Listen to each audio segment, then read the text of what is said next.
Get this and get it straight. Crime is a sucker's road, and those who travel it wind up in the gutter, the prison, or the grave.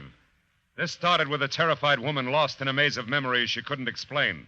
And waiting for her outside an open window was death. From the pen of Raymond Chandler, outstanding author of crime fiction, comes his most famous character in The Adventures of Philip Marlowe.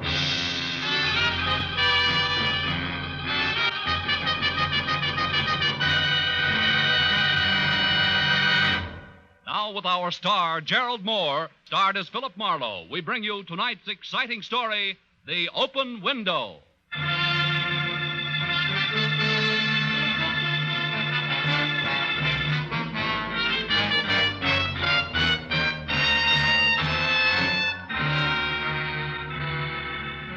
California's a year-round kind of place, where each day blends into the next with a sort of sunny indifference. But the one just passed had been a little special. It was the cool, crisp autumn weather that reminded you of the East, where autumn meant kicking your way through knee-deep drifts of brown and yellow leaves, along a rutted country road that hinted of adventure at every turn.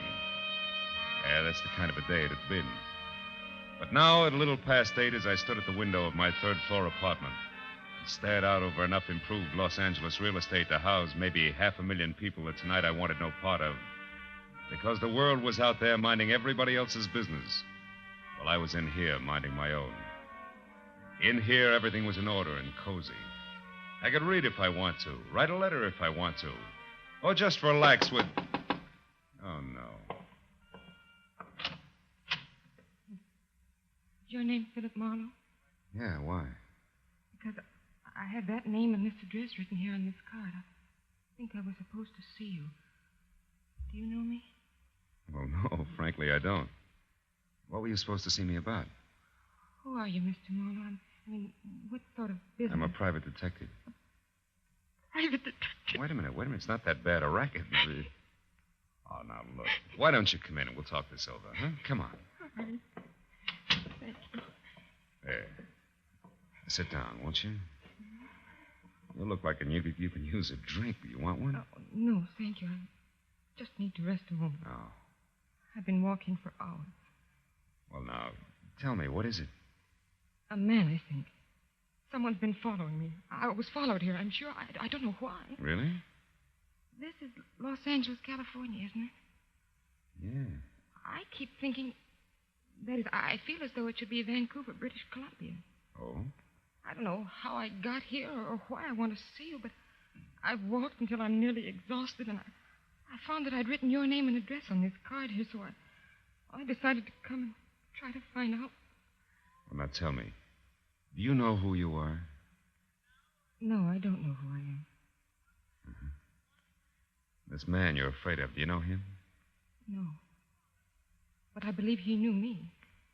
He reminded me of Vancouver, and that frightened me. I seem to remember I saw him a year ago. Maybe it was just the day before yesterday. See how crazy that sounds. But I can't help it. I can't remember. Here, take it easy. Now, you better lie down on the divan. That's it. Come on. Atta girl. Now, look, I think we ought to call a hospital and see it. Stay where you are. It's company in the hall. Maybe for us. Now, just take it easy. Hey! Hey, you hold it! Hold it up there! Oh, great. Who was it, Mr. Marlowe? I couldn't see. Don't let it bother you now, honey. It's probably just one of my clumsy neighbors. He never watches where he's going. You know, the other night... Stop, please. All right. Whoever was out there was looking for me. I know he was. I know it. Now, look, honey. Isn't there something you can tell me? Don't you remember anything? No, I don't know. Here, look in my purse. There are things in it I don't understand. Maybe there'll be some help. Key. Address on a piece of brown paper. 8400 North Virgil. Tompkins. Does that mean anything to you? No. Little snapshot album with one of the pictures missing. Wait a minute. I remember now. That was stolen. Good. But I don't remember what the picture was. Oh, please try to find out who I am and why I'm being followed. Please try to find out why I'm afraid. All right, baby. Now, you stay here till I get back, huh? I'm won't bother anything. I'll wait right here. Oh, I'm so tired. I'm so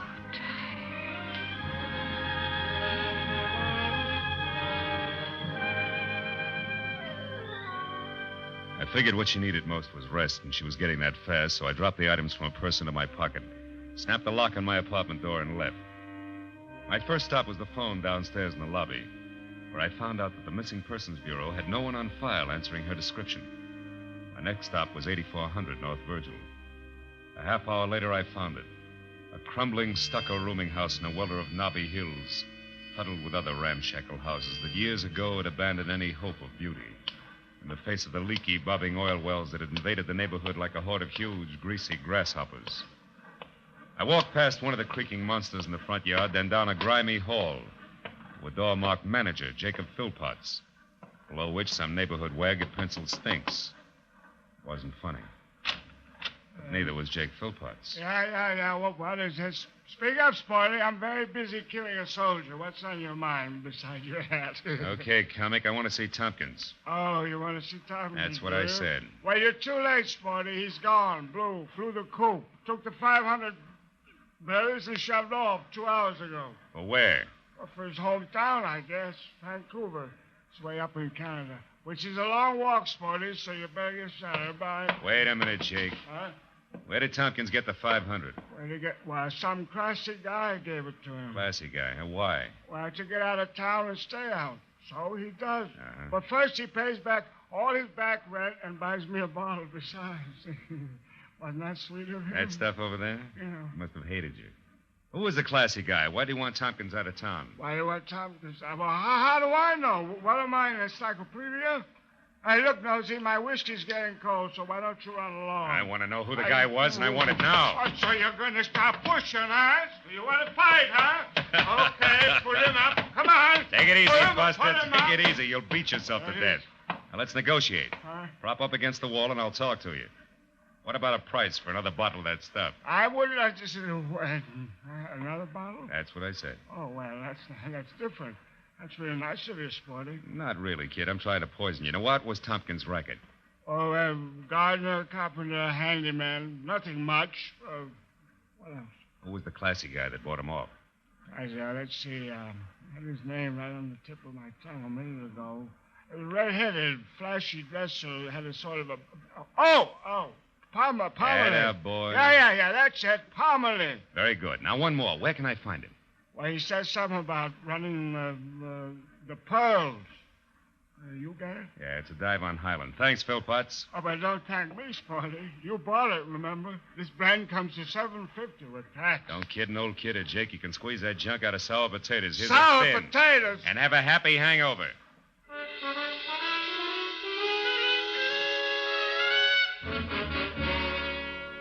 Outside, the smell of the oil well as I passed it was welcome by comparison to Jake, which made it tough to reconcile anything I'd seen at 8400 North Virgil with the girl asleep on the divan in my apartment. As I drove back to Hollywood, then down Highland Avenue, the night was still strangely quiet. Everything seemed to come in whispers.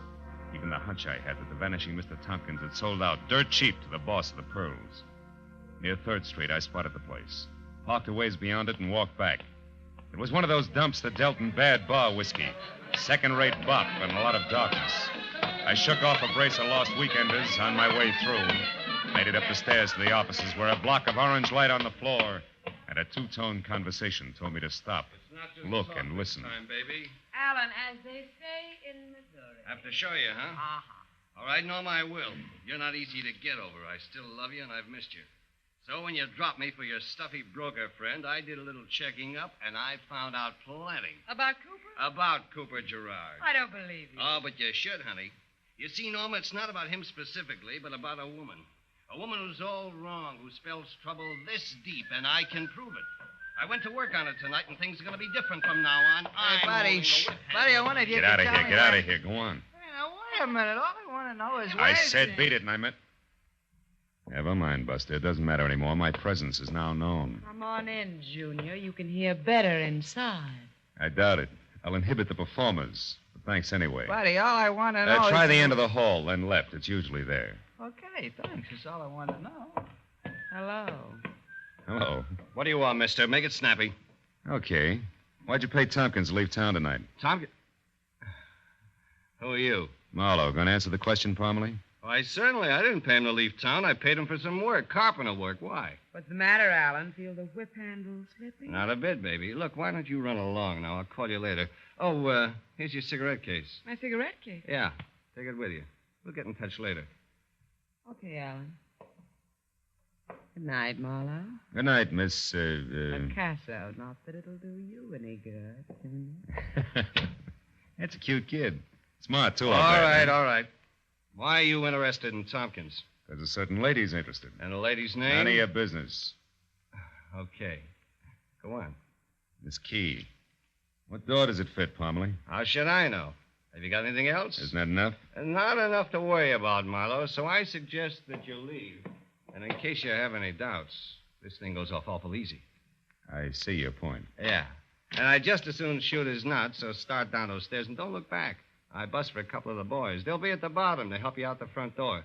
Oh, and Marlowe, take some advice. I don't like your type, so don't come back.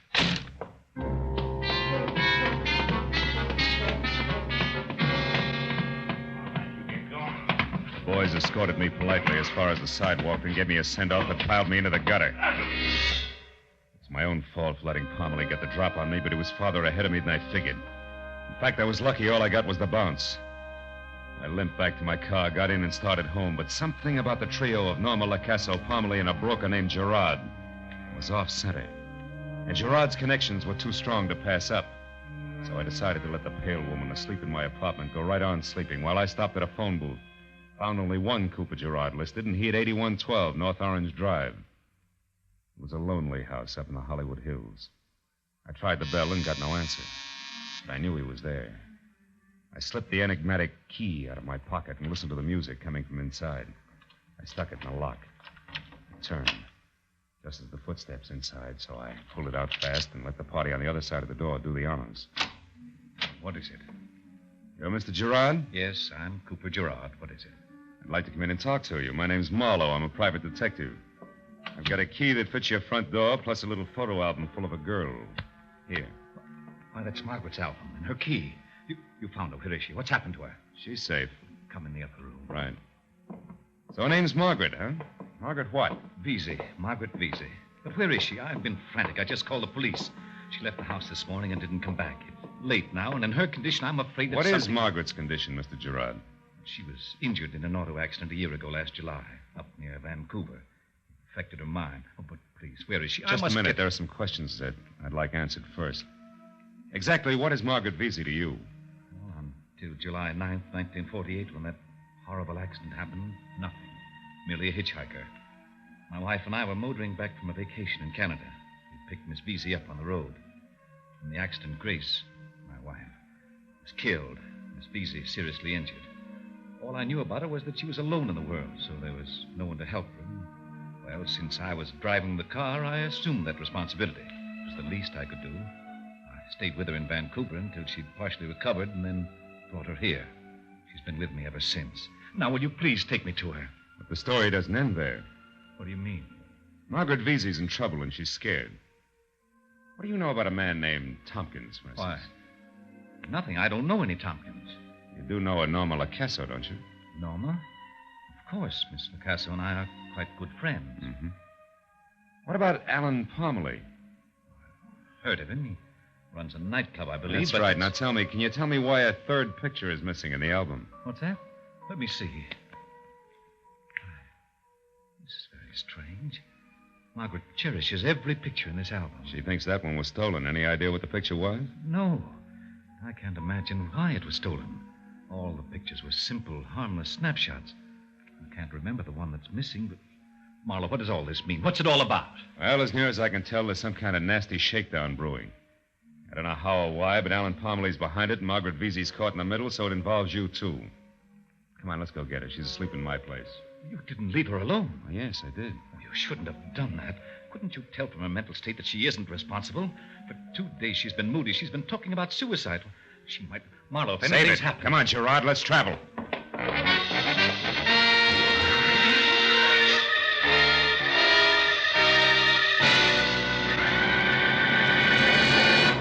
In just a moment, the second act of Philip Marlowe. But first, by the time you've listened to Johnny Dollar, Philip Marlowe, Gangbusters, and Escape and the CBS All-Star Saturday Night lineup, you may be for some sleuthing of your own. So try it with Sing It Again and the Phantom Voice. Don't always let the other guy or gal solve the mystery. Try it yourself with Sing It Again on most of these same CBS stations every Saturday night. Tune in this fall for the shows that you love best of all. Listen carefully. Here's the address. It's CBS. Now, with our star, Gerald Mohr, we return to the second act of Philip Marlowe and tonight's story, The Open Window.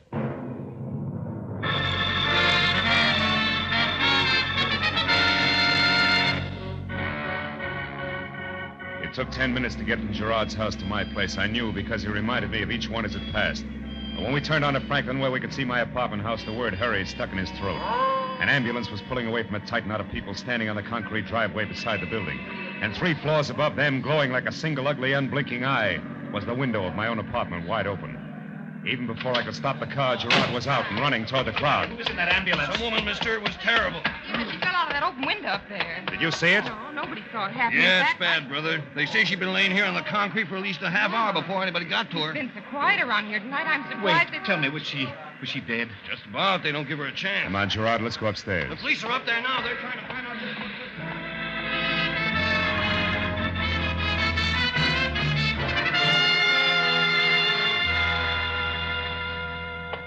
You say the woman came here to your apartment, Mr. Marlowe, and asked you for help. Is that right? That's right, officer. She was frightened and exhausted. When I left, she was asleep on the divan there. Was the door locked, Marlowe? Yeah, it's got a nightlight, Gerard. I snapped it myself. And you left her alone, right? Mm-hmm. Well, take a look around, will you? See if you can find anything to indicate that an outsider came in while you were gone.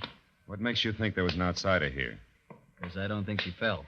Margaret was in mental turmoil, officer. She's been despondent. It's possible that she jumped. Yeah? How many people have you heard of that jumped out of a window backwards, mister? I think she was pushed. Pushed? Yeah. Come here, both of you. I want to show you something. He went over to the window and pointed at 5 scratches where fingernails had clawed the paint off the casing. The one that had to be made by her thumb was the lowest. It was true. She'd gone out backwards. As the officer explained that to Gerard, I stared down at the dwindling knot of people 3 stories below. Then up again at the 5 jagged scars ripped deep by a terrified woman's nails. Stared at them until they screamed at me as a sick mind must have screamed when she fell.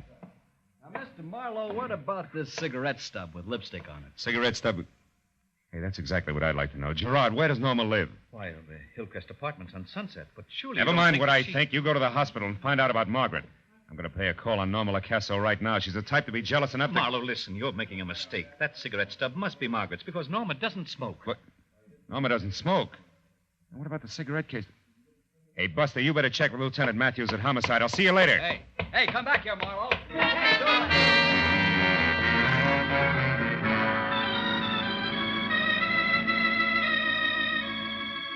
The Hillcrest Apartments fit Norma Lacasso to a T.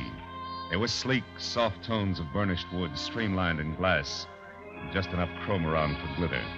And when she answered a door in glossy green, lounging pajamas edged in gold, smiled and tossed a head of hair that was almost burgundy back from her face, I knew what Alan Parmalee meant. Loving Norma Lacasso would be hard to get over. Hello, Junior. Don't tell me you're joining the league, too. It's fast, you know. Skip it, baby. I'm coming in. Do you mind? No. Would it do any good? Mm-mm. Get comfortable. I'll mix you a drink or something. Hey, Norma, you know Margaret Vesey, don't you? That peculiar girl that stays at Gerard's place? Yeah, I met her once. A little while ago, she dropped 3 floors from an open window to a slab of concrete. Oh. Lay there over 30 minutes before she was found. Oh, Marlowe, that's dreadful. I'm sorry. Don't look at me like that. I mean it. I like Margaret. So do I. What's more, she didn't fall. She was pushed. Oh. Got a cigarette? Sure. Here. Catch. Thanks. Oh, just one cigarette toss like that? Your manners are lousy. You're supposed to pass the case and let the guest help himself. Marlowe, you're hurting me. And I'm going to keep right on twisting until that solid gold cigarette case drops. That's what I adore about men. They're full strength. That's better. Rilla. All right, to help yourself. The picture's there under the bottom layer of cigarettes. But why it's important is beyond me. It's important to Parmalee, baby. He had you smuggled out of his office so I couldn't find it.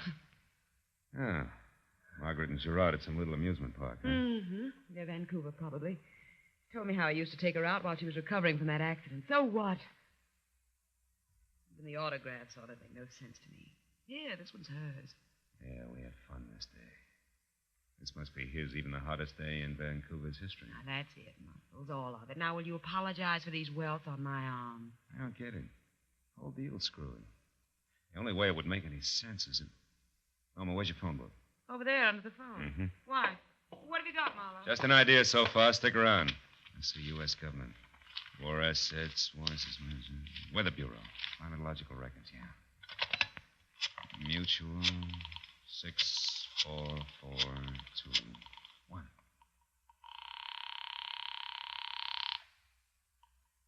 Weather Bureau records. Hello, listen, can you tell me what the hottest day on record in Vancouver has been? I mean the date. Do you have that information? British Columbia? Yeah. Yes, we've got it here, I'm pretty sure. Just a minute. What's that supposed to prove, Bob? I'm not sure yet. Yes, we've got it. Hello? Yeah, I'm here. Go ahead. The book says the hottest day up there was on July 3, 1948, when the July temperature reached 3. 92 degrees. Some heat record, huh? That's a nice place, Vancouver. I was up there 1 year. Yeah, thanks, friend. The Weather Bureau just lifted a cloud from a lady's mind. I hope you did it in time. So long. You found out something big, didn't you? The works. Well, aren't you going to pull a gun? They always do about here. Not me. I've got concealed weapons. You've also got dollar bills in your bloodstream instead of corpuscles. But you're smart, baby, so take a tip. Stick close to home. Don't even use the phone. You're a real nice, shiny item. I'd like to keep you that way. Thanks. I'm going to take your word, Junior. But what does it mean? Trouble. Just as soon as I can stir it up. Good night.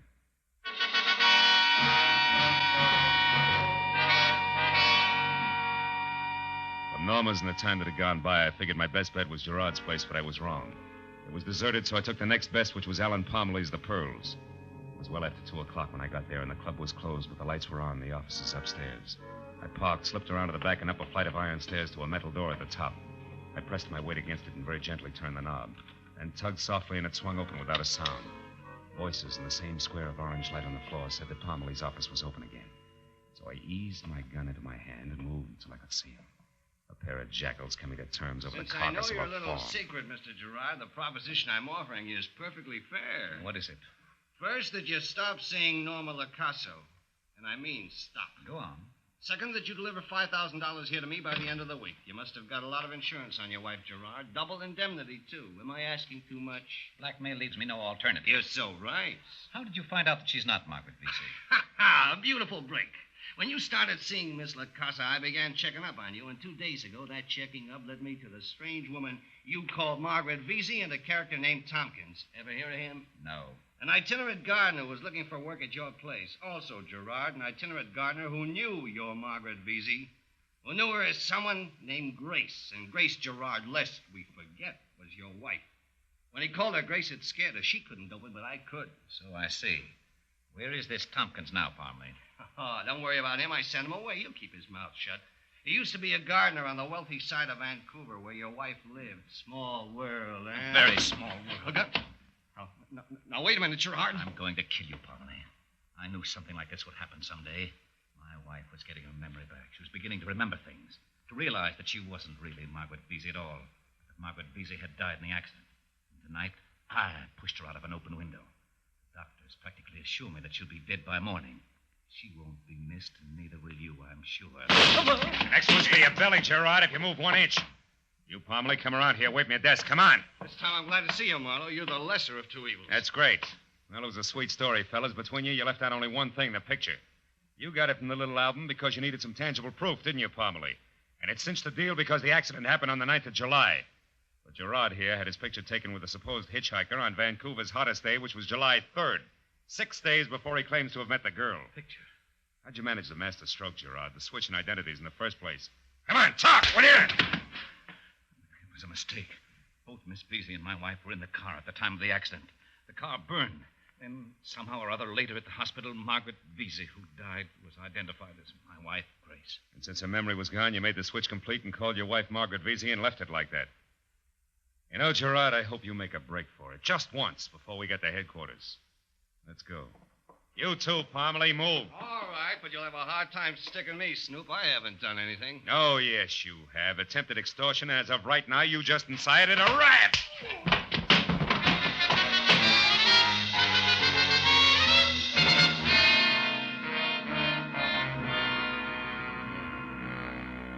Dr. Gray to receiving ward, please. Dr. Gray. She's in here, Mr. Marlowe. Sure it's all right if I see her now, Doctor? After what you've just told me, I think it's a good idea. Her condition has changed somewhat. She's responded better than I expected, but she can use some fighting spirits and spunk. Maybe you can give her that. We can't. I hope so. And don't stay too long, that's all. Hello, Grace. I'm Philip Marlowe, remember me? What? Yes, I think I do, Mr. Marlowe. Glad to see you. Oh, good. I just stopped by to tell you that I have all the answers to those troublesome questions in your mind. You don't have to be afraid of them anymore. We got nothing to worry about now except getting well. Thank you. Oh, hazy back there. I can't remember where I've been. Now, you've been away, Grace, for a long time. But now you'll be going home soon to your friends. Believe that. I'll run along now and come back tomorrow when you're feeling better. We'll have a long talk then. Wait. Who is Margaret Vesey? Girl you knew once, briefly. And one I'll never forget. I went to sleep one night on my divan. I don't remember. You will. Don't think about it now. Just think about home in Vancouver. You'll be there soon, I promise. Oh, that sounds wonderful. It's lovely in Vancouver. Yeah. That's what the weatherman says. Good night, my dear.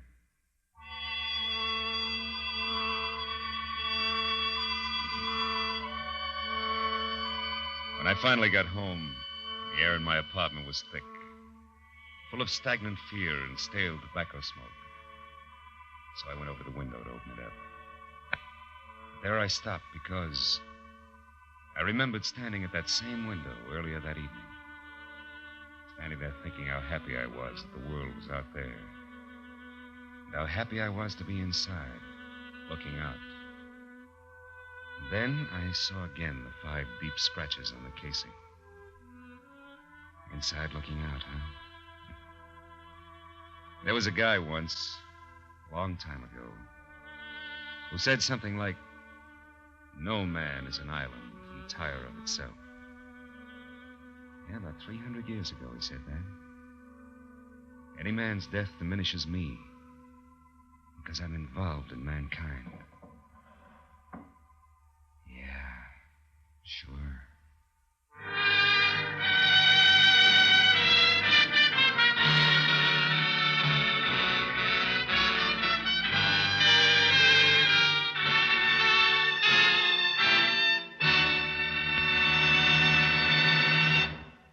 The Adventures of Philip Marlowe, bringing you Raymond Chandler's most famous character, star Gerald Mohr, and are produced and directed by Norman MacDonald. Script is by Robert Mitchell and Gene Levitt. Featured in the cast were Betty Lou Gerson, Ed Begley, Lillian Byoff, Paul Dubov, Jay Novello, and Harry Bartell. The special music is composed and conducted by Richard Oran. Be sure and be with us next week when Philip Marlowe says... This time it was a wrestler on the skids, a quick change artist in an alley, and a girl with an eye for angles. All met destruction because 100,000 easy bucks caught them in a stranglehold, which none of them wanted to break.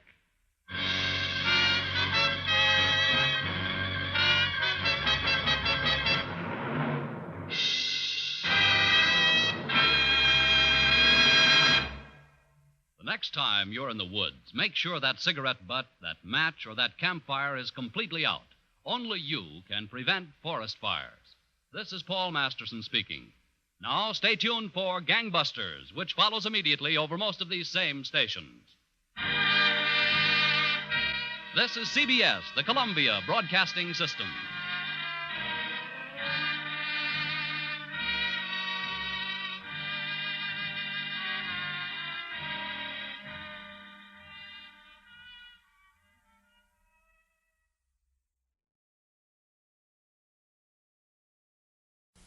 Get this and get it straight. Crime is a sucker's road, and those who travel it wind up in the gutter, the prison, or the grave. This started with a wreck and went from there to double murder over 75,000 bucks worth of glitter that nobody got in the end. Because I found out just in time what was fishy about the tale of the Mermaid. From the pen of Raymond Chandler, outstanding author of crime fiction, comes his most famous character in The Adventures of Philip Marlowe.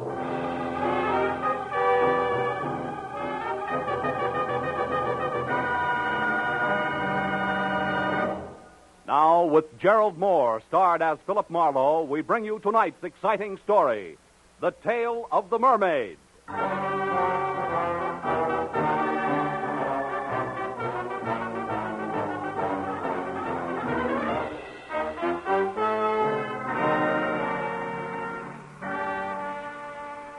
At 9:30, I was still in my office, tucking in the loose ends on a report, while I listened with half an ear to the fabric of city sounds rising from the street below. Fabric ripped suddenly by tires clawing concrete. The shattering crash that followed brought me to my feet. It was a traffic accident, and a bad one. I ran to the window, but it had happened around the corner out of sight from my office. So I watched others run for it and remembered grimly that every 30 seconds, somewhere in the country, a thing like that happened. And 1 out of every 16 minutes was fatal. I wondered who had been chewed up in a chromium meat grinder this time as I listened to first the police, then the emergency ambulance, and finally the scavenger truck cleaned the wreck off the street. After that, I went back to my report again and tried to forget about it. But an hour later, that same accident came back into my office. Mr. Marlowe. Yeah? This is Corey Riggs. Yes, Miss Riggs? I'm a nurse at the Warwick Emergency Hospital. Uh-huh. About an hour ago, a man named Stanley Ott was brought in, and he's been calling for you. For me? He was badly injured in an automobile accident on Cahuenga on his way to your office. Wait a minute. Who did you say this was? I'm the nurse assigned to Mr. Ott at the hospital. I just got off duty, and I had to wait until I was relieved before I could call you. I see. Well, look, Miss Riggs, I'd like to help in any way I can, but it's 9:30. Mr. Marlowe, Mr. Ott gave me $250 and told me to call you. Yeah, I know, but And he said that I should give you $200 and keep the $50 for myself. Oh, fine. Now I get clients by proxy.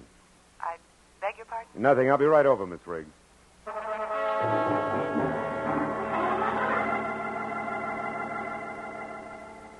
I didn't know anyone named Stanley Ott, and I felt a little like an ambulance chaser, but I was only 15 minutes from getting to the emergency hospital. As I walked up the ambulance ramp, a smart-looking brunette came toward me. Mr. Marlowe? I'm Corey Riggs, the nurse who called. Oh, hello. Can I see him now? It wouldn't do any good. You see, he went into a coma a few minutes after I called you. Oh, too late, is that it? Let's move away from the door, shall we? Sure. You see, Mr. Marlowe, before he went into the coma, Ott wasn't rational. He was raving. About what sort of thing?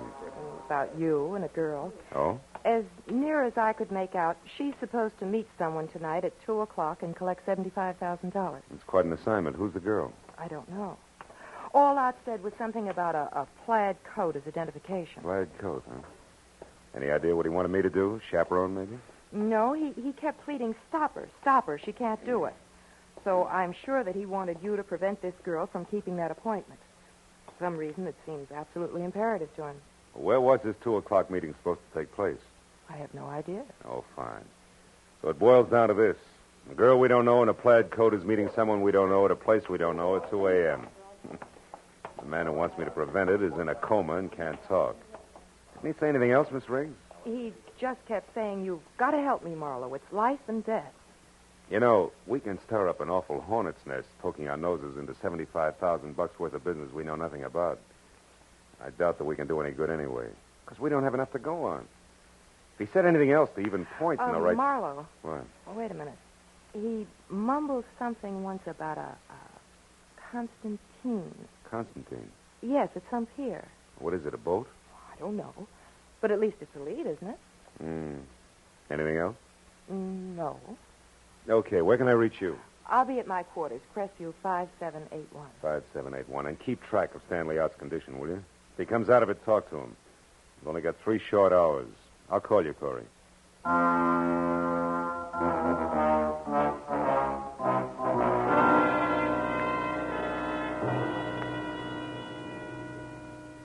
I felt a little weird as I left the hospital because I was traveling on strictly second-hand information as to what had gone on in a delirious mind.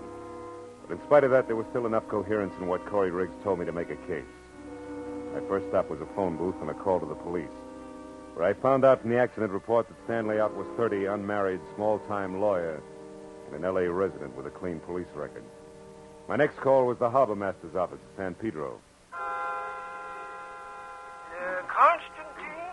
No, don't remember no vessel by that name, Sonny. Just a minute, I'll look her up in the registry. Let's see. Constantine.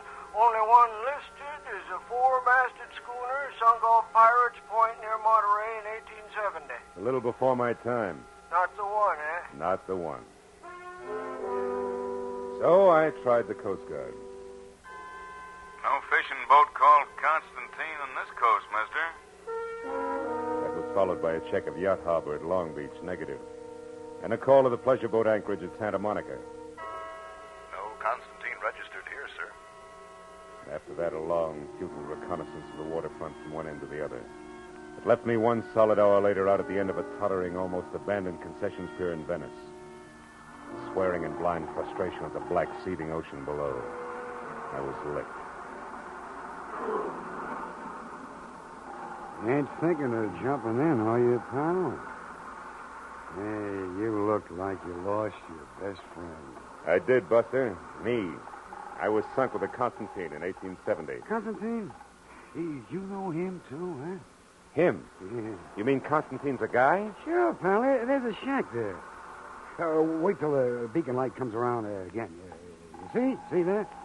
Well, I'll be. Prince Constantine Chevnov. Occultist, palmist, and medium. Personal consultant by appointment only. Yeah, but that's a fake. No fool. All them guys. He owes everybody around, even at the Ziggy, me. For $1 and that's something. But he's a genuine Russian prince.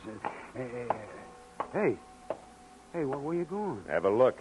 Prince Constantine Chevnov could be my boy. He wouldn't want you nosing around here, pal. That's too bad. Does he live here? Yeah, in the back. He runs his pitch in the front where all them green curtains are. Uh-huh. Yeah. I suppose he always leaves his door unlocked, huh? What? No. Hey, that's kind of funny. Yeah, I'll bet. There'll be a light switch here someplace. Oh, yeah. Now let's see what... Oh. Holy catch. Goodbye, mister. Goodbye.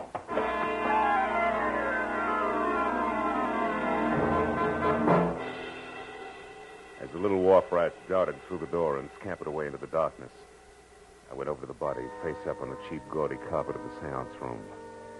He was about 35 in a substantial gray business suit stained red in front where the bullets had gone in. His wallet was missing. There was no other identification on him. His gray snap-brim hat was spilled a few feet away, so I picked it up to look for initials and found instead a small file card stuck into the sweatband. Typed at the top was the heading, The Mermaid. Owner Otis Van Owen. Only relative Evelyn Van Owen, niece. Mermaid stolen November 12, 1948. Insurance paid in full. In ink, Van Owen died August 1949, and under that in pencil, Constantine Chevnov, Venice Pier, and Louis Paradise, 913 Seacrest Road, Pacific Palisades. It took 20 minutes to find 913 Seacrest. And when I stopped and got close enough, what I saw through an open window made Constantine's trap I just left look as reliable as a post office by comparison. It was a miniature Egyptian temple, exotic and dainty, sickening lushness of red velvet and yellow silk. And in the center of the room was a bloated little man, balancing a long cigarette holder in one hand, while he simpered into a honey-colored French phone in the other. I moved up quietly until I could hear him. A sentimental agreement. That is right, Evelyn. Your Uncle Otis and I were the best of friends for years. Well, thank you, child. Where are you now? Oh, the observatory. Good. I advise you to stay there until a few minutes before 2, and you will not forget to wear a plaid coat, just to be sure I won't make a mistake. What is it, Bud? What? Sideshow? Hey. Careful now. Sudden noises like this gun going off upset Mr. Paradise. What do you find so interesting inside? Conversation. About the mermaid, probably. Uh-oh. Glad you dropped that one, Bud, because I'd bump you for a nickel. Say nothing to 75G. I don't talk things over with punks. I reserve it for the head man. Go do something about it. Okay, Bud, I will. Go on, move. Round to the door and inside. Mr. Paradise gets some kind of kick out of stepping on big guys like you. The gopher face shoved his automatic into the small of my back and marched me inside, where the air was thick with cheap incense. The bloated little king with the long cigarette holder had stepped out, but he came back fast when the gopher called him. Mr. Paradise. He stared at me from across the room, and his nostrils flared for an instant. And he simpered again and sidled toward me. The gopher dug at my spine with his gun. Well, now, what is this, Rudy? Snooper, Mr. Paradise. Caught him outside peeking in the window. Oh, it is a bad night for snoopers. Who are you? Name's Marlowe. And the business? Snooping. He knows about the mermaid, Mr. Paradise. He does he? How much do you know? Speak up. She's got a fishtail instead of legs. You dare to joke? Don't you! Just stand here and take it, big man. You asked for it. Make a move and I'll drop you. I know what you are, Marlowe, but not how much you have found out. Now tell me, because the next time I slap you, it will carry more weight than my bare hand, I promise. You have company, Paradise. Should I get it? No, you keep this baboon under control, Rudy. I will answer the door. Oh, Prince, come in. Paradise, what do you mean? How far do you think you can go with my reputation? Do you want to get me hanged? Wife, what is the matter, Constantine? You are upset. Upset? I'm out of my mind. Oh, what a shock. And such a stupid thing for you to do. What are you raving about? He found that body on his front room floor, right, Constantine? Exactly. Precisely. And what is more, I did not put it there. Of all the places in the world, why did you pick this one? Paradise, who is this? This stranger here? If you would close your mouth and open your eyes more often, Prince Constantine, you would not be the nervous wreck you are. This is Mr. Marlowe, another snooper. Oh, another one. Paradise. Paradise, listen to me. It's better if we quit. It's better if we don't try it tonight. It's out of hand. I don't like it now. We should get away and come back next year and do it. You jellyfish, there is nothing to worry about now. Insurance investigators often work in pairs. Is that not so, Marlowe? Your pitch, round man. You don't need any help from me. You are so right. Rudy and I caught the first at your place, Constantine. Now we have the second one here. That is all there are. The danger is over. It's clear sailing from now on. But what about that cadaver you had the audacity to leave lying in my seance room? What about that? Forgive me, Constantine. That was a necessity. I am sorry. Now listen. Hey, Rudy. This go on all the time? Yeah. Ain't it awful? And think of all the champagne, caviar, and buffalo stroganoff you can buy with the Mermaid. I don't care. Just a bracelet, but at the same time it is $75,000 worth of diamonds and platinum. Oh, okay, Paradise. I trust you. Now, we go, huh? My, Gnazdo. Yes, Prince. The Gnazdo it is, and success. Hey, Mr. Paradise. What should I do with the big boy here? Yeah, you're kind of leaving a loose end around, aren't you, Fatty? If I had the time, Marlowe, I would beat the arrogance out of you a little chunk at a time. Rudy. Yeah? You've got no initiative, but you do have imagination. So use it. Goodbye, Marlowe.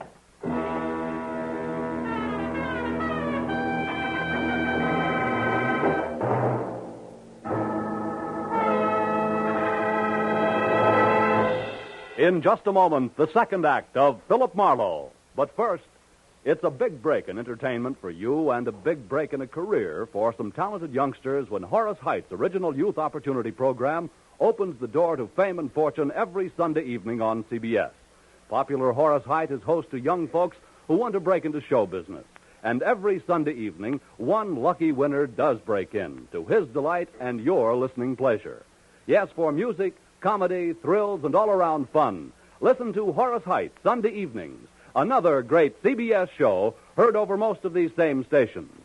Tune in this fall for the shows that you love best of all. Listen carefully. Here's the address. It's CBS. Now, with our star, Gerald Mohr, we return to the second act of Philip Marlowe and tonight's story, The Tale of the Mermaid.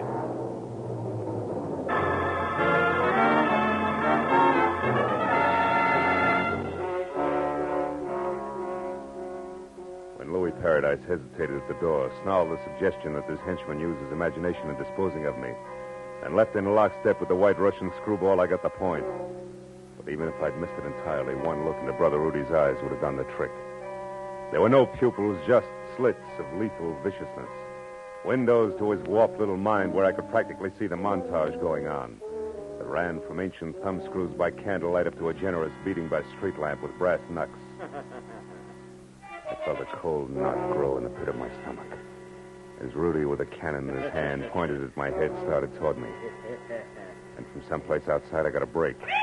Two romantic cats. Rudy spun toward the sound. One chance to a customer, Rudy, and you missed. Kill you, Marlowe. I'll blow your head off. Not tonight, gentle soul. Give it to me. I don't want you to hurt yourself until we've had a chance to talk. That's it. Now, lie down. I knew there was some reason why I like cats, their voices. Okay, Rudy, you've had enough rest. Now, let's get back to business. Now, wait a minute. Come on, get up. We're going to talk. Wait, hold it, please. No reason for any more rough stuff. I'll cooperate. That's better. Where did Paradise and His Highness head for? The Gnazdo. Where is it? I don't know. Come on, you said there was no reason for rough stuff, remember? Ow! Yeah, I remember.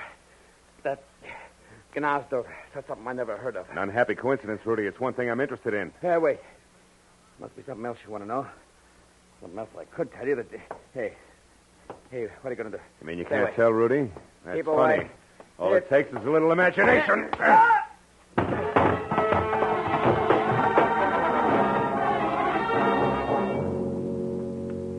With Rudy out of the way, I started through the place looking for all-important answer to what was the Gnazdo. The 20 minutes of turning drawers and closets inside out revealed nothing more exciting than Louis Paradise's address book.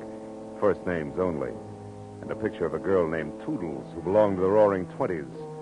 And by this time should have caught a death of cold. His sister, no doubt. But no lead on the Gnazdo. So on the slim chance that my client Stanley Ott might already be back in this world and able to help, I got outside into my car and drove to the first drugstore where, after checking the phone books under everything from bars to bathhouses for a Gnazdo and getting no place, I called Corey Riggs at the nurse's home. No, Marlowe. Stanley Ott's still unconscious. I just talked to the night nurse on his floor. They expect him to come out of it soon. Why? What happened? Well, it's too much to explain now, Corey, but that girl, the one in the plaid coat, I found out that her name's Evelyn Van Owen, and she's staying at the Surf Hotel. Now, see if that much checks with Ott when he comes to, will you? All right. Oh, also, there's a diamond-studded item called the Mermaid, which accounts for that $75,000 he mentioned. Now, Constantine and the pier now equal a phony Russian prince who runs a spook palace out on the old Venice pier. Now, you got all that? Uh-huh. Good. Now, look, honey, listen real hard. Before Ott passed out, did he by any chance say the word Gnazdo? Gnazdo? Yeah. No. What does it mean? I don't know. I think it's the name of a place. Oh, have you checked the phone book? Yeah. It's no dice, Corey. Also, I checked one Mr. Louis Paradise, who you might mention... Marlowe, wait a minute. What's the Hold matter? the wire, will you? There's a girl here, one of the nurses, who's trying to tell me something. Oh. It's the Gnazdo, Marlowe. Shh, wait a minute. She knows something about it here. It's Rosemary. You talk to her. Hello. You want to know what Gnazdo means? Yeah. Well, it's Russian, like Pashlamaya Gnazdo. Oh, that's... well, what does it mean in English, Rosemary? Fast, please. It's important. Well, that means let's go to my place. Gnazdo's the word for nest, sort of like cozy apartment or cottage. My place. Nest. You sure of that? Well, I'm positive. I was an army nurse in the war, and I spent 2 years in Germany after the shooting part was over. 2 years, a half a block away from the Russian zone. That's close enough. Thanks a million, Rosemary. Oh, don't mention it. Here's Corey. Oh. That do it, Marlowe? Yeah, I think so. At any rate, unless I'm way off base, it's where both the Mermaid and all parties concerned are going to rendezvous at 2 a.m. That's less than a half hour from now. The Prince's place on the pier. I want to be early, so goodbye, Corey. I'll call again when I know more. Yeah, and give my everlasting love to girlfriend Rosemary. She all is show a peach.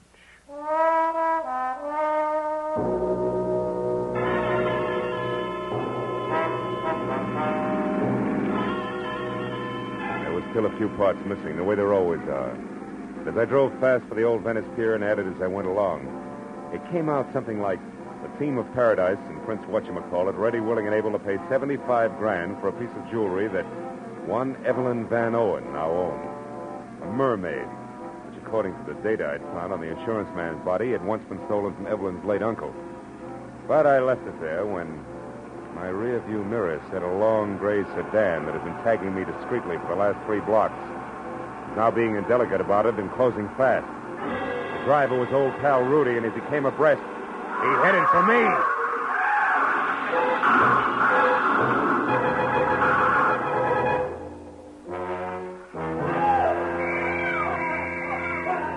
All right. You're okay, Mac. Don't you worry about a thing. We'll have you out of there in a minute. Hey, can't you knock out that horn?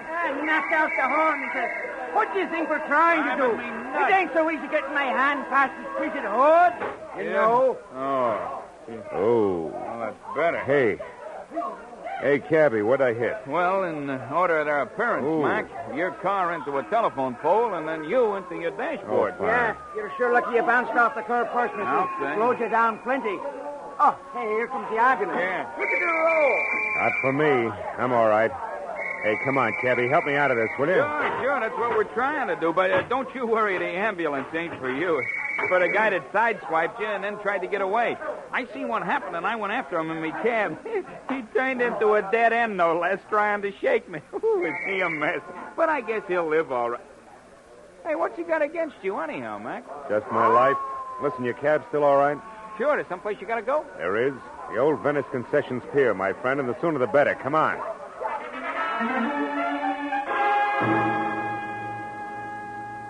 Maybe my head against the dashboard was exactly what I needed. Because right then and there, the method of Rudy's handiwork made me think of an angle that I'd neglected almost completely. My unconscious client had not wanted me to get the Mermaid or the $75,000, but to stop Evelyn from keeping her rendezvous, which at this point I figured could mean but one thing. It was exactly 2 o'clock when the cab slammed to a stop near the pier. And I piled out and ran onto the empty, fog-dampened planking that led to Prince Constantine's shack. Nothing but mist moved over the pier. No unusual sound broke the pattern of waterfront noises. And I thought momentarily that I was still in time to prevent what Stanley Out somehow knew was going to happen. That Louis Paradise and his eccentric sidekick intended to get the Mermaid from Evelyn, but pay off in only one way. I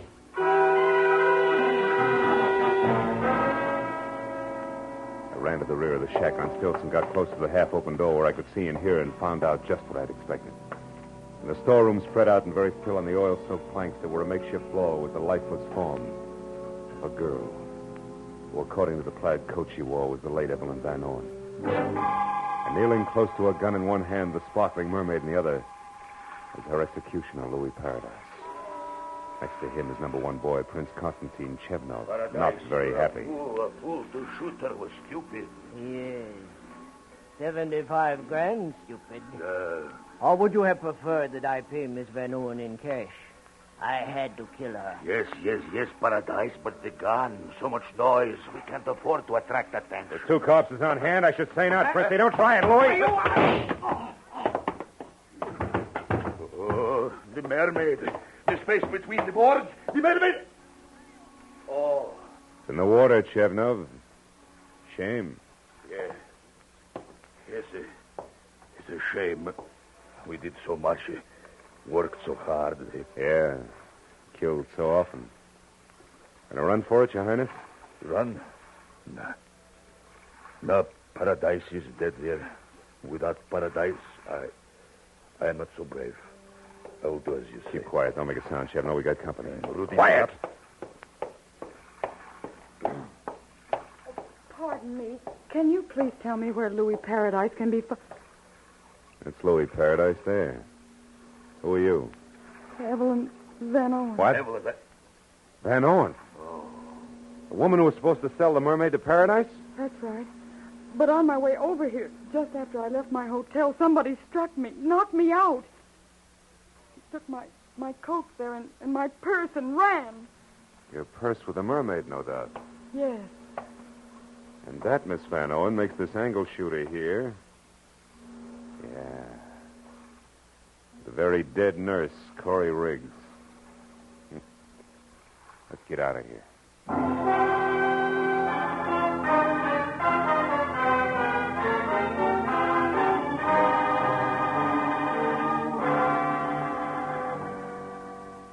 there's nothing to worry about, Miss Van Owen. Stanley's going to be all right. Oh, I'm so happy. Why is it women always cry when they're so happy? Huh? I don't know, but it's effective. Well, I'll run along now. Goodbye. Bye, Doctor. Bye. You know, Mr. Marlowe, when I was in Stanley's room with the doctor, Stan said he didn't lose control of his car at all when he had that accident in front of your place. He was run off the road By a gray sedan, I know. Because I had the same treatment. It was one of Louis Paradise's henchmen, Rudy. Where's your car, honey? I'll walk you out. Just outside the front door. Mm-hmm. Tell me, did I tell you why Rudy roughed him up? Yes, in a way. You see, I told Stanley about the deal with the Mermaid, and he thought it all sounded a little phony. Can't understand why. He's a lawyer, you know. Our legal type mind. Yeah. He said meeting anyone at 2 in the morning was ridiculous, so he investigated as much as he could because he was worried about me. We're engaged, you No, know. I never would have guessed. And he found out that Mr. Paradise was a fence. And Stan said that probably he never intended to give me the $75,000 for the Mermaid at all. That they intended to kill me. Here we are. Tell me, why did you get in touch with Paradise in the first place? I was just following Uncle Otis's instructions. He gave me the Mermaid when he was dying. And he told me if I wanted money to sell it only to a Mr. Paradise, but not to mention it to anyone. Your uncle faked the robbery, collected the insurance money, and then let you sell the Mermaid to a fence, huh? It's lucky for you that Nurse Corey Riggs was clever. She put together just enough of Otis's gibberish to know that there was something good to be had, and then got me to unravel it for her. She got killed taking my place. When she tried to collect your $75,000. Yeah. Oh, here's my car. Well, Evelyn, for a little while, you were a rich woman. Now it's all gone. How do you feel? Well, I'm alive. And in love. Yes, well, that answers my question. Good night, baby. And good luck.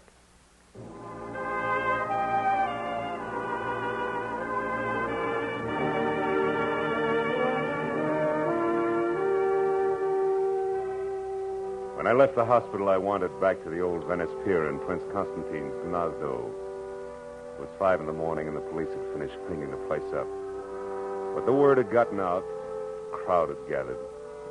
They always do. Curious, restless, sordid crowd, equipped with everything from grappling hooks to homemade diving helmets, all climbing over each other for a chance to fish for the Mermaid. She who had brought death to 3 people, injury to 2 others in the course of one night. And suppose they found her. What then? A lot of glittering pieces of white coal set in a metal frame we call precious. Look at the suckers grab. That's all, Marlowe. Home and to bed.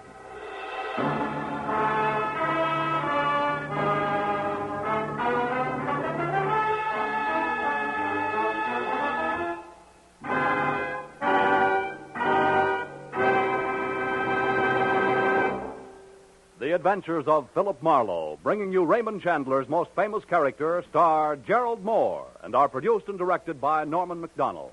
Script is by Mel Donnelly, Robert Mitchell, and Gene Levitt. Featured in the cast were Rita Lynn, John Daner, Michael Ann Barrett, Wilms Herbert, Junius Matthews, Herb Vigran, and Mark Lawrence.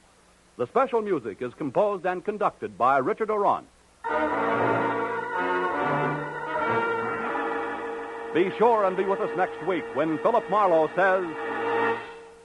It started with a terrified woman lost in a maze of memories she couldn't explain. And waiting for her outside an open window was death.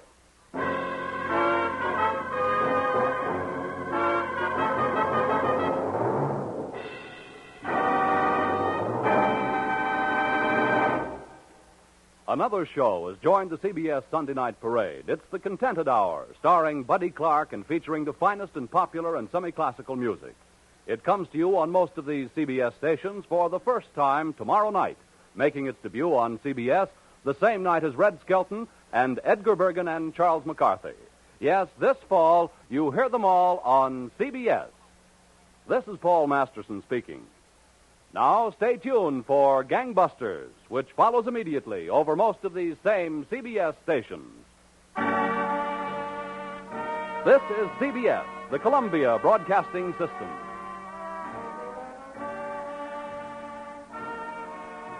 Get this and get it straight. Crime is a sucker's road, and those who travel it wind up in the gut of the prison of the grave. This time, rain slashing a glass roof, an old man's curiosity, and an imaginary imp out of place. They all became important when two people died violently so a third could make a killing. From the pen of Raymond Chandler, outstanding author of crime fiction, comes his most famous character in The Adventures of Philip Marlowe.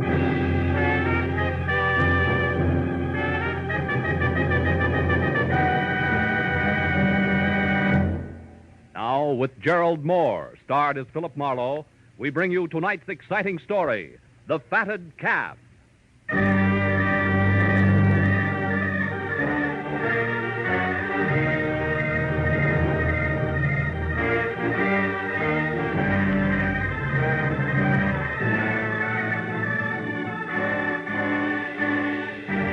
The first film of the season came as a surprise. It always does in L.A., where somehow or other people are never ready for it. It's funny in a town where people are ready for anything. Where every year the opening slash of lightning stands nerves on edge and cracks composure like it was so much Dresden china. And by 5 o'clock in an afternoon of driving rain and thick gray sky, I was no exception. I wasn't helped any by the arrival of a special delivery letter. A $100 bill enclosed which dragged me out of my suddenly cozy office, into my car and over to Studio City in the San Fernando Valley, where, according to the letter, Junius Poppy, the veteran cartoonist and creator of the impish Peter Pageant comic strip, wanted to see me at once. But as I wound up the spiral of macadam called Sunswept Drive toward number 3840, I forgot about the storm around me and wondered instead about the man I was going to meet. Wondered just how many parts Pixie, the originator of a half-leprechaun, half-very funny human being who tickled the nation's satiric funny bone daily from coast to coast was going to be. And when I was parked in front of the place, which was a few million raindrops bouncing off a roof that was all glass, out of my car and going to the front door, I had made up my mind. Junius Poppy had to be small, slight, delicate, and maybe self-effacing, but certainly pleasant. Mr. Marlowe? How wrong can I be? Eh? Oh, Mr. Poppy. Yes, of course. Come in. You're getting wet. Follow me. Now, don't touch anything. You're soaked.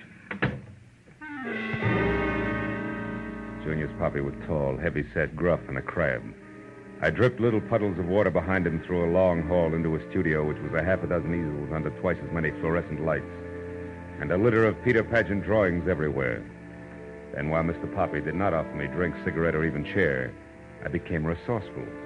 I took off my own coat, dropped it in a corner where it sloshed into a disgruntled heap, and I defiantly lit a cigarette and started to... Please, I despise tobacco. Oh, excuse me. Now, first, Mr. Marlowe, a few facts.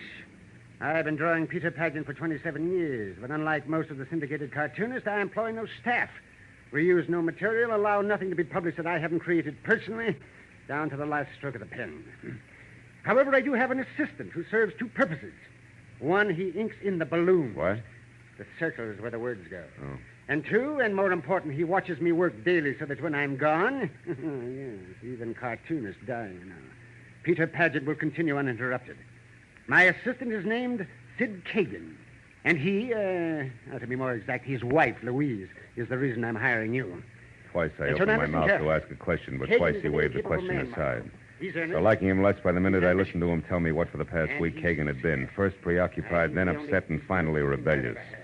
Poppy, a bachelor who didn't want to lose a good man because of anything as trivial as a marital problem, had investigated and learned that Louise Kagan had spent a week in San Francisco recently.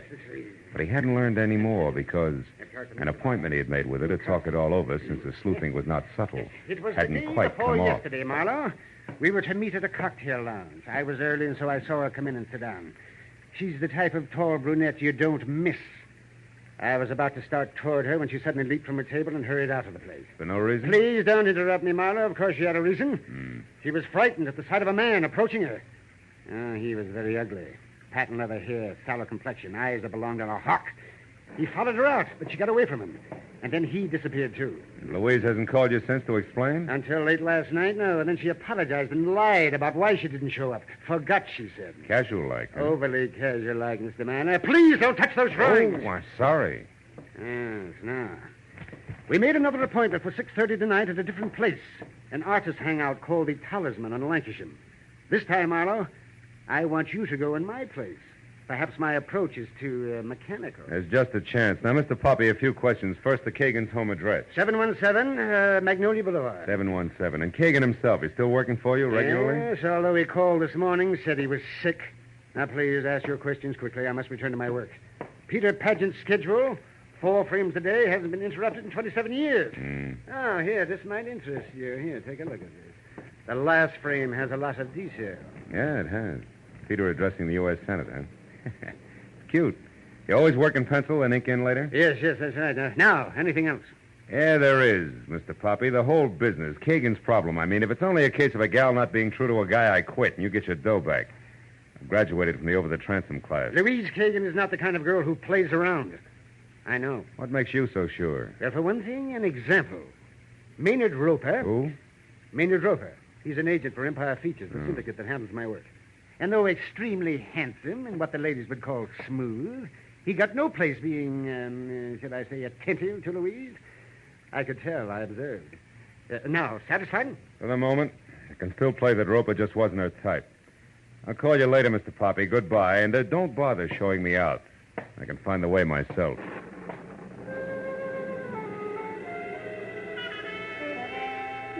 Impulse number 1 said nuts to the funny on paper only, Mr. Poppy. But impulse number 2 said, quiet, Marlowe. It's the storm that's making you jumpy, and there's a $100 bill in your pocket. So I got into my car and drove the 1.5 miles to 717 Magnolia Boulevard, where I figured I'd look over the Kagan home grounds before it was time for me to show it the talisman. As I drove past the place, I saw there was a light in the living room. And a woman, brunette and attractive, who was no doubt the lady of the house, paging through a magazine. And things stayed like that each time I came around the block.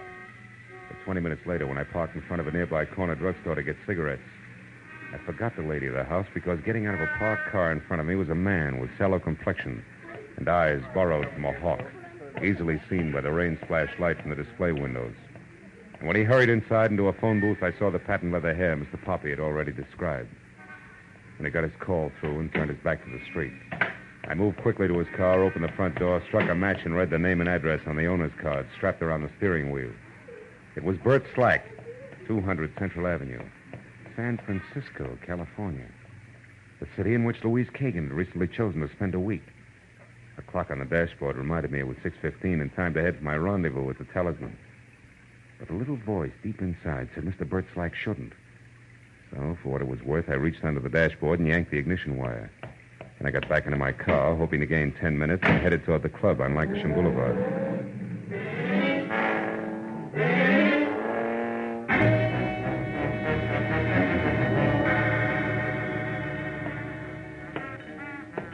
Another scotch and soda, sir? Keep the rain from soaking all the way through, you know. Yeah, all right. Another scotch and soda. Hey, wait a minute. That lady there, the one in the blue cape just came in? Oh, yes. Ask her to come over to Mr. Poppy's table, will you? We'll order then. All right, sir. In a jiffy. Keep the rain from soaking all the way through. Isn't that awful? Sir, I'm awfully sorry I'm late, Junior. Oh, excuse me. Waiter, you've made a mistake. No, Mrs. Kagan. The mistake was mine on purpose. You wouldn't have known me by name. Which is what? Philip Marlowe. I'm a friend of Junius's. He was tied up with his work tonight and asked me to keep this date for him. Like a drink? No, thanks. I haven't got the time. But why didn't Junius call me or leave a message here? I don't know. Perhaps he forgot or... Perhaps you're a liar. Perhaps he called my place after I left, then called here. Waiter. Yes, ma'am? Will you please check with the captain and see if anyone left a message for Mrs. Kagan, please? Yes, ma'am. And on your way back, 2 scotch and sodas, huh? Yes. Now, just a minute, Mr. Marlowe. I've already said no. As long as we're playing things back, you already said I was a liar. Why? Because Junius told me that my meeting with him would be personal. And since he's gone far enough out of his way to even call me on the telephone about it, it must also be important to him. It is. As important to him as, say, San Francisco is to you. So you're not really a friend of Junius Poppy? Not buddy-buddy, no. But I am a friend of Bert Slack. You know Slack? Yeah. Now, why don't you sit down, Louise? Our drinks are coming. Well, here we are. 2 scotches and sodas. Just the thing to keep the rain... Oh, I already said that once, didn't I? Yes, you did. Yeah, well, 2 scotches and sodas, just like you ordered. Oh, and no message for you, Mrs. Kagan. Thank you. Mr. Marlowe, you know about San Francisco, you know about Bert Slack, and somehow or other you know I was supposed to meet Junius Poppy here, and he couldn't make it. So why don't you just sit here and think it out all by yourself, huh? I'm going. Come back here. Let go of my arm. When I'm ready, gentle lady. Which might be right now, don't you think? Oh, Maynard, thank heaven you're here. I usually am, Louise. Well, my good man, have you reached a decision? About the young lady's arm, I mean. Let go. Maynard, please see that he doesn't follow me. It'll be a pleasure, Louise. What are we drinking, Mr. Marlowe. Scotch and soda. Wonder what keeps that from soaking through.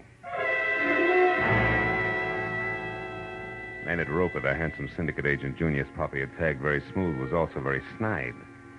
When he slid into the booth next to me and we each had a fresh drink while Louise Kagan put distance between us, I knew that the urge I had to punch him in his finely chiseled Grecian nose could not be blamed on the stormy weather. It would be just as much fun on a sunny day. And a couple of minutes later, when he got up, flashed, glistening uppers and lowers at me, and started to leave with a worse than snide, "Bye-bye, boy," I had to hold on tight. Somewhere along the line, I slipped. "Hey, Roper, you forgot something." Oh? Well, what is it? This. Lothario. Also, you didn't thank me for your drink. It was rude of you. Bye-bye, boy.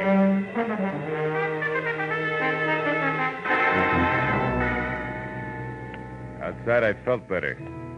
As I walked around to the alley behind the club where I parked my car, I noticed that the rain had tightened up to a drizzle that was about ready to call it quits. That a corner of the sky already showed dark blue with a single star front and center. What I didn't notice until I was in line with my front fenders was company on hand. I've been waiting for you. He was small, with wide-open eyes that flashed something close to hysteria, the length of a long, thin arm that was pointed at me and trembled while the hand awkwardly held a gun for what had to be his first time. I'm Sid Kagan. I want to know why you're following my wife, what you had to do with her. I do know that you're a private detective and that your name is Philip Marlowe. That Junior's puppy hired you. That much I found out. And you ought to be able to put the rest together yourself. You're a big boy now. Junius is worried about you, Kagan, because you in turn are worried about your wife. Look, he wants to help you all the way around. I don't believe you. I only believe that people are bothering Louise, molesting her, driving her out of her mind, and I want to stop them. I want to protect her. All right. You take a look at this picture and see if you can tell me whether or not this is one of those you say are molesting her. Picture? Let me see. I can't. It's only a calling card, Kagan. Don't give me that gun. Sure. With the clip out. Here. Now, also, I'll give you some advice. Go on home, Kagan, and soak your hot head in a bucket ice cold. It's the most you can do to help. Now beat it before I get mad. Go on. All right. I'll go. But remember, Marlowe, I'm still going to protect my wife. Yeah, I'll remember, Kagan. You jerk. Nothing as stupid as an amateur with a gun. Stand still, Marlowe. I'm no amateur. Oh, fine. I wouldn't bother looking under the hood either. We're now even. One torn ignition wire deserves another. Well, Mr. Slack. You and that 38 been waiting long? Long enough. So you're a private detective, huh? Now, that's interesting. I'm a private eye, too. Really? You find crumbs in every profession. Where do we go from here? No place. It's a team, anyhow.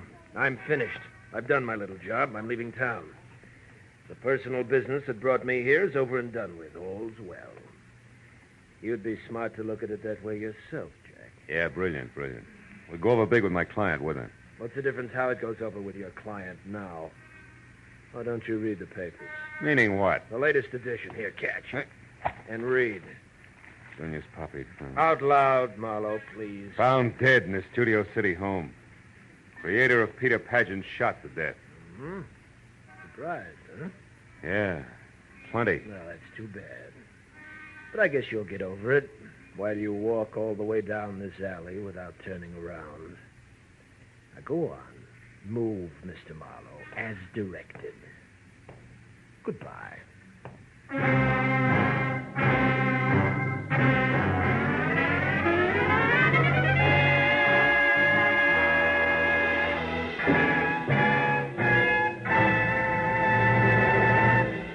In a moment, the second act of Philip Marlowe. But first, you'll say, where is the time gone? When you listen to Club 15, the great quarter-hour show of melody, song, and patter starring Dick Hames with the Andrews Sisters, Evelyn Knight, and the Modernaires. You'll like singing host Dick Hames. You'll like song stars Evelyn Knight and the Andrews Sisters. In fact, you'll like everything about Club 15. Listen every weekday evening over most of these same CBS stations. Tune in this fall for the show that you love best of all. address. It's CBS. Now, with our star, Gerald Mohr, we return to the second act of Philip Marlowe and tonight's story, The Fatted Calf.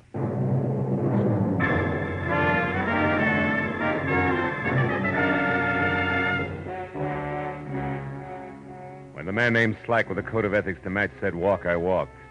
By the time I'd taken 10 steps, I knew that he was already gone, so I went back to my car, cursed my way through a fast repair job on the wiring, and headed for my late client's studio again. When I got there, the usual messy routine of cameras, tape measures, and notebooks was still in progress, and I was about to go inside. But changed my mind when I saw Louise Kagan step blithely out the door and walk almost jauntily over the flagstones that led from the house to the parking area. Hey, Louise, wait! You again? Well, what do you want? Just one good, morbid reason why you're not making with tears over what's inside? I never lost any love in there. If I pretended I had, it wouldn't fool anybody for 5 minutes. Nobody liked Junior's Poppy, and I was no exception. I'd go real easy with that kind of talk from now on if I were you. What's that crack supposed to mean? That not later than tomorrow morning, your husband, Sid, will take over Peter Pageant completely. So? So you struck gold, you're in, you got it made. Are you implying that I had something to do with Junior's death? Oh, I doubt that you pulled the trigger, baby, personally. But there's a good, solid connection, and I'm going to find it. Where's your husband? Inside with the police? No. I came here looking for him. He must be at home. Mm-hmm. How much do the cops know so far? Nothing except that Junior's died between 2 and 3 hours ago. Look, why don't you trot in and ask them yourself, Quizmaster? I don't think they can help me. You see, I'm still interested in a big, ugly question mark all wrapped up with San Francisco. Look, Mr. And before I turn loose of it, I'll understand it, believe me. I'm going over to your place now to talk to Sid. Can I give you a lift? No, thank you. Suit yourself. I'll get there ahead of you, and I might find something you wouldn't want me to know about. All right. I'll ride with you. Let's go. Let's do that. Get in.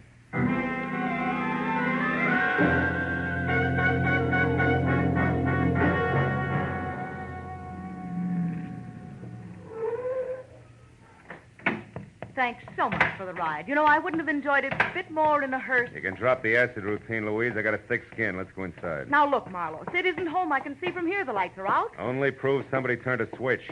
Come on, open up. All right. Come on. That's better. And since you're making yourself so at home, you might as well make yourself a drink. Hey, it's a good idea. Nice little bar you got here, honey. Always easier to talk with a drink in your... Hey, Louise, these papers on the table. Ever seen them before? What are they? Contracts, I'd say. Yeah, all filled out. Just waiting for Kagan's signature. So your husband is now a full-fledged, big-time cartoonist. What do you know? Pretty fast work, huh? Just what do you... Creator of Peter Pageant's been dead not more than 3 hours, and already his successor's contracts are drawn up. No wonder Junius was bitter. Maynard Roper had those drawn up beforehand, just in case. Yeah, just in case somebody's patience ran out. Could be your husband's. I want to talk to him. You're out of your mind. He's been here, baby, and not long ago either. Here's his trench coat on the chair. What? Maybe he left again, and maybe he didn't. Now, you take a look through the rest of the house, and if you find him, tell him to come on out. There's still time to talk. Well, go on. She gave me a glare that said she'd like to run my head through a garbage disposal unit and walk past me into the hall. As I held the trench coat, I saw an interesting smudge on the elbow of the right sleeve. It was an imprint of the little cartoon character, Peter Pageant, in the exact pose I'd seen earlier. Peter Pageant addressing the United States Senate. It could only mean one thing. The right sleeve of the coat I was holding had been jammed down into wet ink on Junius Poppy's drawing board shortly after I'd left the studio tonight. I was still looking at the coat when Louise came back. She started to say something, but the doorbell interrupted and kept on interrupting, and finally, she walked over and answered it. It was Bert Slack, the man from San Francisco. His face, green and waxy, would have worn the same look if he'd been falling out of a 10-story window and knew he couldn't hold on. He gripped the door casing with both hands, like a slow-motion fireman sliding down a pole. Suddenly, he jerked up one hand and pointed at Louise. He turned his eyes at me and tried to speak. Then he took 5 sliding, stumbling steps into the room and pitched headlong to the floor. The handle of a knife, ringed by a patch of drying blood, stuck out of his back between his shoulder blades. Sid, you Sid, couldn't have... you think Sid did it? Why, Louise? What's the reason? No, I didn't mean that. Oh, get away, get out of here. Not yet. Slack was a chief private eye from San Francisco, and you just got back from there. What happened up there, Louise? Why do you think your husband had to kill this guy? No, I won't tell you. I don't know anything. Oh, leave me alone. Get away from All right. Get hold of yourself. You're hysterical. Now listen to me. Where does Roper live? Come on. Maynard Roper, his address. 94 Addison Avenue. Why? Because your husband might be there, and I want to talk to him now more than ever. You're on your own, baby. Get good and hysterical if you want to. I'll see you.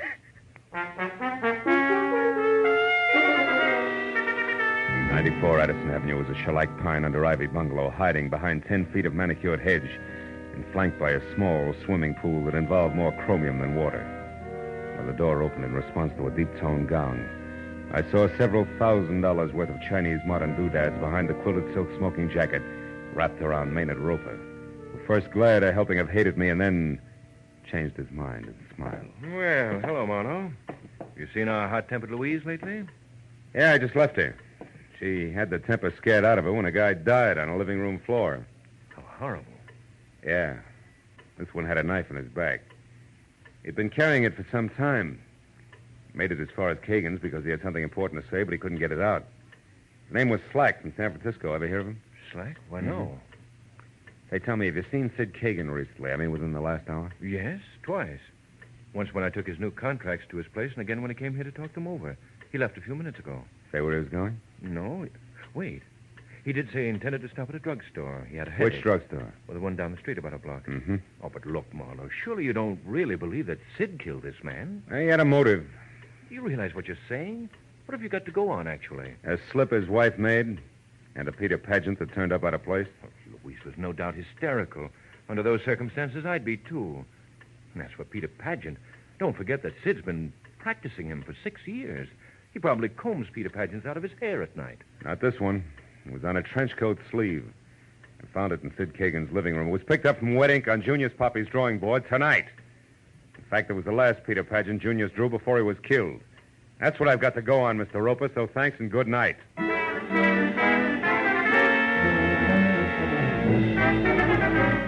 I got in my car and drove fast till I found the drugstore and then pulled up across the street from the place and watched.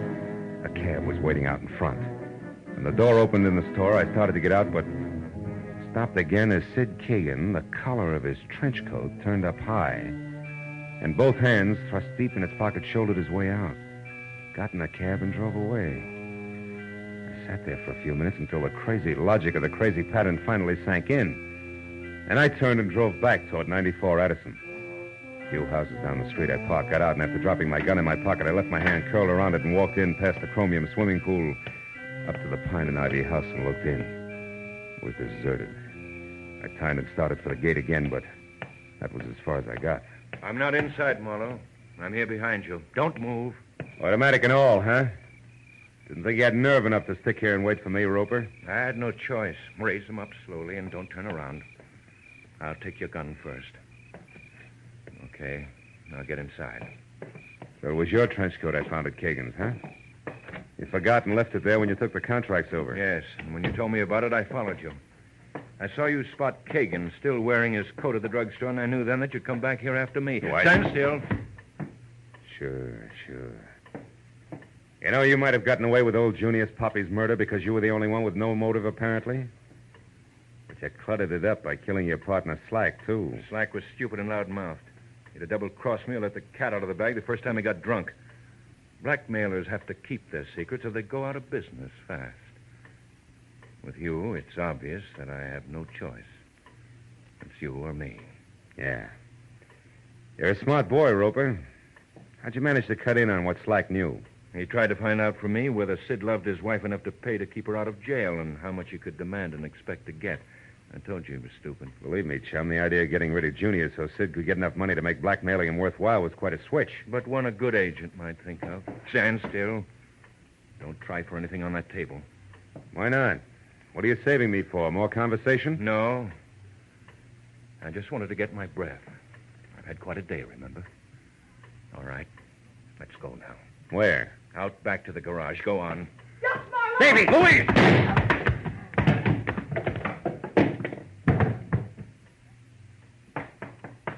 Marlowe, is he dead? I don't know. I don't think so. You sure picked a sweet time to show up, baby. How'd you manage it? I was out there a long time listening. When I realized what was happening, I came in. Yeah. Save my thick skin or kill a blackmailer. Once I killed a man unintentionally. I didn't want to do it again, even him. But tonight, when I thought Sid had stabbed Bert Slack because of it, I couldn't stand it any longer. I came over to find you and turned myself in. The big question mark on San Francisco? Oh, there was a brawl. I got mixed up in it. A man had a gun, and in the struggle, it went off and killed him. I was scared silly. I ran away, but Slack had seen the whole thing. He even got the gun with my fingerprints all over it. And, well, that's that. Let's go, Marlowe. Yeah. Okay, baby. Let's go.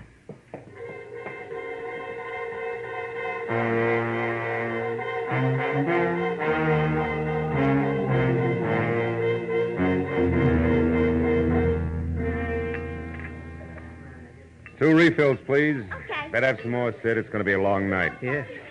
I still can't get it through my head that this has happened, Marlowe. I can't realize it.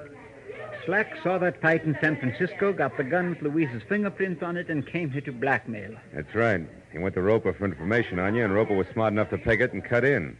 Killed Junior so you'd get more money by taking over the strip, and then... And then he and Slack began to fight between themselves, and Maynard killed him, too. Mm-hmm. How can there be people like that? Same way there can be rattlesnakes, black widow spiders, and cancer. Marlowe, what is going to happen to Louise? I don't know, Sid. Oh. But she's got something now she didn't have before. What is that? You. You loved her all the time. But she didn't know what that meant. She does now. Look, she might be finished with the police. Maybe you better go over, huh? Yes, I guess I'd better. Good night, Phil. And thank you. So long, Sid.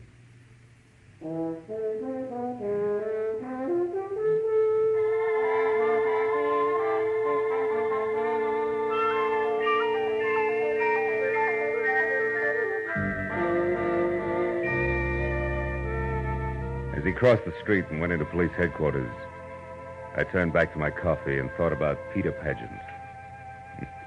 The impish, whimsical little character with a sly, knowing smile, half sad, half amused at the foibles of the world. Yeah, the world seems more and more to be made of halves. Like that old song. How's it go? Sometimes I'm happy, sometimes I'm blue. Sudden storms and sudden calms.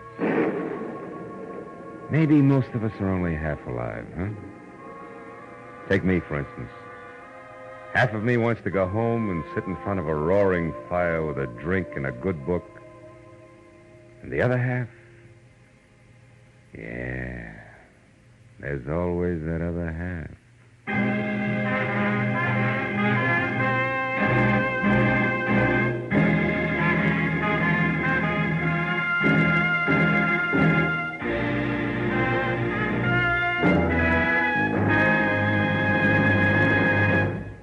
The Adventures of Philip Marlowe, bringing you Raymond Chandler's most famous character and crime's most deadly enemy, star Gerald Mohr, and are produced and directed by Norman MacDonald. Script is by Mel Donnelly, Robert Mitchell, and Gene Levitt. Featured in the cast were Vivi Janis, Howard McNear, Parley Bear, Bill Johnstone, and David Ellis. The special music is composed and conducted by Richard Orant. Be sure and be with us next week when Philip Marlowe says... It started with a wreck and went from there to double murder over $75,000 worth of glitter that nobody got in the end. Because I found out just in time what was fishy about the tale of the Mermaid.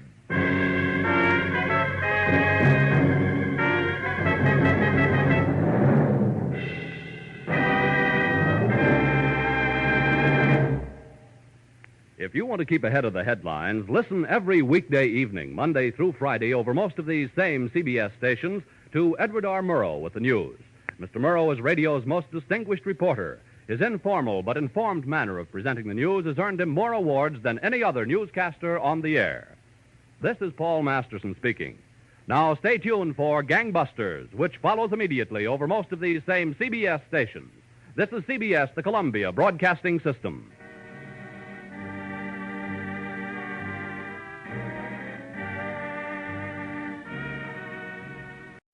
Get this and get it straight. Crime is a sucker's road, and those who travel it wind up in the gutter, the prison, or the grave. There was a gorgeous tapestry found under a tomb, and they were all after it. The worried importer, the man with half a face, the Englishman in an L.A. slum, and the lady wearing a green veil. But before it was over, none of them had it, and 2 of the 4 were dead. From the pen of Raymond Chandler, outstanding author of crime fiction, comes his most famous character in The Adventures of Philip Marlowe.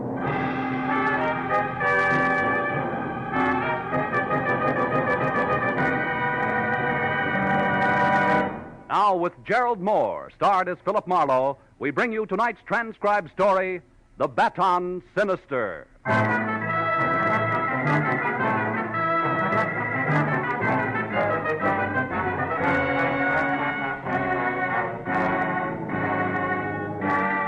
I'd watched the blood-red sun set behind an ugly purple storm out on the ocean, and the weird afterglow that crept into the canyons of the Hollywood Hills made me uneasy.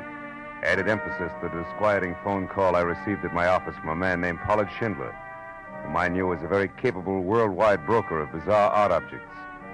In words that fell over each other in urgency, he asked me to meet him at my place at once. As I drove to my apartment, I figured the trouble lay ahead, but I didn't realize how close it was until I parked and started out of my car.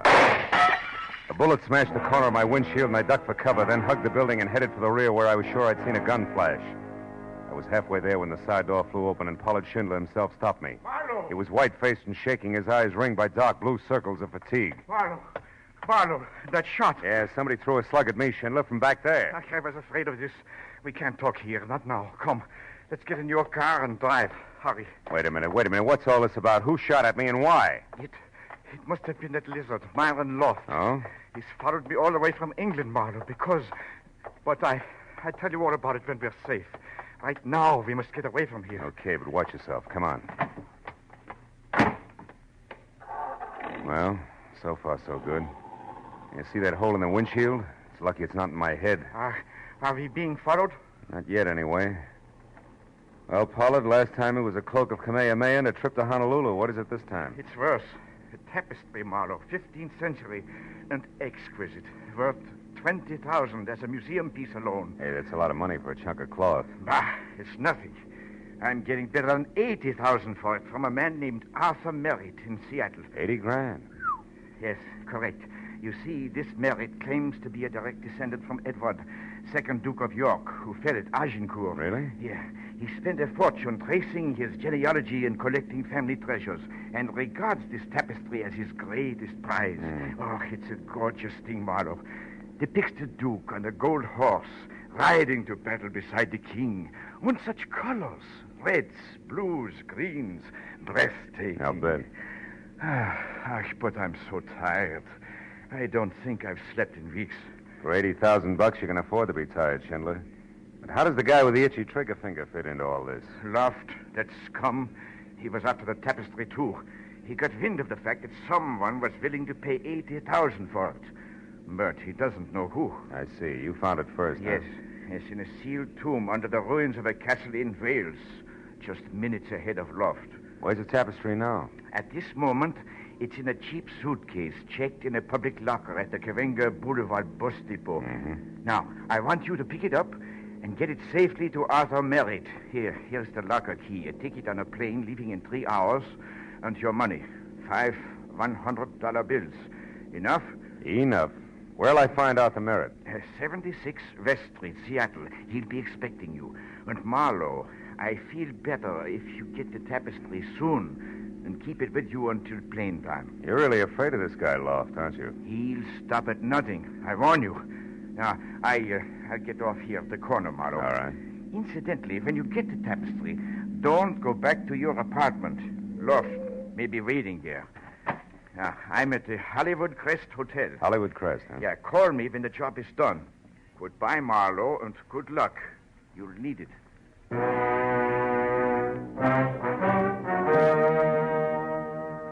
The key Schindler left was numbered 410, so I drove to the bus station and went in.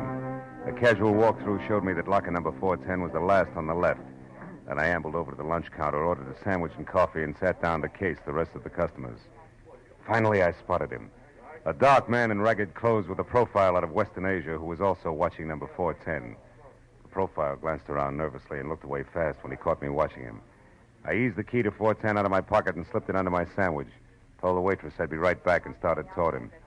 He saw me coming and made for the back exit, broke into a run. When he got to the door, we played follow the leader down the tunnel to the alley behind the bus barn and around a corner. There the game stopped. Because a claw that belonged on a lobster reached out, grabbed me by the shirt front, and pulled me up against 18 inches of curved Damascus steel, sharp enough to shave with. I knew then why he'd shown me only his profile. Half his face was handsome, the other half...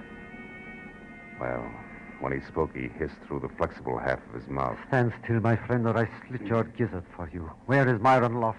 I don't know. I never met the man. Up close, that is. Liar, you are working for him. Keep using that knife of punctuation, pal, and I'll admit anything. I followed the fat German. I watched him put the tapestry in one of those lockers inside. Therefore, I knew that Loft or his hireling wouldn't be far behind. You mean me? You're off base. What's Myron Loft to you? What indeed? Only I know the true value of that tapestry. For it was I who paid for it, with half my face and half my mind. But before I'm through, Loft will know, too. Where is he? I don't know, but I wish I were with him. Shall I kill you for being stupid? Go to Loft and tell him that Akkar is not dead, but has come back to teach him the price of treachery. This'll surprise him, no doubt, huh? He murdered me, so I would not talk. He left me for dead. Sent me hurtling, unconscious, off a bridge in a truck of blazing oil. It made me like this. Claw for a hand, a face to frighten demons. But it did not kill me. Nice guy, Loft. And the tapestry itself. Tell him it will bring him nothing but despair. For I have put a curse of worthlessness on it that... A car! There, from the alley. The shot. Did you see who it was, Akkar? No, but I didn't have to see it to know. He thinks he has finished it now. But he is wrong. Look for the Baton Sinister. What? Look for what, Akkar? In the Duke's shield, the Baton Sinister. Akkar.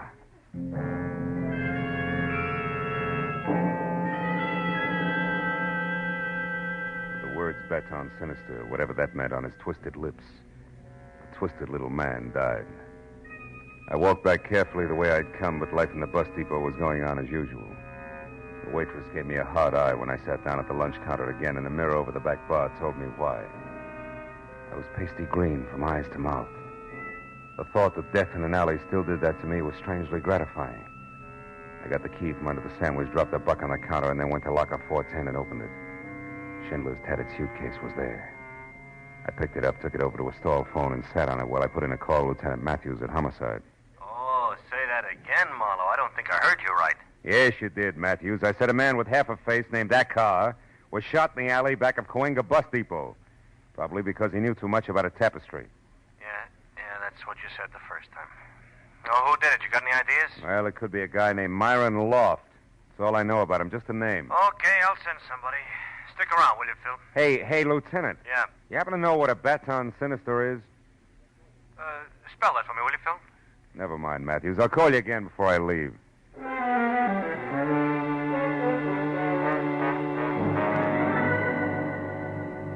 When I left the bus depot, I drove to my office, took the suitcase upstairs, and after I locked myself in, I opened it under the lamp on my desk. Folds of dazzling cloth spilled out. I remembered Schindler saying Duke was riding a gold horse, so I looked for that. Yeah, it was easy to spot. And from there, I located his shield. It was deep blue with 3 white roses on one side and a red lion on the other, and in the center, pointing diagonally from upper right to lower left, was a thin line of still deeper blue. That was all I had a chance to see. Because a hand in a rubber glove clamped a wet cloth over my face, and the sickly, sweet odor went through me. Like warm oil through a paper bag.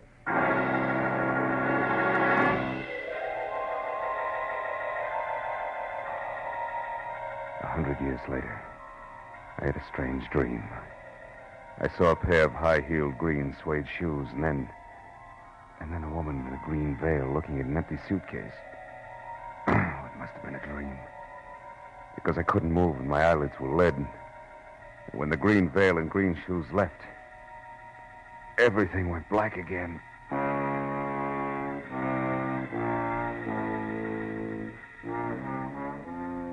Next time it was no dream. I was face down on my office carpet alone and very sick to my stomach. I'd been chloroformed. I crawled over to the desk and pulled myself up. The suitcase was open and empty. Somehow I got the phone off the hook, dialed information, and a minute later I had my client on the wire. Marlowe, you sound sick. What is wrong? I am sick. You're going to be too, Schindler. Your tapestry's gone. It was stolen. Gone? Stolen? Yeah. Oh, no, it can't be. You plundering, stupid fool, Marlowe. Why did What you... did you say? I'm sorry, Phil. Screaming in hysteria won't get it back, will it? No.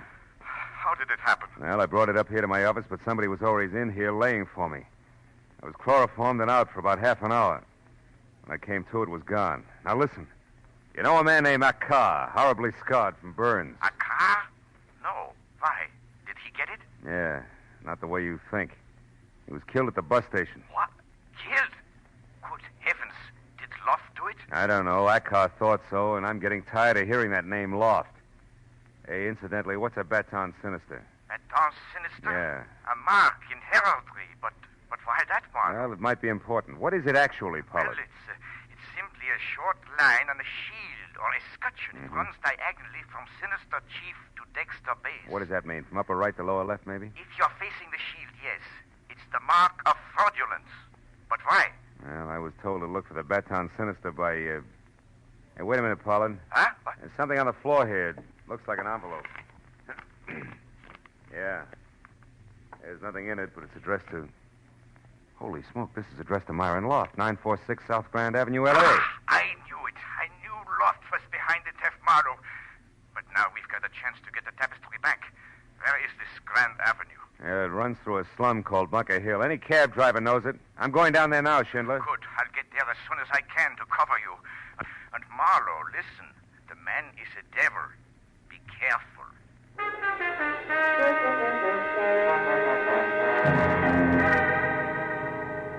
Bunker Hill stuck up above downtown L.A. like a wart on a debutante's hand. The big street that had tunneled under it or bypassed it years ago left it nothing more than a dingy, isolated attic where the city's worn-out cast-offs finally end up to die. And the big hotels that open on the swank street below had all carefully turned their backs on the hill.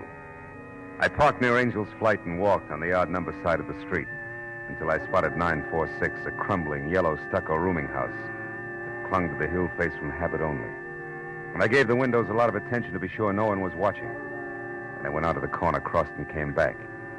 An anemic nightlight was on at the end of the hall. So I pushed my way through the smells toward a door with a grimy card that said office.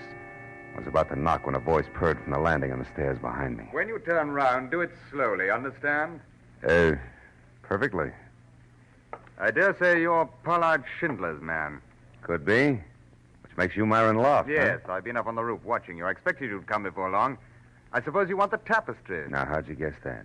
Then what price has Schindler decided to offer me? Price? You're kidding. Hardly. I don't enjoy humor. Perhaps you don't know much about the tapestry, Not much. I know more than I used to. I had quite a chat with Akar. Akar? That's impossible. My ex-assistant is dead. I know. But he lived long enough to tell me about the Baton Sinister on the Duke's shield. That's a lie, my fine fellow. There's no Baton Sinister on that shield, and it's... Oh, of course. That sly idiot. Akar would try something like a Baton Sinister. But for what purpose, I can't imagine. Just to make sure that you'd pay for his murder. What's that? Must have been a shock to find out he'd survived that burning truck accident you tried. So you finished him tonight with a bullet. Oh, that's strange. How much more do you know along this line? Enough to make bargaining more than worth your while, and I haven't kept it all in my head. I see. Well, my door's the second on the left. Now move along now, quickly. I see no reason to hurry. I do. See what you mean. Although the accent was Oxford, the gestures were strictly Skid Row. So as I proceeded Myron Loft and gun into my lord's sagging chamber, I watched carefully for the chance I knew I'd have to take before long. But a small step toward a dark corner... No, don't try that. ...told me it wasn't going to be easy. The gentleman with the flaccid voice was being very wary about me. Now turn about and face me, quickly. So wary about me, in fact, that the quiet footstep behind him went unnoticed. The footstep that had been made by a green suede pump that belonged to a lady with a veil, also green. I now knew I'd actually seen earlier in my office. When she took her next step, the gun she clenched in her expensively gloved hand was raised high.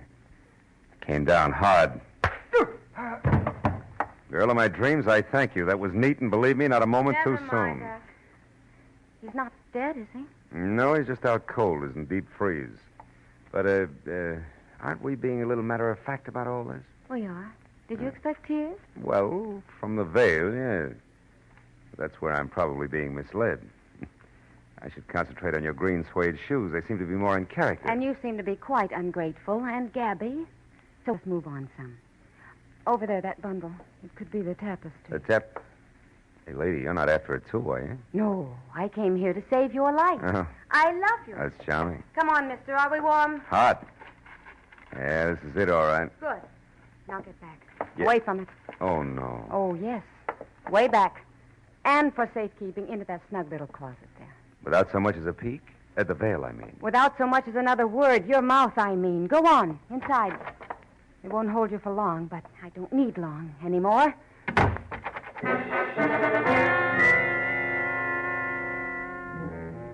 She was so right. Didn't hold me for long. Because even a misplaced hiccup could jar loose most any given segment of Bunker Hill construction. However, by the time I got to the street, it was lady with veil and bundle tucked underneath her arm climbing into a cab. And only a tail light skidding out of sight around a corner. So I played the only bet left. She departed in a cab. Maybe she'd arrived in one. And maybe that one was still in line at the hack stand across the street at the back of the hotel. At number 4, I connected. Yeah, sure. The doll with a veil. I brought her here. Why? What's it mean to you? Everything. She's my long-lost sister. Where'd you pick her up? I can't remember. Okay. Here's 5. Now try it. Sure. It was the Sunset Gardens Hotel, Villa 12. Witches around on the side. But you know what else? No, what else? I'll bet this 5 she ain't really your sister at all. I'll bet she's really your wife. Oh, you're so wrong. She's really Typhoid Mary, Jack. You better fumigate fast, both inside and out. Huh? Goodbye.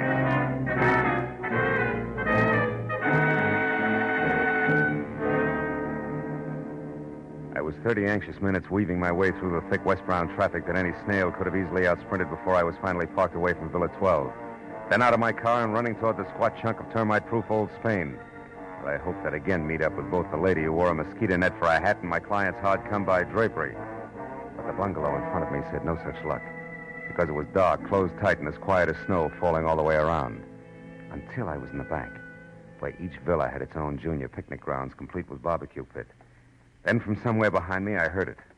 First the rattle of paper. Then a few footsteps, high heels, that I knew could be the green suede ones on flagstone. After that, over near the pit, liquid poured on wood, and then sudden flame.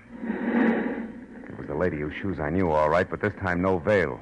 Only a face that might have been pretty if it weren't for the prancing shadows the flames threw over an expression that was a little more than determination, a little less than psycho. I moved close to her quietly.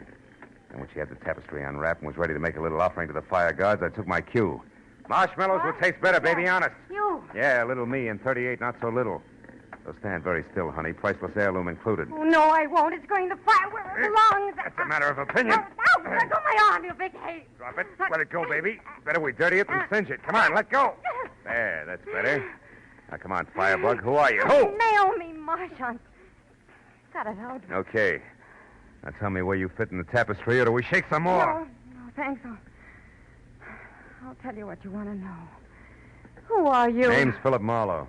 Cop? No, a private detective hired to babysit with the tapestry. Let's not change the subject. Okay. Getting there. I'm Arthur Merritt's niece, Anne Solaire.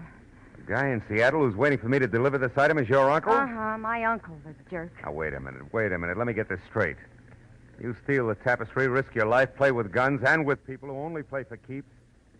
Also, you can get a chance to burn $80,000 worth of fancy needlework. Listen, my uncle has been throwing away his money on antiques, and all he's got left of $500,000 is $100,000. I don't want 4/5 of that used for this stinking substitute for wallpaper. Anything else? Yeah. How long you been working on this project, this Operation Arson? A week. Came down from Seattle when I learned that the man my uncle was dealing with was named Pollard Schindler. You can fill it in from there. Now, do you mind if I leave? I'm looking forward to bed and a good cry. $80,000 worth. Do I go? Yeah, on one condition. Your gun, baby. It stays.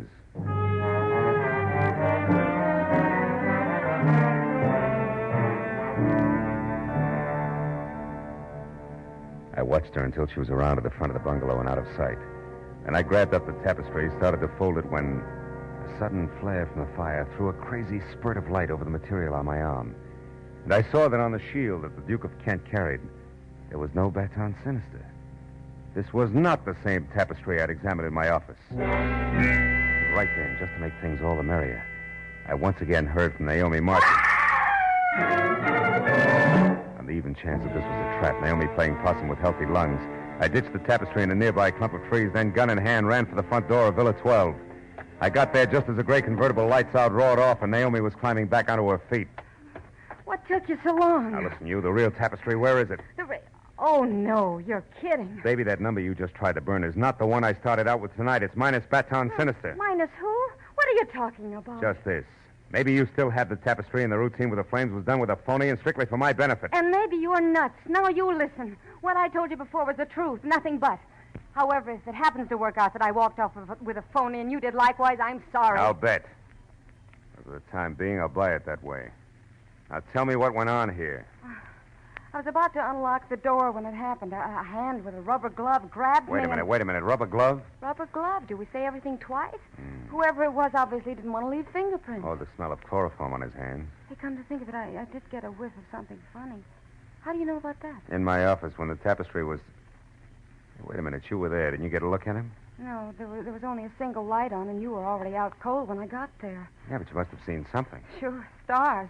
After he took the tapestry, then laid an envelope of some kind next to you, I told him to reach way up. It got me piled into a heap on your office floor. The envelope He laid ran. next to me. I followed, but I lost it. Hey, hold it. Back up, Naomi. What? Did you say he placed that envelope there next to me?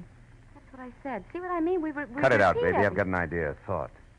About a Baton Sinister and what's really going on. Also, it just occurred to me that Myron Loft might not remain unconscious forever. And that my client was going to cover me at Loft's place on Bunker Hill. Wait, where are you going, Marlowe? Once I pick up the tapestry I just hid, which may not be a phony, back to Bunker Hill. So long, kid.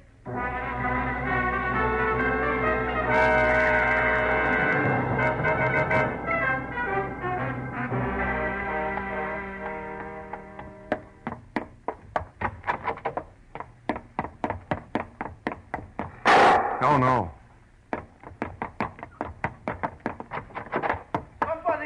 Somebody call the police. Marlowe! Oh, Marlowe, thank goodness you're here. I just shot Myron Loft. You did what, Schindler? Yes. Gott in Himmel. Dead Marlowe.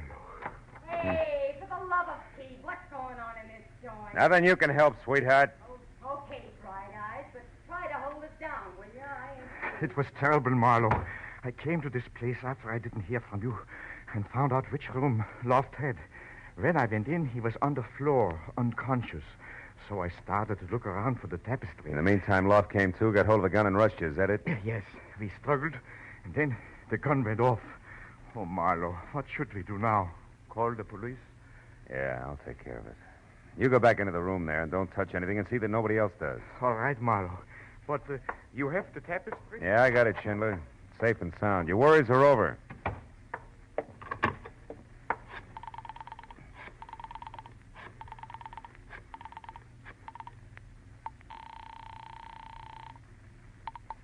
Homicide, Detective Lieutenant Matthews speaking. Hello, Matthews. Oh. I'm at 946 South Grand Avenue, and so's another body. What? At Myron Loft, I mentioned.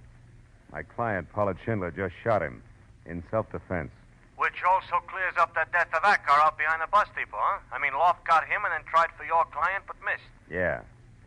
Yeah, if you believe my client. Yeah, well, Oh, Marlowe, what are you reaching for?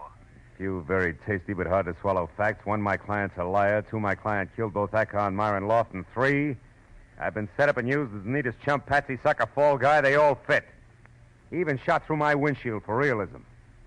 Pollard Schindler never had the real tapestry, Matthews. He had only a phony. He gave it to me to deliver and then swiped it from me. After which he put me on the trail of the real one. Uh-huh. So while swiping it back for him, like the good private detective you are, you'd come up with the real one, huh? That's tidy. I'll be right down, Phil. Okay. You told the police what happened, Marlowe? Yeah. I told them, Mr. Schindler. I told them everything. Now there's nothing for us to do but wait.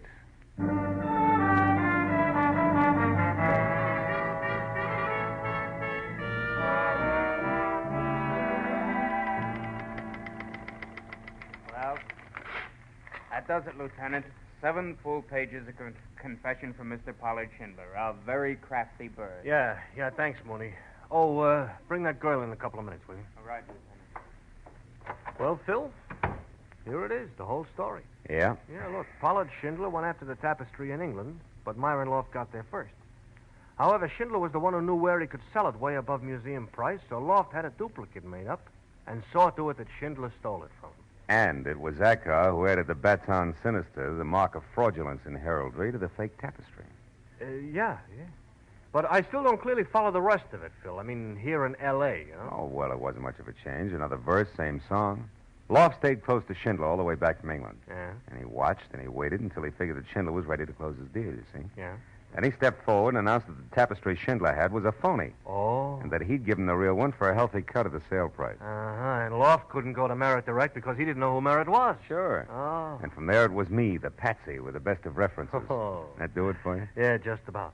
Schindler killed Ackar, whom he didn't expect in the scene, and Loft, who he did, so neither one could spill to you. That's right. Now it...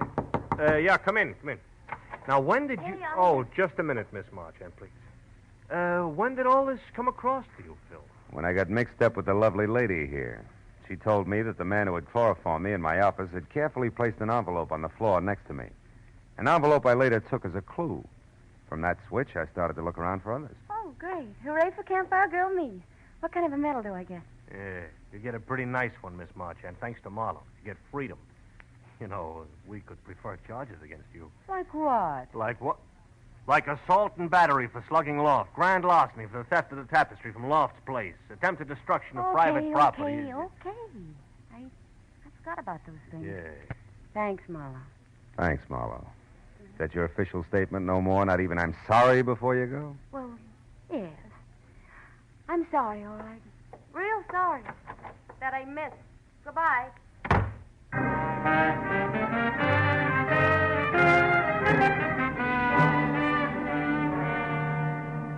Another hour, and my signature was on another dozen official papers before I was free to leave Matthews, who kept the real tapestry but gave me the one we got back from Pollard Schindler, the one with the Baton Sinister on it as a souvenir. So by the time I got back to my apartment, it was pushing 4 o'clock in the morning, and I was tired. Tired of a night that had been jammed full of crooked people who had taken crooked paths half across the world, chasing a buck. So tired, in fact, that I didn't notice Naomi Marchand leaning across the door opposite mine until she spoke. Marlowe, we could take that tapestry you have there, even if it's a phony one, and fly to Seattle and sell it to Uncle Arthur before he knows anything about what happened here. Marlowe, we could... Marlowe? No. Marlowe. Go away now. There was only one thing to Marlowe. do. Put both Now, hands firm on her Marlowe. shoulders, spin the girl around and across my knees. Don't you thank me! Oh, well. I was too tired for even that.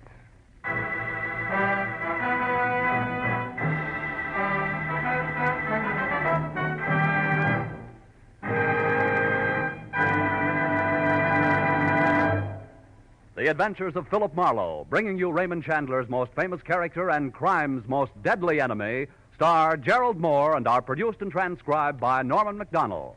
Script is by Mel Donnelly, Robert Mitchell, and Gene Levitt. The special music is composed and conducted by Richard Orant. Be sure and be with us next week when Philip Marlowe says... Rain slashing a glass roof, an old man's curiosity, and an imaginary imp out of place. They all became important when 2 people died violently, so a third could make a killing.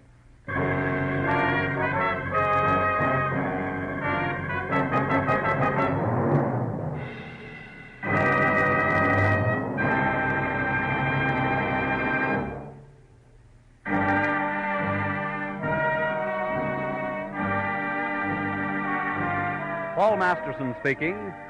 This is CBS, the Columbia Broadcasting System.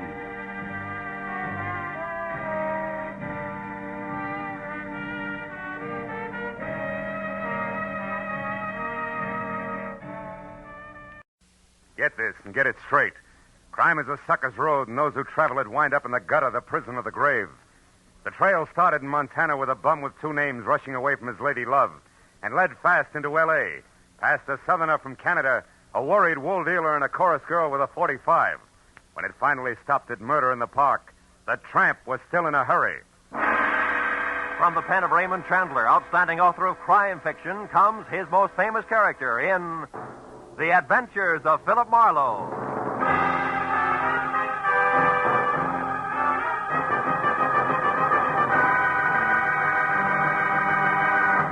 Now, with Gerald Mohr, starred as Philip Marlowe, we bring you tonight's exciting story, The Bum's Rush.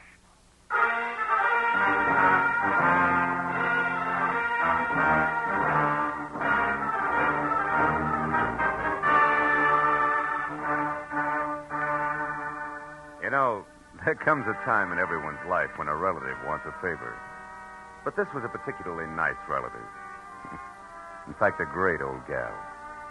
She'd written my name and address in the center, and her name, Jessie Gavins, Eagles Rock, Montana, in the upper left corner of the envelope.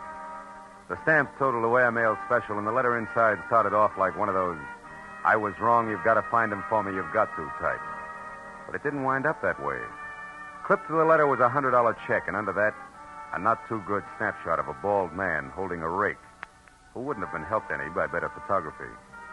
10 minutes later, at exactly 8 p.m., my long-distance call was put through, and the voice that belonged to Aunt Jessie was snapping at me from Eagles Rock, Montana, like the end of a whip. Certainly I wrote it. How many Jessie Gavinses do you think there are in Eagles Rock? Philip, I want you to find Jonathan Miter and see if he's all right. Yeah, you said that in your letter. Jonathan Miter is my fiancé. Aunt Jessie. Oh, I know what you're thinking, young man, but I'm 51 and he's 55, and there's nothing wrong with the September song if the harmony's close enough. Yeah, I hope my harmony's that good when I'm 55.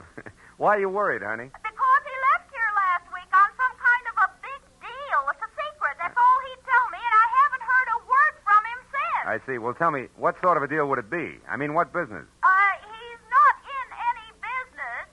Oh. What was his work before he retired? Well, he's not exactly retired either. He's not exactly... Look, Aunt Jessie, I'm getting at this. What does he do, or what did he used to do for a living? Frankly, not... Well, I might as well tell you. Most folks around here, Philip, think Jonathan Miter's just a bum. Maybe he is.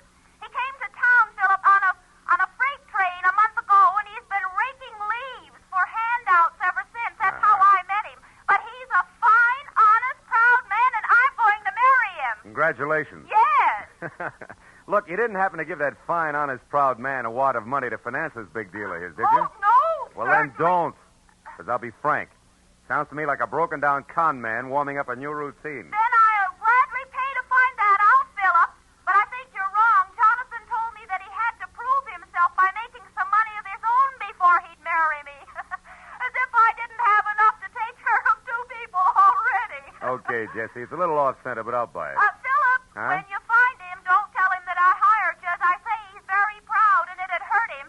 And now all I can give you to go on, aside from that snapshot I sent, is an address, 764 Hope Street in Los Angeles. 764 Hope Street. Well, how'd you get that? From checking through every single thing of his I could lay my hands on. It was on the back of an envelope. Of course, it may not mean nothing. You're so right, Jessie. Please, now, don't joke with me, Philip. Jonathan was so serious and in such a hurry, and there was a funny, brave glint in his eye when he left. Do your A best. brave glint. Oh, no. Okay, Jessie, no jokes. Goodbye, darling.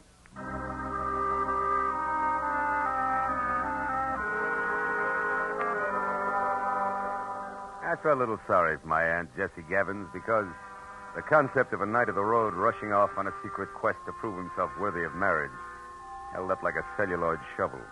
And it got no help when I pulled to a stop in front of 764 Hope Street. It was a cramped combination warehouse and office of corrugated iron and glass brick, respectively, with a shy red and black sign reading Hirsch Woolens over a door that looked like...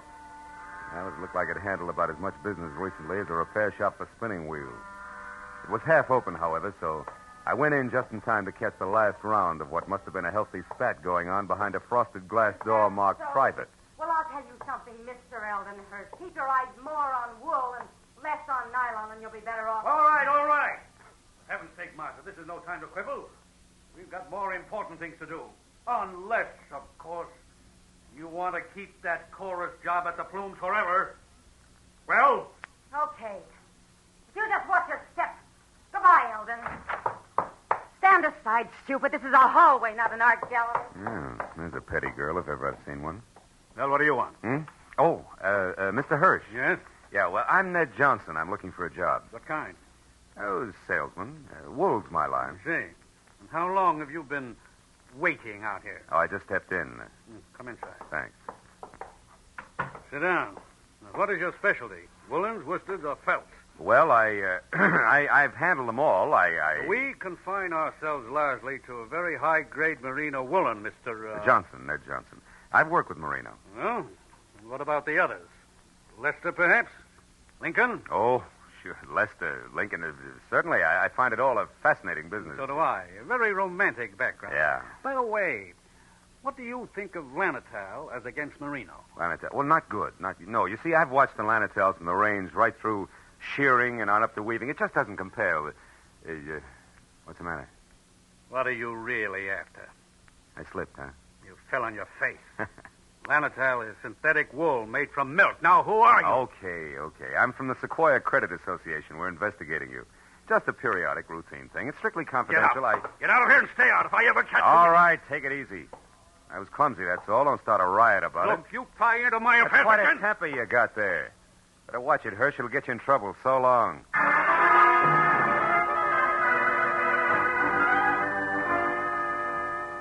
I hadn't exactly been wool gathering with Hirsch and Company, but I hadn't exactly made strides on the connection between a bum in a hurry and 764 Hope Street either. However, I couldn't help wondering what Hirsch had meant when I'd overheard him speak to the girl in the office about more important things to do. So when he slammed the door on my shoulder blades, I went around to the alley for a peek in his warehouse. But I skipped that when a man stepped into view wearing the identical face I had in my pocket on a snapshot. It was Jonathan Miter. He'd swapped the rake for a silver-tipped cane and patches for 14-carat class from spats to a Hamburg, which might well have covered a bald head. But it was the same man, no doubt about it. So I decided to play this one strictly three cushions with reverse English. Hey! Huh? Hey there, you! Oh, were you addressing me, sir? Yeah. Don't I know you? Oh, sure I do. Points east, huh? You're mistaken, my man. I haven't been east in 30 years. Oh, come on, friend. I'd know you anyway. You're good old Jonathan Miter. Sir, I am Ross J. Crowley of Canada, and I have never had the dubious pleasure of your acquaintanceship until this very moment. Ross J. Crowley of Canada, huh? Mm-hmm. Okay, Miter, that's the way you want it. What are you doing around the wool business? Setting it up for a fleecing or just pulling it over somebody's eyes? My good man, you've obviously confused me with someone else. Now, pack off, like a nice fella. I'm in a hurry. Now, wait a minute, Pop. Wait a minute. Let's get this straight first. Your name's not Crowley. Why are you using it? By Godfrey, sir, you're trying my patience. Stand aside. Come on, let's have it. Oh, very well, if you insist. Here it is. Look out. Hey, come back here, you old goat. Why don't you look out? Why, you awkward roughneck. Why don't you look where you're going? I was, but I couldn't get around all three of you. Three? What do you mean? You three? and your two big feet. If you can't keep those gunboats out of people's way by yourself, hire a pilot. Hey, Oh, by now my boy's so far ahead I couldn't catch him if he stopped for lunch. Thanks to you. Goodbye. I went as far as the corner anyway, but I'd been right the first time. Jonathan Miter, alias Ross J. Crowley of Canada, was long gone, and I had no idea where. This left me with one slim, lovely lead, a lady named Marcia. If I'd eavesdropped correctly, she would shortly be making with the legs in the chorus of the Flume Theater restaurant. It was 7:30 when I entered the platinum-plated tourist trap on Hollywood Boulevard that featured small portions of bad food under glass and large helpings of good skin under lights. It cost me $10 and a fast ad-lib backstage, but it would have been worse out front, so when the chorus high kicked its way out into the wings, I nailed Marcia as she went by. She narrowed a half a pound of mascara at me and let her footlight smile drop, which left very little else. Yeah, my name's Marcia. What do you want? Make it snappy. I gotta change. Change what? Your hairdo?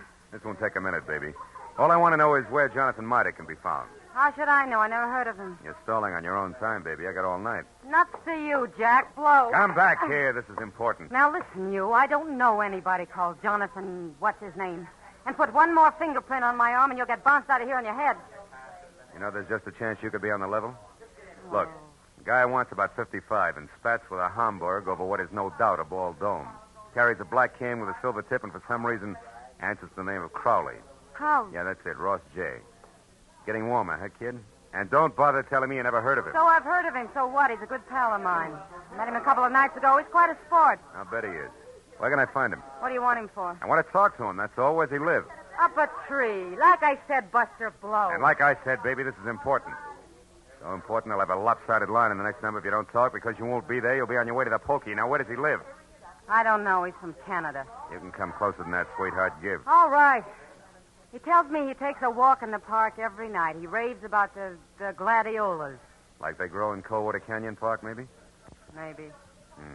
Thanks. You're a good kid. Keep your powder dry, baby. I'll see you.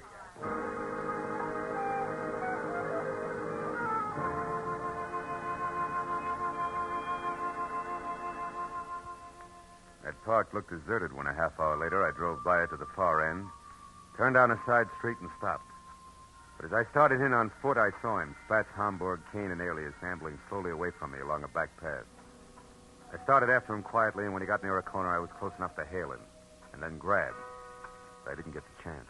Stand still and keep your mouth shut. I turned slowly. It was the gentleman with the big feet, and he wasn't much uglier, just a little flabbier than the automatic wrapped up in his fist. You seem to be falling over my feet every time I turn around. I noticed that. But I figured the first time was coincidence. What do you figure now? That our gay dog, Mr. Crowley, who just turned that corner there, is wagging two tails. But you hold the gavel, Chairman. And don't you forget it either. So he gave you the name Crowley, did he? Mm-hmm. Why, you think he's got another one? Stop that. We both know he's lying. What I don't know is why he took that name or why you're interested. It's a hobby. I collect old geezers with more than one name. You're going to handle hard, huh? You won't tell me? Well, I don't know your angle either. We might work out a trade, huh? No. I'm not wasting any more time either. You're not going to get away from me again. And that means you'd better stay right here. Oh!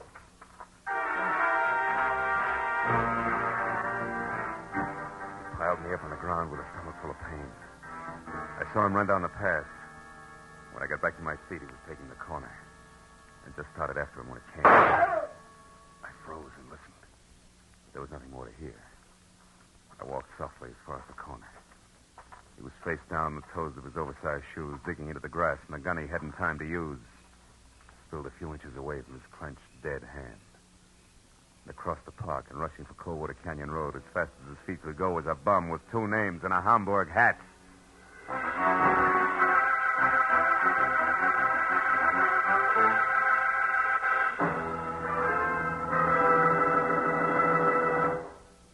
In just a moment, the second act of Philip Marlowe. But first, 30 minutes packed full of talent, music, and fun. That's the Horace Heidt Original Youth Opportunity Show, coming your way every Sunday evening on CBS. Yes, this fall, you'll hear them all on CBS. A galaxy of stars.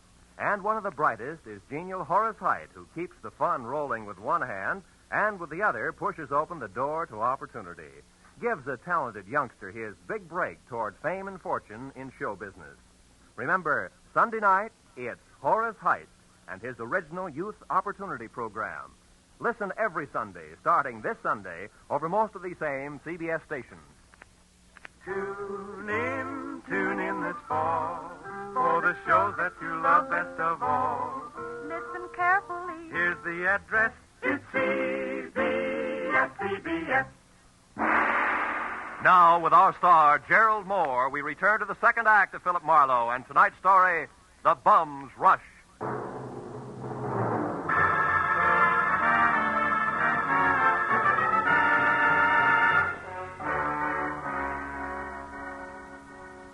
When I took after the fleeing figure known to my Aunt Jessie as Jonathan Mitre, or Ross J. Crowley, who was still barely visible ahead with arms and legs flailing the night air like so many test streamers in a wind tunnel. I didn't know any more about his double identity than I had before. But I did know that what might have started as only a confidence game of sorts had now mushroomed in a murder with the aforesaid gentleman very much involved. And a moment later, when I saw him, breathless and afraid, duck into a sagging, deserted wooden shack that showed a single red light and was labeled Department of Parks, Fire Equipment Private, I figured the right time and place had come to talk it all over. When I finally carefully stepped inside and announced both myself and 38 in hand in definite stentorian tones, he agreed wholeheartedly. All right. I'll come out just as you say, sir, with my hands up. After all, I've no reason to hide. Other than murder, no. What murder? That noise I heard, that's what it was. Somebody was shot. No, somebody was run over by a bullet rolling downhill at a terrific rate of speed. Now shut up and turn around, Pop. Hands still high. Time we got cautious. Are you searching for a gun on me, sir? Young man, you must be out of your mind. First, you insist that I'm a Mr. Mitre. Well, somebody I never heard of. And you're convinced that I'm a murderer. I don't understand you. There. No gun? Now, you satisfied? No, intrigued. Where'd you throw it? I didn't. I never had one. Anything else? Yeah, the name Crowley, Ross J. Why do you use it? Because it's mine. And that young man is a very common custom. Now, do you mind if I leave? I do. Now, look, old-timer. I'm only going to be nice about this for a little while because, first of all, there's a fresh corpse outside, and where I stand, you could be responsible for it. And second of all? Second of all, there's my angle, where I fit, who I work for, facts, and I don't want to reveal them unless I have to. Now, from the top. You and the dead guy, the connection, what is it? I haven't the slightest idea what you're talking about. You haven't, huh? Okay, Pop, we play it straight all the way. Now, listen. My name's Philip Marlowe. I'm a private detective, and I know when it's time to blow a whistle. Don't move, Marlowe, or you never will again. Oh, fine. Marcia. That's right, Marcia. And all loaded down with a nasty old .45 automatic that makes her look and feel very unladylike. Drop it, Marlowe. Come on. That's better. Now, Mr. Crowley, without waiting for Marlowe to apologize, go on. Go, but where? To the hotel. It's important, so hurry. Oh, yes, very well. I won't waste a second. The key. You won't need the key. Somebody's waiting for you. Goodbye, Mr. Crowley.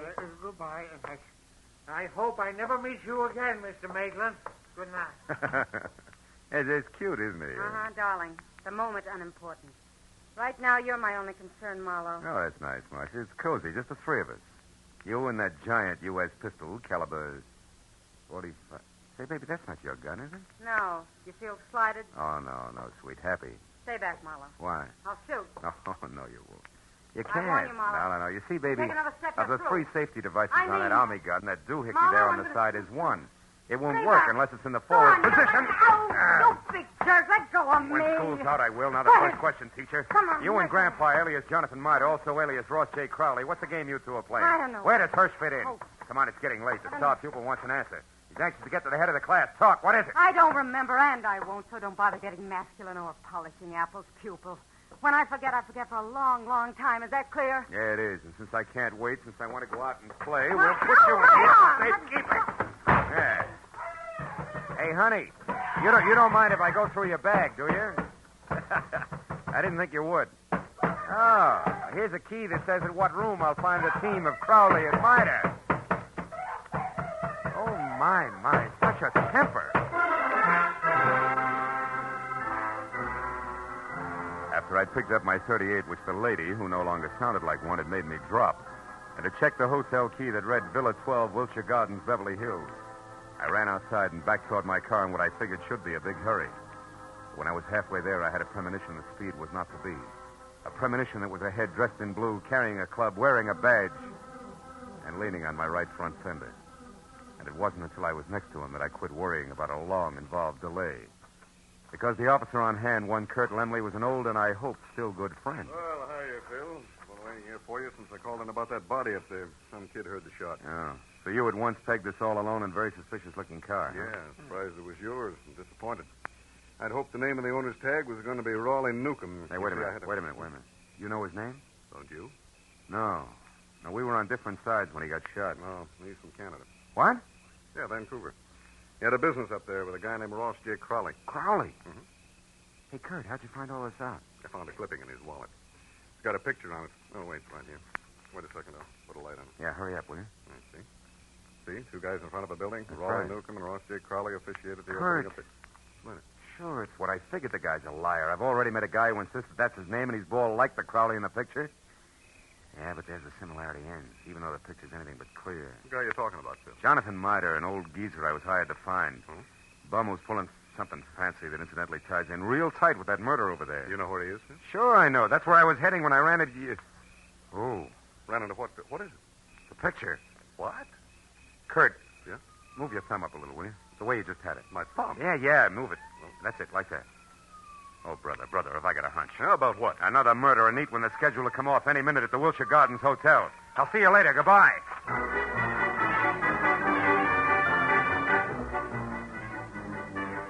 At best, it was 10 screeching stop-and-go minutes from Coldwater Canyon Park across Beverly Hills to the Wilshire Gardens Hotel on the boulevard of the same name.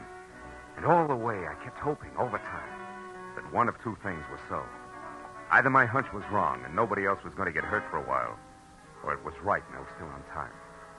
But when I was there, parked and running toward the villa number 10, which was a silent stucco square, choking to death under ivy, and showing only a single light in the living room, I was almost sure that it was going to play still another way.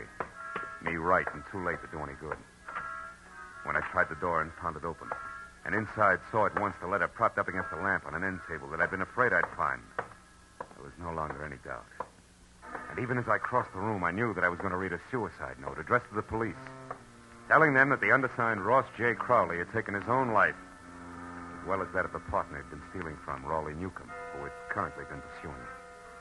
But I didn't know until I reached for the letter to make sure that I'd figured right was the last line, just before the signature.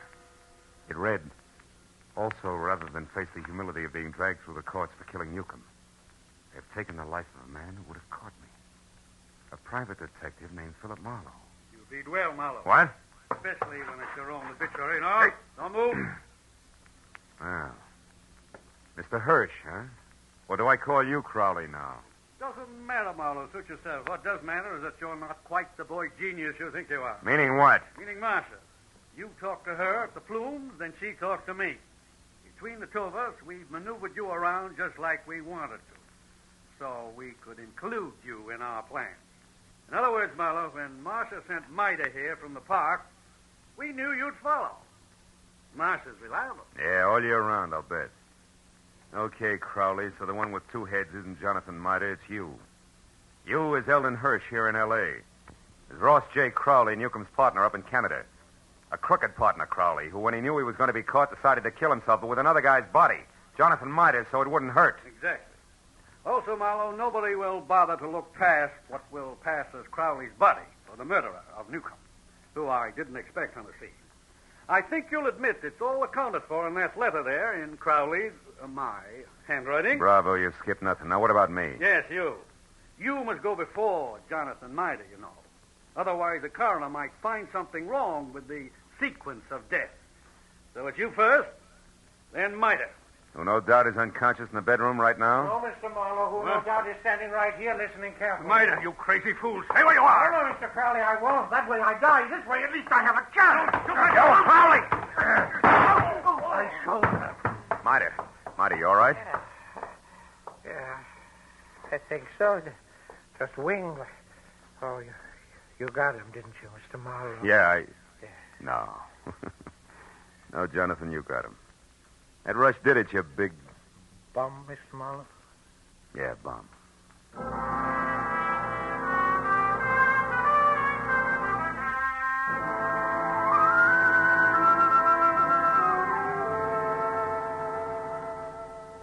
It was 2 long hours of first aid for Jonathan. Arrest on the charge of murder for both Crowley and the accomplice before and after the fact, Martha. And questions and answers in triplicate for the police before Mida and I were finally alone and back in my office waiting for a call we'd put through to, of course, Eagles Rock, Montana. But even then, the gentleman vagabond couldn't quite get over things. Then, in other words, Mr. Marlowe, this Crowley, who introduced himself to me as Hirsch, had his fiendish plan already formulated. And on one of his trips down from Canada, saw me when his train stopped at Eagles Rock. I was raking leaves around the depot. And he saw me, and he hired me on the spot because he needed someone to fit the part of his corpse. That's it. And you'll admit you were well qualified for the job, alone in the world. Except for Jesse, Which you didn't happen to mention. And the fact that you were bald. That's too true, Mr. Don't be sensitive. You see, Crowley or Hirsch was also bald. What? All that hair of his a wig? That's right. Toupee, every bit of it. And incidentally, you see, the reason I caught on to things, Johnny, a policeman found a newspaper picture of Newcomb and Crowley in Newcomb's wallet. Which told you that I couldn't be Crowley. That's right. It also told me more.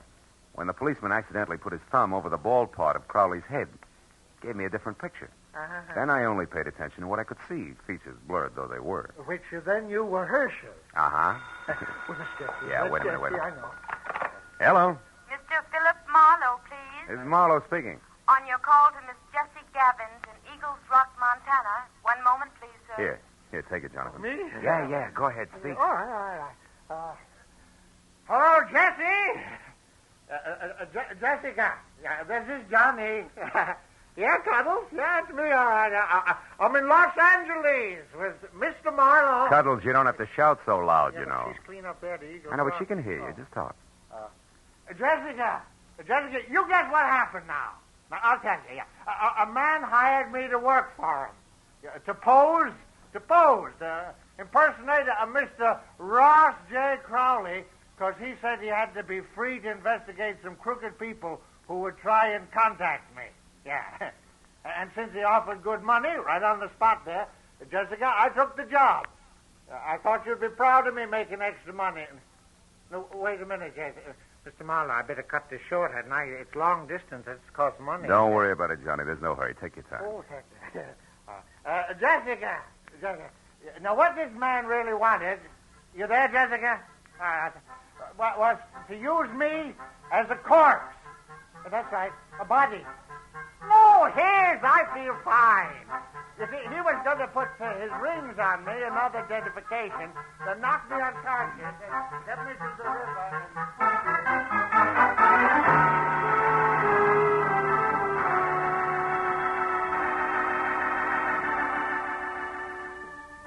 By the time I got Jonathan Miter down to Union Station and aboard a northbound train with specific instructions to stay away from strangers, and got back to my own apartment on Franklin, it was better than 3 o'clock in the morning. Oh, and I was tired. I emptied out my pockets and started to undress. But I forgot about that when my eye fell on the picture that Jessie Gavins had sent me in her original letter. The picture of Jonathan. Well, now Aunt Jessie was going to be happy. But I wondered for how long. Somehow the portrait of the man with the hoe with the solid look of the ages didn't fit the spare frame of Jessie's night of the road. A lonesome train whistle would blow in the night, and Jonathan Miter would be gone.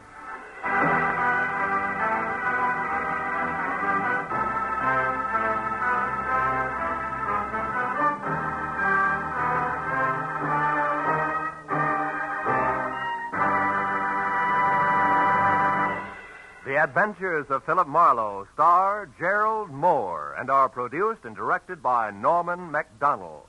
Script is by Mel Donnelly, Robert Mitchell, and Gene Levitt.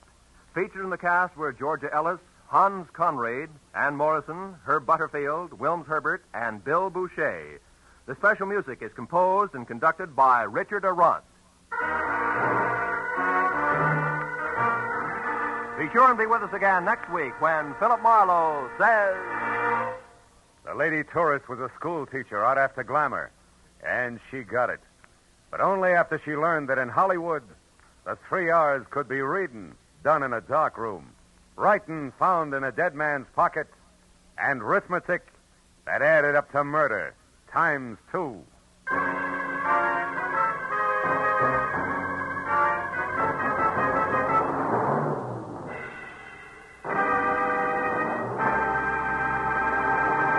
If you think you've got troubles, you should be married to Liz Cooper. She can scare up more trouble than a tropical hurricane, but it's always the kind of trouble you can laugh at because it's all part of My Favorite Husband, starring Lucille Ball.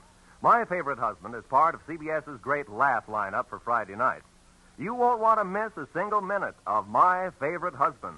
And you'll want to be around, too, to hear the Goldbergs, Leave It to Joan, and Breakfast with Burroughs. They'll all be broadcast on Friday nights over most of these CBS stations starting next Friday. This is Roy Rowan speaking. Now, stay tuned for Gangbusters, which follows immediately over most of these same stations.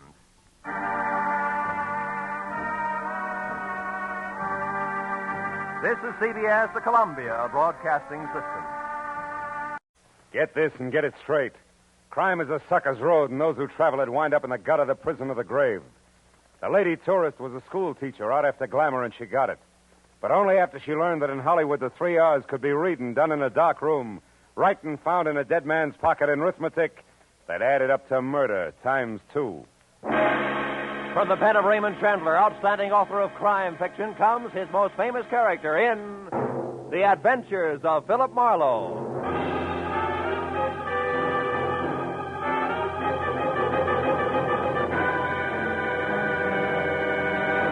Now, with Gerald Mohr starred as Philip Marlowe, we bring you tonight's transcribed story, The Rustin Hickory.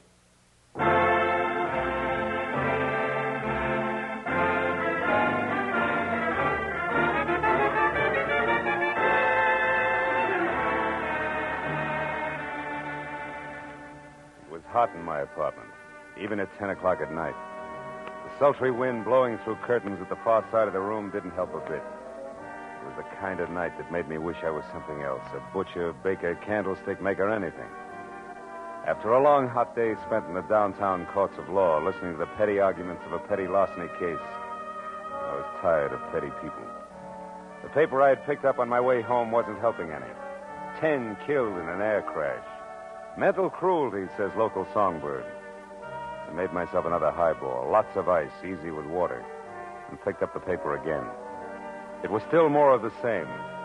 Cy Nestor killed in office on Sunset Strip. Cy Nestor. He'd hit the papers before. Bookie, B-minus picture producer, general racketeer. Somehow I wasn't too surprised he was on the receiving end for a change. My drink was good for 10 more pages of equally dull reading, and I was set for the next in line when the phone rang.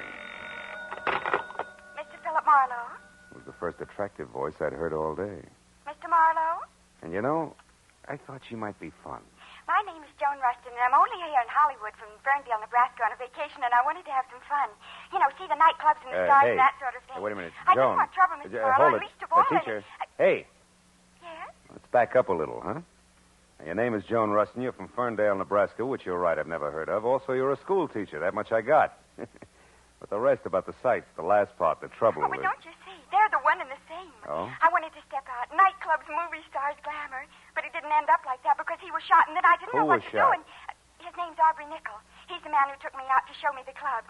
Anyhow, after it happened, I ran. Why? Why? The publicity, of course. Mr. Marlowe, I'd lose my job. You see, I'm a school teacher. Yeah, you said that, honey. Now, look, where are you, Joan? The Tulip Room. It's a bar on Sunset and La Cienega Boulevard. You'll come right over, huh? Huh? Yeah, I'll come right over, huh? Goodbye, Joan. Hey,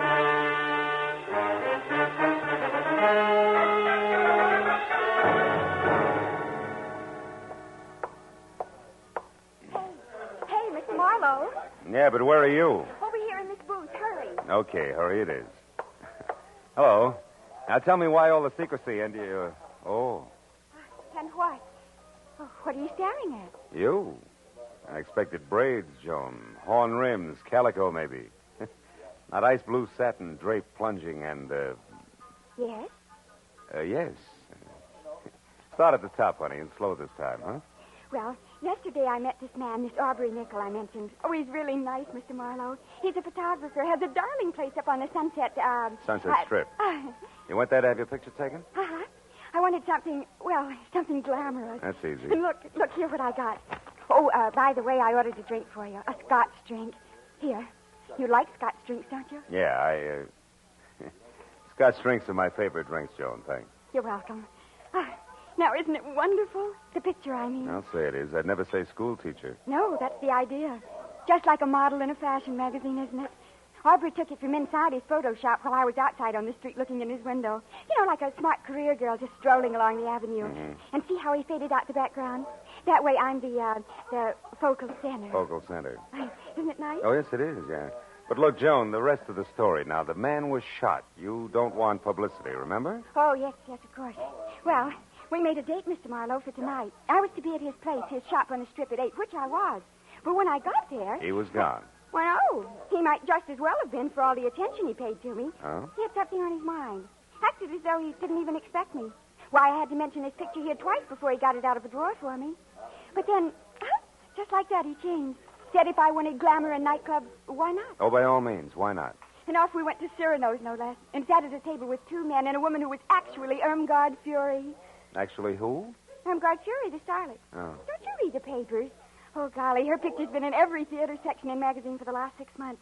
Of course, she hasn't made a movie yet, but she probably will. Wait a minute. Irmgard Fury, she has red hair, a figure, lots of each, huh? That's right. Oh, and so sweet to talk to. Well, believe it or not, when we were in the powder room and she couldn't find her lipstick, she used mine. Now, that's really democratic. Look, Joan, there was a shooting. You remember that. Now, you were sitting at a table with 3 men, and this Irmgard Fury? That's right. Well, go on. What happened next?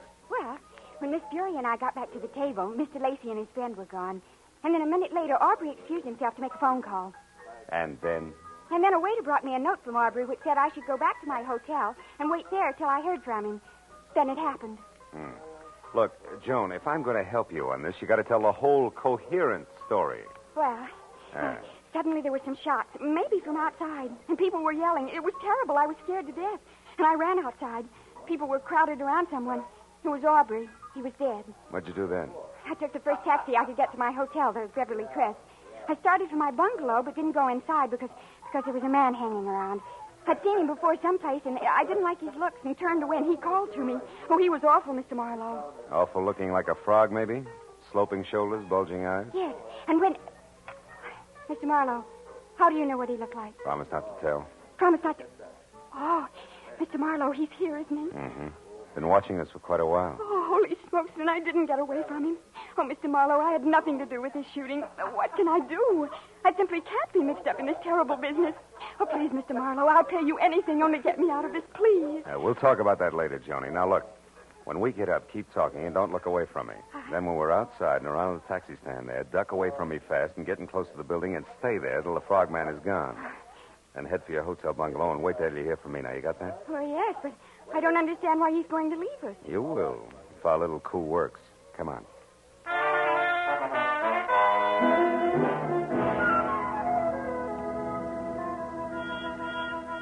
It played easier than I'd expected because, like a good shadow, the frogman gave us a small head start, which was all I needed. The second Joan darted away from me, I moved quickly up to the first cab in line, opened and slammed the rear door fast, said goodbye out loud to Joan, who was not in the back seat, then slipped the driver 5, winked hard, and practically shouted a very far-away address at him. When he lurched from the curb, I stood there and waved a minute. It was what was still supposed to be Joan. Then, even as I saw the frogman dart across the street, pile into his own car and take off after the cab, I walked slowly back into the bar where I had another Scotch drink and did some fast checking on the current location of Aubrey Nichols, which was the Dawson Memorial Hospital. Then I started outside for my car after stopping en route at the booth where Joan and I had been sitting to pick up a pair of gloves and glamour portrait my new little client had left on the seat. The school mom had been upset indeed.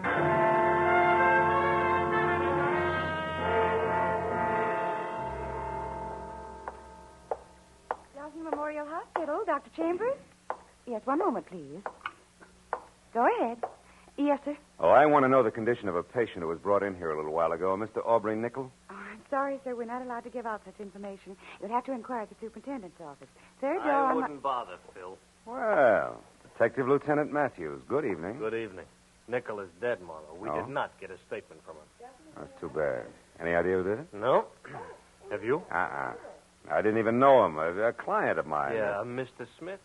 That's right. That's remarkable. Mr. Smith, he asked me to inquire about his condition. Uh-huh. Well, it happened about an hour ago in an alley behind Cyrano's. Aubrey Nichol was a photographer up on the strip, but pretty much of a phony. A big front boy, strictly. That's all there was to it, huh? Walk down here with me a little. Oh, sure. We figure there may be some connection between this shooting and Cy Nestor's death this afternoon. Nestor also had an office on the strip. What do you figure the tie-in is, Matthew? A man named Ham Lacey. You ever hear of him? Yeah, he was one of Nestor's #1 boys in the racket, right? Yeah, something like that. Of course, officially, Ham Lacey is known as the vice president of Nestor Enterprises Incorporated. Also production manager of that second-rate movie studio Nestor owns. Well, anyway, Lacey, another man, and Aubrey Nichol were at Cyrano's tonight with a starlet named Irmgard Fury and another gal we haven't been able to tag yet. Now, tell me, wait a minute, Phil, Lieutenant. When Nestor was killed, did it look like the usual mob tactics? No. Nestor was beat up by fists. Not sapped, not cut up with brass knuckles. Their death was caused by a blow to the temple from a poker that was standing next to a phony fireplace in which he could have hit his head when he fell. Well, probably not Lacey and Associates, huh? Probably not. He's got an alibi. Yeah? Besides, we already got a fair line on who did it and why. We found a note in Nestor's pocket signed D. Tobin, which threatened Nestor with a beating if he didn't stay away from the undersigned's wife and send her back home at once. Nestor, you may or may not happen to know, had this Irmgard Fury or something under contract to him, saw lots of her. So, again, the two deaths more or less tie together. Yeah, you've already talked to, by the way, her name is Irmgard Fury. No, I ain't talked to her. I figured I'd wait till I knew a little more. Also, I didn't figure Nichol would die without saying anything. No. Oh. Well, now it's your turn. We found this negative in the alley near Nichol's body. This is a night shot of the Sunset Strip and nothing more. Means anything to you? No, why should it? Now, look, I told you before, Lieutenant, I never even met Nickel. Yeah, and I listened, didn't I? I noticed. Yeah, but now let's level a bit, huh, Phil? Who your client is and what he or she has to do with this is one thing as long as we're both on the same side. But playing dumb when it might count is quite another. Now, once more, Phil, huh? The picture? Still 0, Lieutenant. Honor bright. Anything else? Yeah, just to save you a little time, Phil. Yeah, let's do. Irmgard Fury's address, 441 West Bedford Drive, Beverly Hills. You got a pencil? 441 West Bedford Now, Drive. play it close. Be sure to call when you think it's time. And if you're wondering about why all this help from me, try this. What you know and won't tell, plus what I know and will tell, might do the trick. Say goodbye to me, Phil. Goodbye.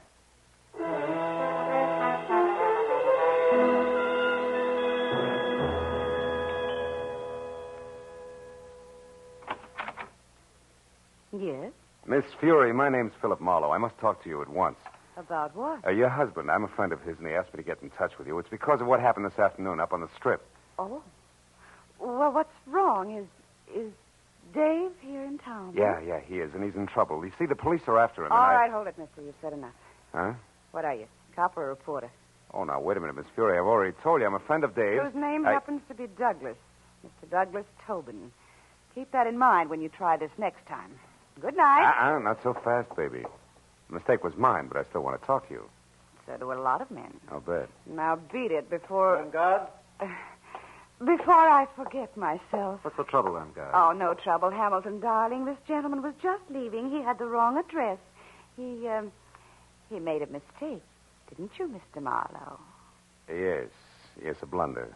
1,000 apologies, and good night, Mrs. Tobin. For what it was worth, it worked.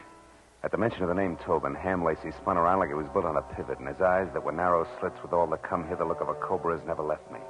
As I slowly walked away from him and past the yellow convertible he'd just driven up in. License number 6969X, California. And on out to the street. All of which only meant that Lieutenant Matthews was probably right about there being some connection between Sinister's murder and the death of Aubrey Nickel. When I opened the door of my car and started to climb in under the wheel, the voice in the night helped not at all. If you don't do as I say, I'll kill you. Okay. Knock it out. Take it easy. All right. Now close the door and turn around. You're back to me. Now, look, if this is a stick-up, Busty, you can save us both a lot of time. Shut up. I'm not a hold-up man. Now, move over there, close to those trees. Go on. I want to ask you a question. All right, that's far enough. Now, what have you got to do with Helen? Helen who? Helen Irmgard Fury. That's what she's known as now. What have you got to do with her? Tell me. Very little, Mr. Tobin. Tobin? You know who I am? And so do the police. Why don't you call it quits while you're still in one piece? No, not quits. That's what you want, what all of you want. Me arrested and out of the way in jail and maybe out of the way for good. No. But that won't be. Helen's mine and you're not going to harm her. Careful, Tobin. You're getting excited. Yes, excited enough for this. Go!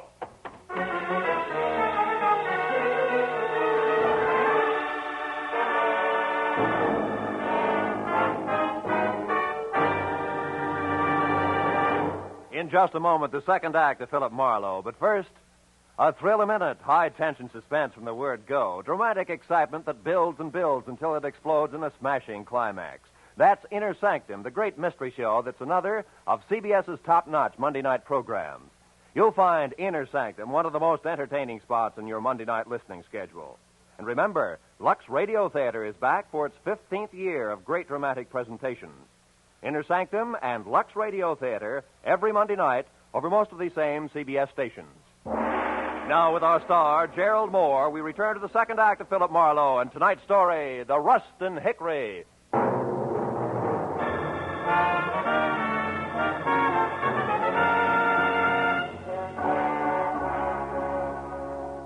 When the whirling pinwheels of light slowed down to being street lamps again, Douglas Tobin had pounded shoe leather on enough sidewalk to be safely out of sight. But it took a full minute of rubbing the bruise where his pistol had glanced off my head before I finally remembered that it was a good time to call Joan. I looked back at Irmgard Fury's house first and saw the lights still on, the cream-colored convertible still parked in front, and all apparently quiet inside. So I limped as far as the phone booth on the corner. I warned my client that the trick we pulled on the frog wouldn't hold up forever. But instead, I found out just how far this side of forever it had collapsed. Yeah, hello. Hello? Hey, what number is this? Well, Shamus, you got the right number, Shamus. What are you doing there? Where's Joan Rustin? Oh, the babe's here, but she ain't in much of a mood to talk. Incidentally, thanks for giving me this free time, Dippy. What are you talking about? That fast shuffle you tossed me, Dippy. That now you see her, now you don't gag with the taxi.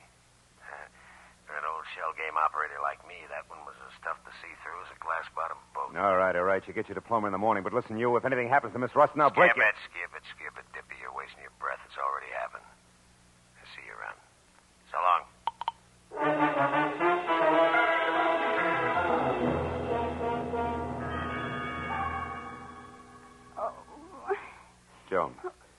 Joan, come on, baby. Come on. Snap out of here. Stay away from me. Hey. Get out of here, Hey, you hold ain't it. It's leave me, alone. Joni, Marlowe. Marlowe. Yeah. Oh, Marlowe. Come on, honey. What happened? Are you hurt, Joan? That man, the one with the gruff voice. Yeah? He forced his way in here, Marlowe. He was looking for something. I tried to stop him. I was going to scream, but I guess that's when he put the bite on me. That slug, baby. Well, anyway, he hit me hard. And I've never been treated that way before in my whole life. You've never been buddies with murder before, either. Come on, honey. Get up off the floor, huh? Easy now. There. Hey, he turned your place inside out, too, didn't he? What was he after, Joni? Oh, I don't know. He just told me to quit stalling and hand it over. I didn't know what he meant, so he shoved me. Then he pulled out all the books there, tore up the rugs. He was looking for something small and flat like a... Wait a minute. Sure. The cops found a negative near Aubrey Nickel tonight, but it was worthless. There must have been another one, an important one. And Lacey and Froggy, who no doubt's his helm babe, must think you've got it. Me? Well, that's impossible. All I had was my picture, and, well, I don't even have that now. No, but I do, out in my car, and it gives me a great idea. Come on. Well, where, Marlowe? I don't get it. What's my photograph got to do with this? Maybe plenty. You see, when Aubrey printed that picture of you, he faded out the background almost completely. You remember? Uh-huh. That's a stunt in fashion photography to make a subject stand out. But in this case, Joan, I figure it was played strictly in reverse. Well, how do you mean? That Aubrey took you to Cyrano's tonight on business, big business. And you were holding the merchandise for him all the way. Oh. Here. Let's take a look. Oh, Marlowe, my pretty picture frame. Better this than your pretty head later, sweetheart, believe me. Uh-huh, yeah, here it is. Look, see? A negative the size of a postage stamp. But I'll bet old flashbulbs the $10 bills this baby's really loaded. Marlowe, I'll bet that baby's loaded, too. What are you talking about? The gun in that man's hand there behind you. Oh, fine. Wait. Easy, Marlowe. I'm not looking for any more trouble. I just want to be sure that you'll help me first. You're a private detective. I searched you before, so I know. I'm in a jam. It's worse than I figured. The cops are after me for murder. No kidding. I can't understand it, Tobin. All you got is a motive deep enough to swim in, and you've been dropping clues like Hansel and Gretel dropped pebbles. All right, but I didn't do it. Well, I beat up Sinister, sure, but he was going with Helen, my Helen. I hated everything and everybody in this phony town because they took her away from me. Even changed her name for her, Irmgard Fury. But I didn't kill Nestor. I swear I didn't. You've got to help me, Marlowe. With that 38 in your fist, are you asking or telling? Oh, I'm asking, brother. Here, take it. Take the gun. I'm in a fix, and I know it. Okay, hothead. I'm already in Dutch for hiding Matthew's key witness here. Think how I'll look keeping his chief suspect under wraps, too. Yeah. Oh, maybe I'm a sucker, but I believe you. All right, where do you hang your hat? The Country Cottages, number 7. It's a kind of a motel court down on Melrose Street. Number 7. Now go there and stay out of sight. And I mean stay out of sight. Yeah. Oh, okay. Thanks, Marlowe. Say, I'm sorry I batted you down tonight. That makes a lot of difference to the lump on my head. Go on, Tobin, beat it. Okay. I'll keep in touch with you. And where are we going, Marlowe? Call a friend of mine. We need a big enlargement of a small negative.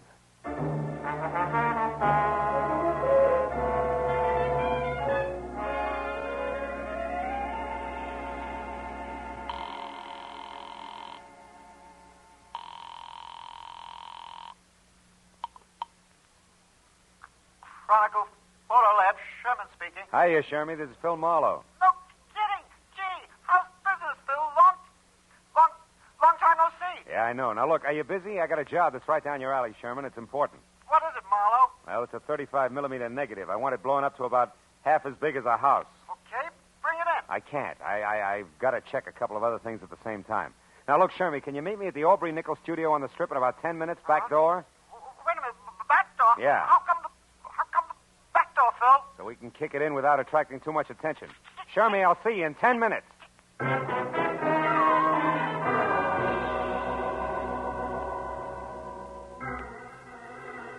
piled Joan into the car, drove down the strip, and once past Nickel's studio, which was enough. Joan had posed for a picture in front of the place, and directly across the street, behind her, just as I knew it had to be, was the neat plastic sign reading Sinister Enterprises on the diminutive but glossy imitation Swiss chalet where Nestor's body had been found. We turned, doubled back through the alley, and found Sherman bobbing up and down like a nervous gopher. 5 minutes of not-so-subtle persuasion got us past the lock and inside Aubrey's studio where something else checked.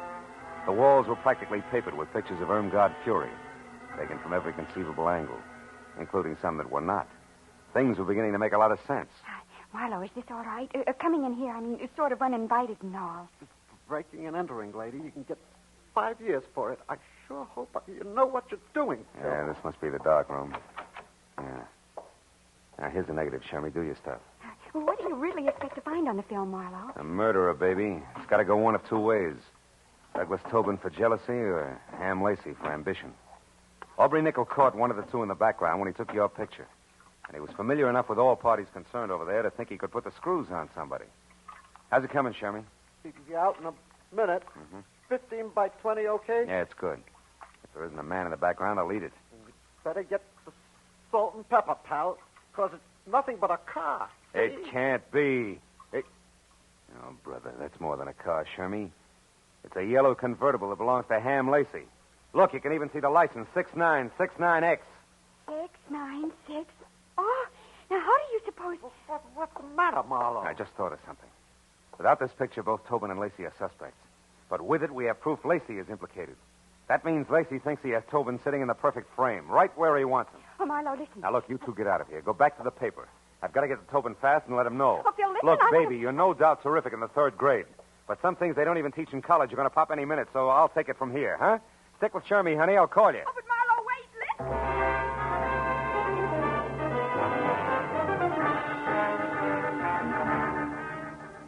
I made it from the strip down to Melrose and then east to the cluster of dusty lean-tos with baths known as country cottages in something under 10 minutes. Parked down the street and cut back through the alley on foot. I got to the door of cottage number 7 with about 30 seconds to spare. Now, wait a minute, mister. You got me wrong. Oh, no, I haven't, pal.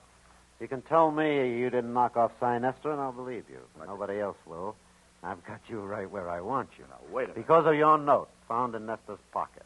You're the jilted boyfriend, the hick from back home, who came to Hollywood with murder in your heart and knocked off the guy who stole your wife. Now, look, yeah, and then you went after the cheap photographer who gave her style. Oh, yeah? And after that, you knew you couldn't escape, so you blew your brains out. And by the time I leave here, that's the way it's going to look. Not tonight, Ham. Yeah, stand still, Lacey. Toss the gun over on the bed.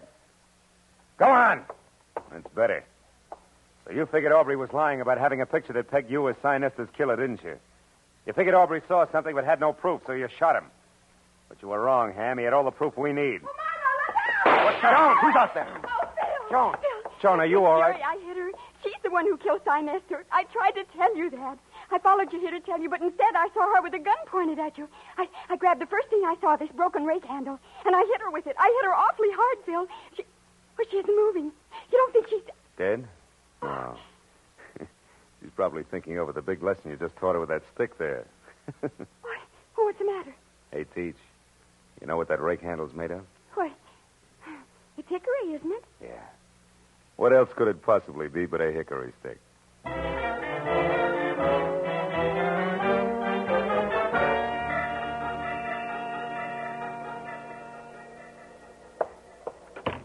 All right, Marlowe, all right. Nobody can hear us. Now, what is it? Well, it's that Miss Rustin here is a school teacher, Matthews, and it's imperative that we keep her name out of this. Oh, well, we can arrange that. Oh, good.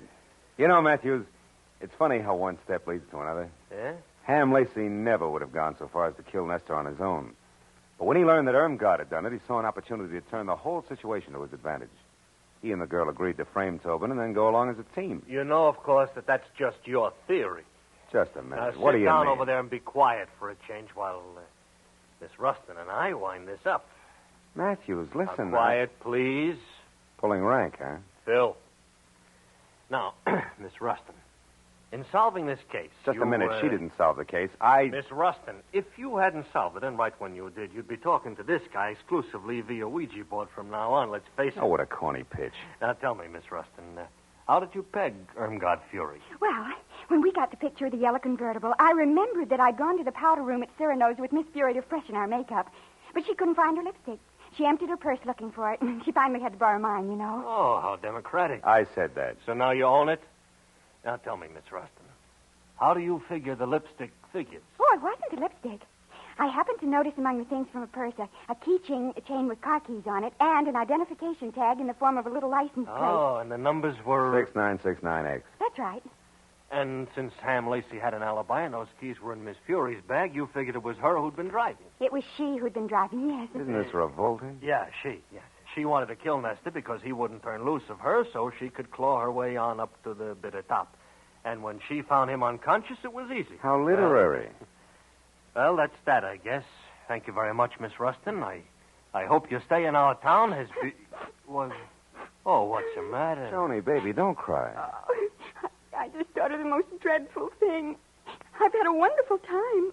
I went to Cyrano's. I hit a movie star on the head, and I helped solve a murder. But I'll never, ever be able to say one single word about it to anybody in Ferndale, Nebraska. Darn it all.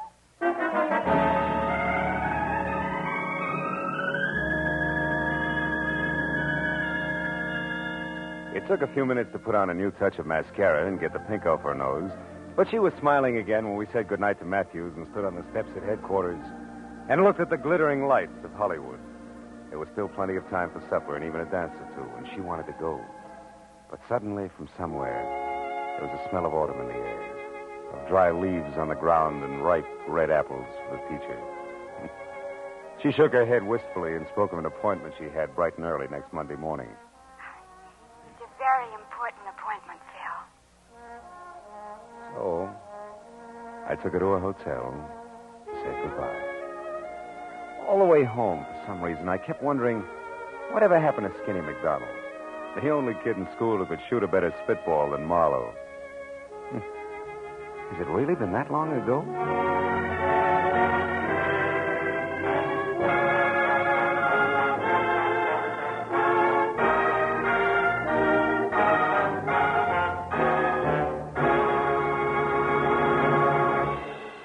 The Adventures of Philip Marlowe star Gerald Mohr and are transcribed and directed by Norman MacDonald.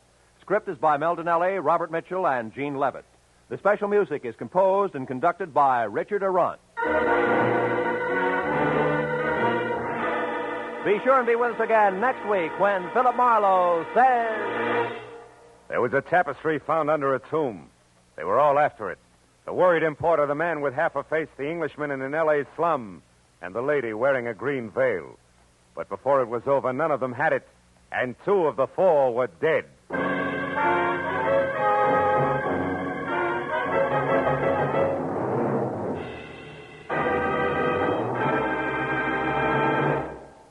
Now, stay tuned for Gangbusters, which follows immediately over most of these same CBS stations. This is Roy Rowan speaking.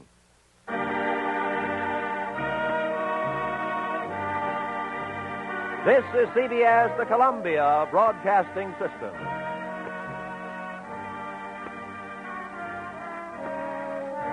Get this and get it straight. Crime is a sucker's road, and those who travel it wind up in the gutter, the prison, or the grave. This time, inside of 2 hours, a lavish mansion seethed with suspicion, a sealed cabin filled with gas, and an artist's retreat had a corpse on the floor. All because one man was too good-looking to be true to anyone. From the pen of Raymond Chandler, outstanding author of mystery, comes his most famous character and crime's most deadly enemy, as we present The Adventures of Philip Marlowe.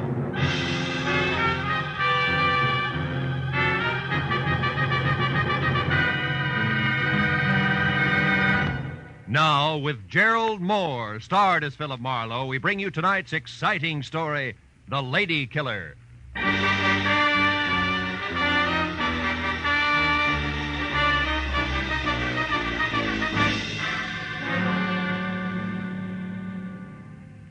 The longer I sat in my office with my feet up on the desk and thought about it, the more convinced I became. Paul Niles was unquestionably the handsomest man I'd ever seen. He had a face that belonged on a Greek god, only his features were better, more finely chiseled. They looked as though they'd been molded out of alabaster from a blueprint by some inspired genius. And the classic side view he presented made the great profile show up like a bowl full of shredded wheat. In fact, the guy was much too good to be true in more ways than one, which had been my original impression of Niles when I'd first met him, just 2 hours ago at the corner of Sunset and Cahuenga, and at his insistence had driven him around the quieter streets of Hollywood in my car while he tried to hire me. He was scared stiff, but that was all he would admit to, and as he talked, I wondered what it would be like to have a face like that. Must become quite a problem. Women cluttering up your life. Marlowe, you're not listening to me. Unless you help me, I'm going to be killed. Soon, tomorrow, tonight, maybe in the next 10 minutes. I must have protection. From what? Who's after you? A girl. Her name is Nora Kirby. She's threatened my life, and now she's here in town. She actually intends to go through with it. I found out where she's staying. I went there to talk to her, but she was out. Why is killing you so important to her? Well, I don't even know for sure. It's something ridiculous. Nora Kirby obviously doesn't think so. Let's have it, Niles. Why? I can't tell you that. I see. Also, I suppose you don't want to take this to the police where it belongs, and you can't give me the reason for that either. Yes. I came to you because I need private help, and I'm willing to pay well for it. Now, you don't have to concern yourself with the reasons. Simply see that Nora doesn't get to me. Now, here, as a starter, here's $200 for just that. Keep it. I only accept money from the people I work for. You mean you won't help me? I just want to know where I'm going before I start. Now, wait. You can get off here. Don't you understand? My life's in danger. I'm scared. Not enough to loosen your tongue any.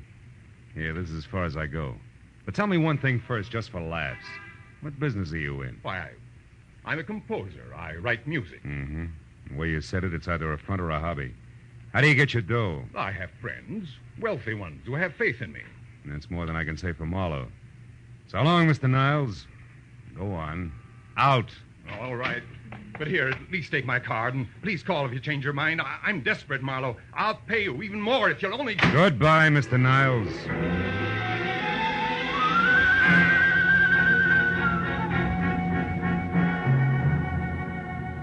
That was the way I'd left it 2 hours ago at 8. And I'd spent the time in between trying to referee a tug-of-war in progress with the feeling I had that I'd been stuffy on one end and my undernourished bank account on the other, and was slowly but surely getting no place. So when the break came, I grabbed at it. Hello, Marlowe speaking. Marlowe, this is Paul Niles again. Oh? I've thought it over. I'll tell you everything if that's the only way, because I've got to have help before it's too late. That's better. Where are you? In my studio, 3893 Avenida del Sol. 3893. That's off Coldwater Canyon, isn't it? Yes. Now get over here right away, will you? Wait a minute, Marlowe. There's someone here. Somebody just came in now. What? Niles? Who's there? Who is it? Nora, is that you? Oh! Niles! Niles!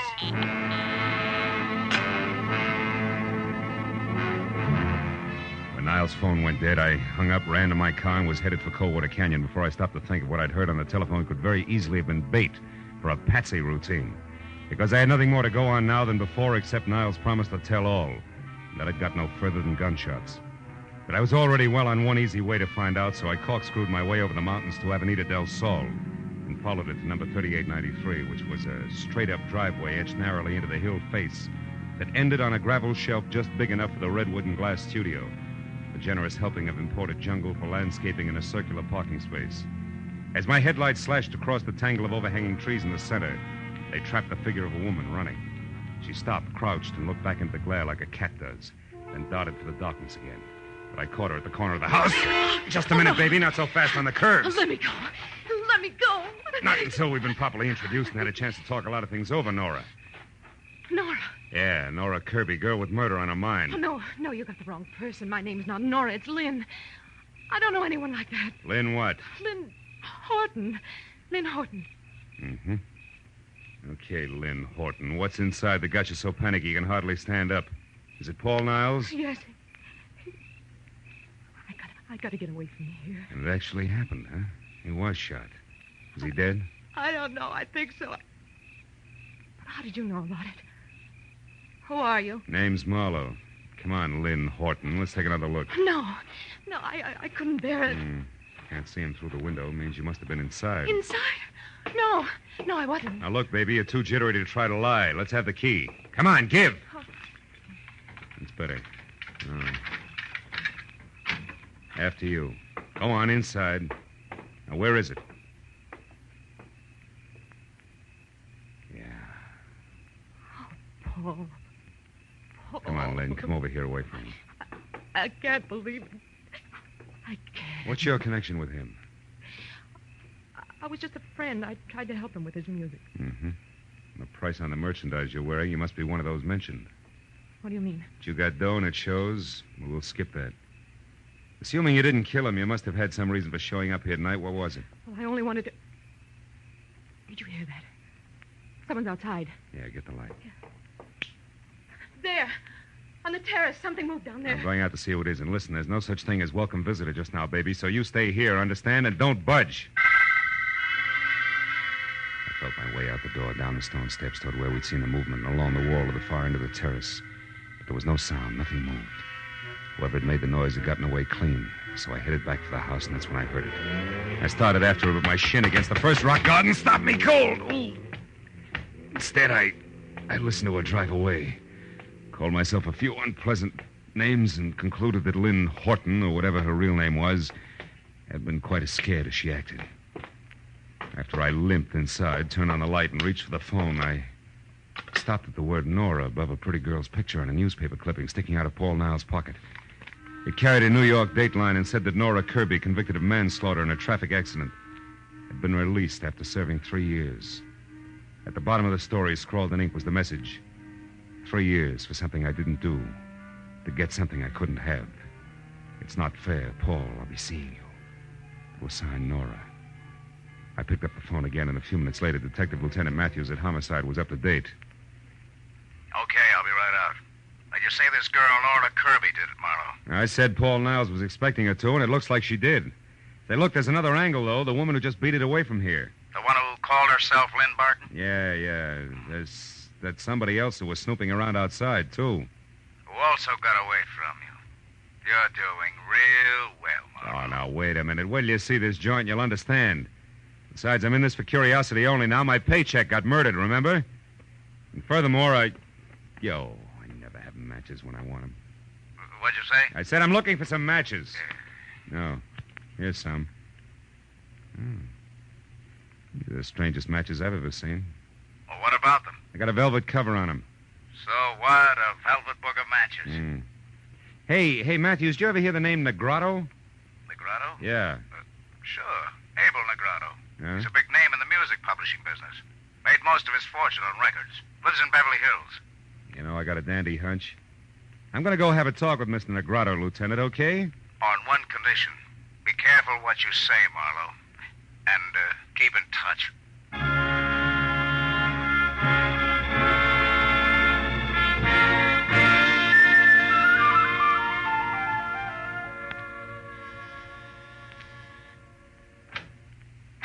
Good evening. You aren't Mr. Negrotto, are you? No, I'm not. I'm Garrett Horton. Mr. Negrotto is busy. Horton? Yes. Something wrong with that? No. No, it's a more common name than I suspected, that's all. Will you tell Mr. Negrotto I'd like to see him for a few minutes on an urgent matter named Marlowe? Perhaps you didn't understand me. Mr. Negrotto and I are in the middle of a business conference. We can't be disturbed. No, you can't be disturbed. Well, No. look, Mr. Horton, a man was murdered tonight, and one trail leads from the co-op straight to this front door. Either Negrotto talks to me here now or later at police headquarters. You decide. Well, if that's where you feel, come in. You an officer? Not exactly. I'm a private detective. I see. Well, follow me.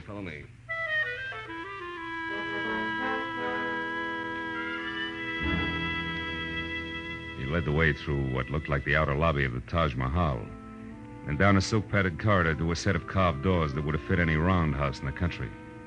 When we walked in, a man glanced up from a stack of papers and with a pair of eyes that belonged on a shark, did his best to look a hole through me. Horton introduced us. This is Mr. Marlowe, private detective. Mr. Negrotto, I'm looking for a girl named Nora Kirby in connection with the murder of one Paul Niles tonight. She either committed the murder or knows who did because she was there and saw it. And what exactly brings you to my house? Well, I found this book of matches near the door of the dead man's studio. I think it's yours. It is. Go on. Any idea how it got there? None whatever. And until you mentioned their names, I'd never heard of either Nora Kirby or Paul Niles. How about you, Mr. Horton? No, I'm afraid not. Oh, there's my wife. Oh? I'm sure you'll want to give her the third degree, too. Oh, just a moment. Lynn, darling. Come in here, please. Lynn, this is Mr. Marlowe. How do you do, Mr. Marlowe? I'm glad to know you, I'm sure. Thanks. I'm pleased to meet you, Mrs. Negrotto. Your brother and I have been trying to convince Marlowe here that we didn't commit murder tonight, but he thinks we did because he found this book of our matches near the corpse. Can you explain it, my dear? Why, no.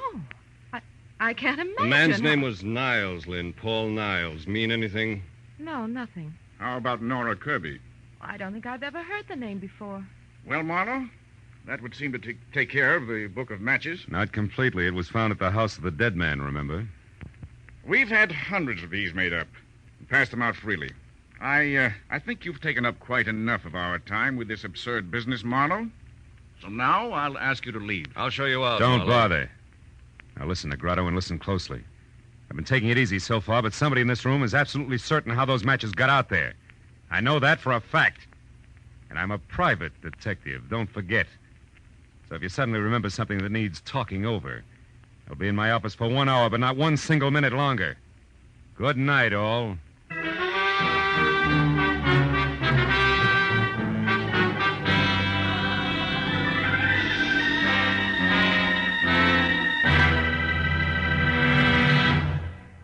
In just a moment, the second act of Philip Marlowe. But first, every Sunday afternoon, CBS brings you 2 outstanding programs of music. Gems from the great composers, played by the Symphonette, and the sweet, memorable songs of the outstanding modern composers and semi-classicists, sung by the Choraleers. Each program is designed especially for fine Sunday afternoon listening. Hear both the Symphonette and Choraleers this Sunday afternoon on most of these same CBS stations. Now, with our star, Gerald Mohr, we return to the second act of Philip Marlowe and tonight's story, The Lady Killer.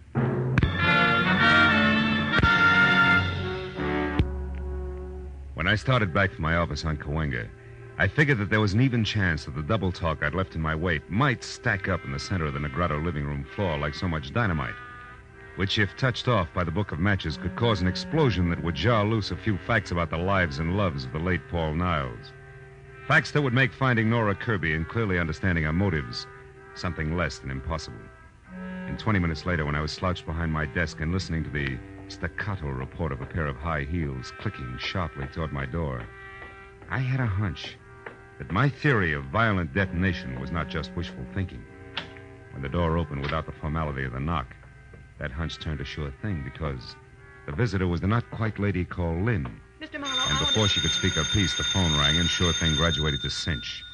It was another Negrado, the one named Abel.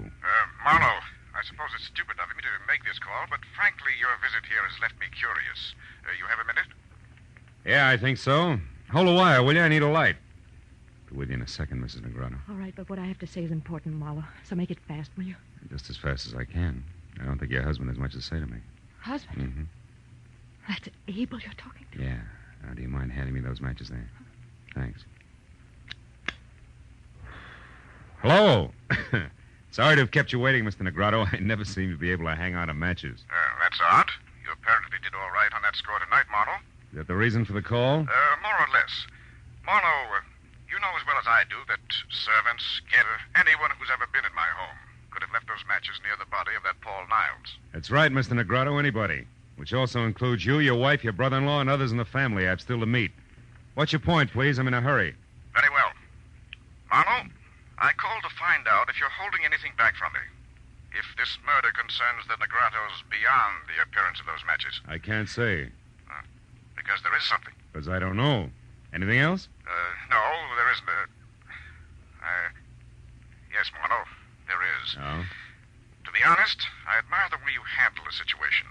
What's your address? I may have work for you soon. Tonight. Thanks, Mr. Negrado, but I don't think I'll be available. At least not till I get through with the job I'm on. Which is what? Handling dynamite while I play with books of matches. Good night, sir. What did he want, Marlowe? Among other things, an expressed desire to hire me. To do what? Report on you, I suppose. He didn't say. What makes you think that's what he wanted? Addition, Mrs. Negrado. A rich old husband, a beautiful but bored young wife, and an unemployed Adonis always add up the same way. Also, you were here in my office just about clinches things, not to mention your presence near the corpse, the key you used. And I've heard enough, Marlowe.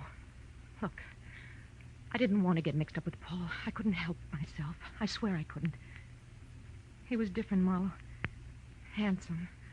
More charm than I'd ever known in anyone. Yeah, real lady killer, I know. What are you getting at? Just this. I'll pay you any price you name. Only don't tell Abel that I had anything to do with Niles. He's a jealous man, Marlowe, insanely jealous. If he knew about us, he'd... Kill Mrs. Negrado? I don't know. Marlowe, what do you want? Right now, everything you know about Nora Kirby. But I've never heard of her before tonight. You're lying. No, I'm not. It's the truth. Now, what do you want? Nothing. Good night. You mean you won't say anything? Oh, Marlowe, I don't know how to thank you. Don't try. Also, don't get mixed up about me, baby. The fact that I won't blackmail you doesn't mean I don't like you. And the door, Mrs. Negrado, leave it open on your way out, will you? I'm expecting another visitor. No, my husband. No, just another man. The anchor man on a triumvirate I once left some dynamite with. I won't bother explaining that. Goodbye, Mrs. Negrado.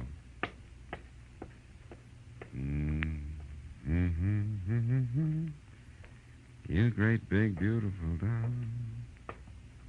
Oh. Come on in, Mr. Horton. I've been waiting for you. Why, Mr. Marlowe? Something I said or didn't say at the house? Not exactly. It's more a matter of intuition, high explosives, and the fact that both your brother-in-law and sister have already paid their respects. Now, what can I do for you? I'm not at all sure. It's the first time. I'm only here because I noticed something very strange about the way my sister looked at you when you spoke of the murder of this Paul Niles. When she left the house shortly after you did, I followed her here. All of which makes the next question, why, Mr. Horton? Because I don't trust her. And more important, every penny I own is tied up in a business venture of mine that her husband is backing.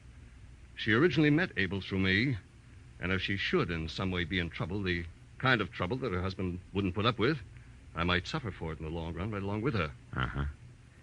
And by the trouble, Mr. Horton, you're referring to something specific, I think. I am. Lynn has had a very mixed-up background, Marlowe, so it's entirely feasible that in some way she's connected with this Nora you spoke of who killed Paul Niles. You mean as an accomplice or even as accessory before or after the fact? Pretty thoughts about your own sister. Which I can't help. I doubt that you have anything to worry about, Mr. Horton. However, I will say this, that if Nora Kirby hadn't gotten to Paul Niles, sooner or later, you would have had plenty to worry about. You mean that... I mean that now is a great time for you to go home and sit on your investment. All is well, Mr. Horton, for the time being.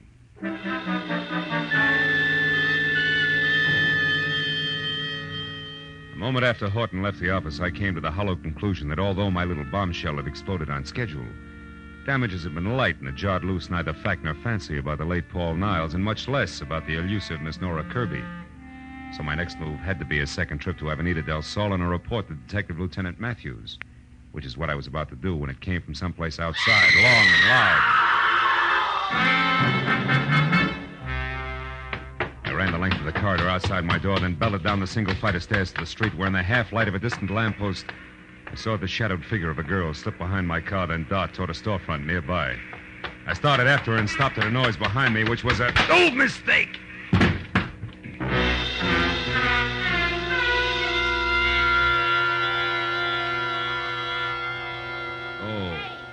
Hey, Junior, hey, come on, honey. Pull yourself together. Oh. Let's go, Philip. Come on. Oh, it's you. You're the one who screamed? Scream. Honey, you have got it bad. Listen, Oh. this is just Sally. Hello, Sally. Relax, honey. You're lucky a cop didn't come along first. Being drunk is one thing. The DTs is something else, I know. Last year I was in the same shape, and it took me 3 months Now, to wait a minute. Hold it, will you? Look, I was slugged, not slipped a Mickey. Slug. Honest? Slugged, honest. If you don't mind giving me a hand, I'll get up. Ooh! Easy, honey. Oh, here, let me help you. Oh, I'm sorry. Oh. I figured you all wrong. Never thought you was slugged. Any idea who done it? No. Look, tell me, didn't you see anything? Before you found me, I mean? Didn't hear a girl scream, see her run away? Nothing at all. Oh. Honey, you must have been out longer than you thought. Maybe... Hmm? Hey, look, this card here on the ground. Yeah? What's your name, honey? Philip Marlowe, why? Why, I tell you why. I'll tell you more than that. You know who slugged you, honey? A polite guy. A very polite guy who left this card. Yeah, engraved and all. Paul Niles, know him? I used to. It won't work, Sweets. Niles gave me that card earlier tonight. Must have dropped it just now. Also, Niles is dead and you. And what? Back of that card there in pencil. Give me that, will you? Gray's Motel, 1000 Santa Monica Boulevard, Bungalow 9. Sweetheart, I may have something good here. About who slugged you, you mean? Better than that, about who killed Niles and where she can be found. Goodbye, love. Here's $5 for your trouble, and bless you. As I piled into my car, I knew that putting Niles' conversation piece about having just come from Nora's place when he first met me, together with the address on the back of his card, was taking a lot for granted. But I sold myself that playing a long shot was better than not betting on anything at all, and I kept driving fast. When I came to a stop away from the place, which was run down, spread out, and quiet, I had a feeling that what I had earmarked long shot was quickly moving up to even money. And when I was standing next to the motel bungalow marked 9, that feeling became fact because inside and piled in an awkward heap on the floor was a still form of the girl the newspaper clipping had labeled Nora Kirby. It was another full second before I realized something even more important. On a hot night in August, there wasn't a single window open, and Nora Kirby was huddled close to a gas heater that was on but showed no flame. I picked up a stone at my feet, took one deep breath, and then crashed the pane of glass, unlocked the window, and got inside and over to the girl, who I figured was taking the hasty way out of a murder that she no doubt had a very personal reason to commit. I stopped figuring when I was nearly next to her. I knew that she was still alive, and that a man gripping a .45 in his hand had just opened the front door. Don't make another move, Marlowe, or I'll kill you. Well, comes the switch. Brother-in-law Garrett Horton. I never would have guessed. You wouldn't have had to try if you'd kept your nose clean. Now, get away from her. Why? So she can die as a suicide, which the police will chalk off as logical, since she's already wanted for murder that you no doubt committed? Exactly. Murder I committed because there isn't anything worse one can do to a blackmailer. So that's it, Niles. The lady killer was blackmailing your sister. You found out and killed him before he could cause too much trouble. Family trouble that would end up hurting the good thing you've got with husband Abel, huh? Yes. Now, shut up and get away from her. We're going outside. You're kidding. Marlowe, I'll shoot you if you don't start walking. You're still kidding. Horton, you can't kill me without killing yourself. This room is jammed tight with the gas you turned on after you brought her in here unconscious. After you sapped her outside of my place because she was on her way to see me and tell me that you had murdered Niles. The flash from that gun in your hand, Horton will blow us all to bits. Face it, brother. For you, it's all or nothing at all. Go on, shoot. Go on, try it. Try it. I can't. I can't.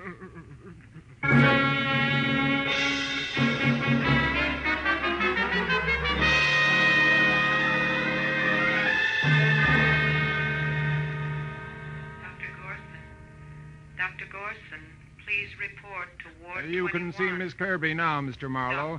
She's going to be all right, but hold her down to a few minutes, will you? All right, Doctor, just a few minutes. Hello, Nora. Been a long time getting together, huh? Yeah, but not through any fault of mine, Mr. Marlowe. I followed you from the moment you left Paul's place. But I wanted to see you alone, so I kept waiting for my chance. Which was canceled out when Horton spotted you after he left my office. You ought to learn to run faster, honey. You had to take time to knock me out, and still he caught up with you. So did you, I'm very glad to say. Even though you probably weren't trying to save me at the time, were you? Frankly, honey, until Horton stepped back into that bungalow to keep me from interfering with things, I figured you were it. That might have been, Marlowe. If Paul hadn't been killed just before I got to him, at least I'd have hit him with something hard. I had motive, you know. Yeah, I read all about it. 3 years in prison for something you didn't do. But tell me, if Niles framed you and you knew it, why didn't you go to the police? He couldn't have been that irresistible. But he was, Marlowe. And more. As a matter of fact, he didn't frame me in the first place. It was my own idea. You see, Paul was driving the car when we had that accident 3 years ago. Not me. You switched places with him, huh? Mm-hmm. Why? He'd already had his license revoked for reckless driving. They'd have sent him away for 10 years at least, as against my 3. Believe it or not, at the time I couldn't think of waiting that long for him. No? No, Marlowe? Hello, Matthews. We checked her story. It's true enough, even if it's the kind of thing we're not supposed to be able to understand. Of course. Paul was strictly a lady killer, remember? Yeah, so he was. Well, I guess that ties everything in, huh? Not quite, Phil. I've just finished taking a statement from Horton. There's one more question. Whatever made you so sure that in a room half filled with gas, a gun exploding would blow everything up? Oh, well, that's simple. You what? Well, I figured, you see. I thought that, Yes, well, good night, Miss Kirby. Good night, Mr. Marlowe. So long, Lieutenant. So long. Lucky.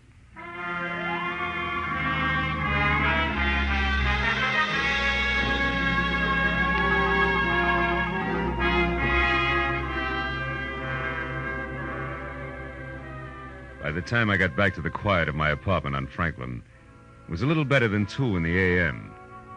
As I sank into an easy chair without bothering to turn on the lights, I realized that for the moment I was tired. Tired of people. Their troubles, their petty little jealousies. Lady killer. What makes one man a lady killer and another... Oh, well. I lit a last cigarette, and I thought about the mountain of trouble a classic Grecian profile had built for Paul Niles. I stopped thinking when the flare of the match in my hand showed in a mirror opposite me. The mirror that also reflected the face of the guy holding the match. He was a long way from being an Adonis. In fact, he was slightly on the mud fence side.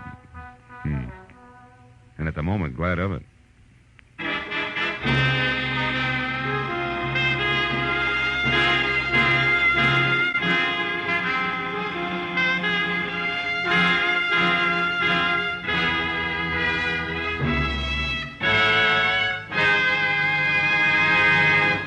The Adventures of Philip Marlowe, bringing you Raymond Chandler's most famous character and crime's most deadly enemy, star Gerald Mohr, and are produced and directed by Norman MacDonald. Script is by Mel Donnelly, Robert Mitchell, and Gene Levitt. Featured in the cast were Gene Bates, Paul Dubov, Ted Von Eltz, Ann Morrison, Don Randolph, and Edmund MacDonald. The special music is by Richard Orant. Be sure and be with us again next week when Philip Marlowe says... It started with a man on trial for his life, and an A1 citizen eager to testify. But there it was interrupted. And it wasn't until I found a corpse in a bubbling bath, gunplay in the woods, and lots of blackmail that the real eager witness had a chance to talk.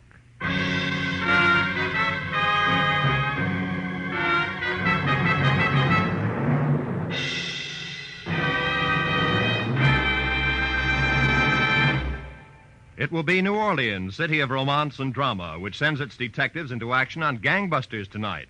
The superintendent of the New Orleans Police Department himself will narrate Gangbusters' amazing story, The Case of the Sledgehammer Sigh. You'll also find Basil Rathbone engaged in another of his exciting exotic mysteries. So be sure to hear them on most of these same CBS stations. Gangbusters and Basil Rathbone's newest mystery adventure. In fact, stay tuned right now for the Gangbusters program. Yes, it follows immediately on most of these same stations. This is Roy Rowan speaking. This is CBS, the Columbia Broadcasting System.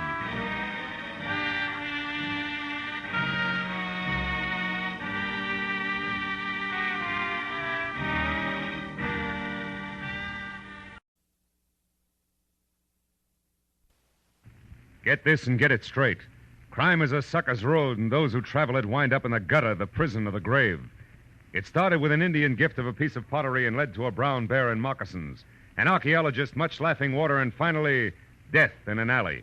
But just to make matters worse, the Indian giver was a female and 100% genuine, hot-blooded Apache. From the pen of Raymond Chandler, outstanding author of mystery, comes his most famous character and crime's most deadly enemy, as we present The Adventures of Philip Marlowe.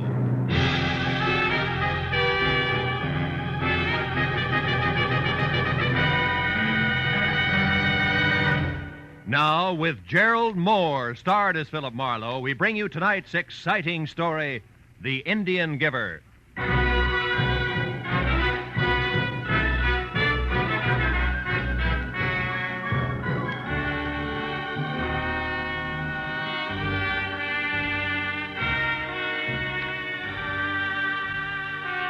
By day, the industrial heart of any city is just so much steel and stone and streets, jammed full with the raucous sounds of 1,001 different machines. But by night, all of that is gone, and there are only endless, smooth-sided, lonely canyons that overflow with a steady humming silence that everywhere hangs like a distant echo of the day that's passed. And Los Angeles was no exception at 9 o'clock at night, as I pulled up and parked in front of a graced-curtain storefront on a deserted downtown street. It marked the showroom of the wholesale curio dealer who had telephoned my office an hour earlier. And in a Dutch accent laced tight with worry, it urged me to call on him at once. a raised gold lettering on a side door that showed a strip of yellow light at the threshold. It said Alex Van Noord, private, in an ornate 18th century script. So when I knocked, I was ready for something continental with thick bifocal glasses. When the door swung open, my jaw dropped to my chest. And I couldn't help gaping because the huge V of a man in front of me, in cheap, snug clothes who had dark hair, dark skin, and darker eyes, had to be no less than a full-blooded American Indian. Moccasins and all. What you want? Mr. Van Noord, is he in? Name your business. Well, it's personal. What's yours? Hate. For those who would destroy our culture. Oh!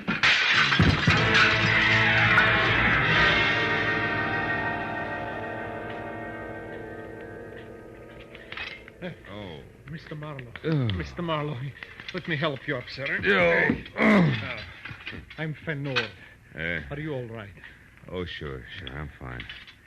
Hey, that Injun, he certainly can hit hard, Oh, huh? yes, I know. He also struck me down. Oh? Ach, I tell you, Mr. Marlowe, it's terrible. Yeah, it's also a little confusing, Mr. Van Noord. Hey, exactly why did you call me in the first place? Oh, well, it began this morning when I received a shipment of Indian curios from my buyer in Santa Fe, New Mexico. Oh? Well, everything in the crate was in order, except one extra piece of pottery, a bowl. Bowl? Indian bowl? Yes. Oh. It appeared no place on the invoice. Oh, I didn't pay much attention to it till I noticed that the 2-inch wide band of inscriptions near the top were not like any others I'd ever seen. Inscriptions, huh? Yeah. No, you mean those Indian signs, broken arrow, deer wigwam kind of stuff? Yeah. So my curiosity was aroused, and I called my representative in Santa Fe. Uh-huh. However, he knew nothing of the bowl either, so finally, I put it in my display window there and forgot about it. Until about noon, when a frail, sandy-haired man stepped in. You know his name? No. Only that he said he was an archaeologist and that he wanted to buy the bowl. You refused to sell it, huh? Why? For 2 reasons, Mr. Marlowe. One, I could see that he was fighting hard to control his enthusiasm. And 2, I had no idea what to charge for the bowl. Mm-hmm. I told him to come back tomorrow again, and then I removed the bowl from the window. It wasn't until 5 o'clock that the second visitor appeared. Another archaeologist? No. A beautiful girl named Mona Waters. Oh. She was very sophisticated, wore an expensively tailored white, smart suit, no jewelry she wore whatsoever. Mm-hmm. She described the bowl I had placed in my storeroom perfectly, and then asked if I had seen such a piece of pottery or if I had one for sale. I said no. Same reasons? More or less. Mm-hmm. Anything else, Mr. Van Noord? Well, there isn't much more. The young lady gave me her address, the Walker Hotel on Wilshire Boulevard, room 515. Walker Hotel. Asked me to call her if I came across a bowl like the one she described. Then she left. Naturally, my interest at this time was near the bursting point. Naturally. What'd you do about it? The only sensible thing I knew of. At 6 o'clock, I closed my place and I went to the public library to borrow a book on hieroglyphics of the Indians of the Southwest. When I got back, I found the rear door forced and poof, the bowl was gone. And you called me, huh? Yes. Then this Indian shows up. He claims I would rob his people of everything, and then he hit me. Makes perfect sense to him, no doubt. Yes. No. Will you try to recover the bowl for me, please? Well, if you can answer one question without stumbling, yes. Huh? Why no police, Mr. Van Noord? Because objects of art, Mr. Marlowe, aside from their intrinsic worth, and the clay bowl has none, are only valuable for resale.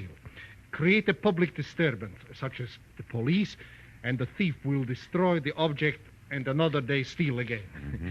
No, please, you try, Mr. Marlowe. Yeah, I'll try, all right, Mr. Van Noord. And when it comes to our two-fisted brave who's so crazy about the preservation of Indian culture, I'll try real hard. Good night, sir.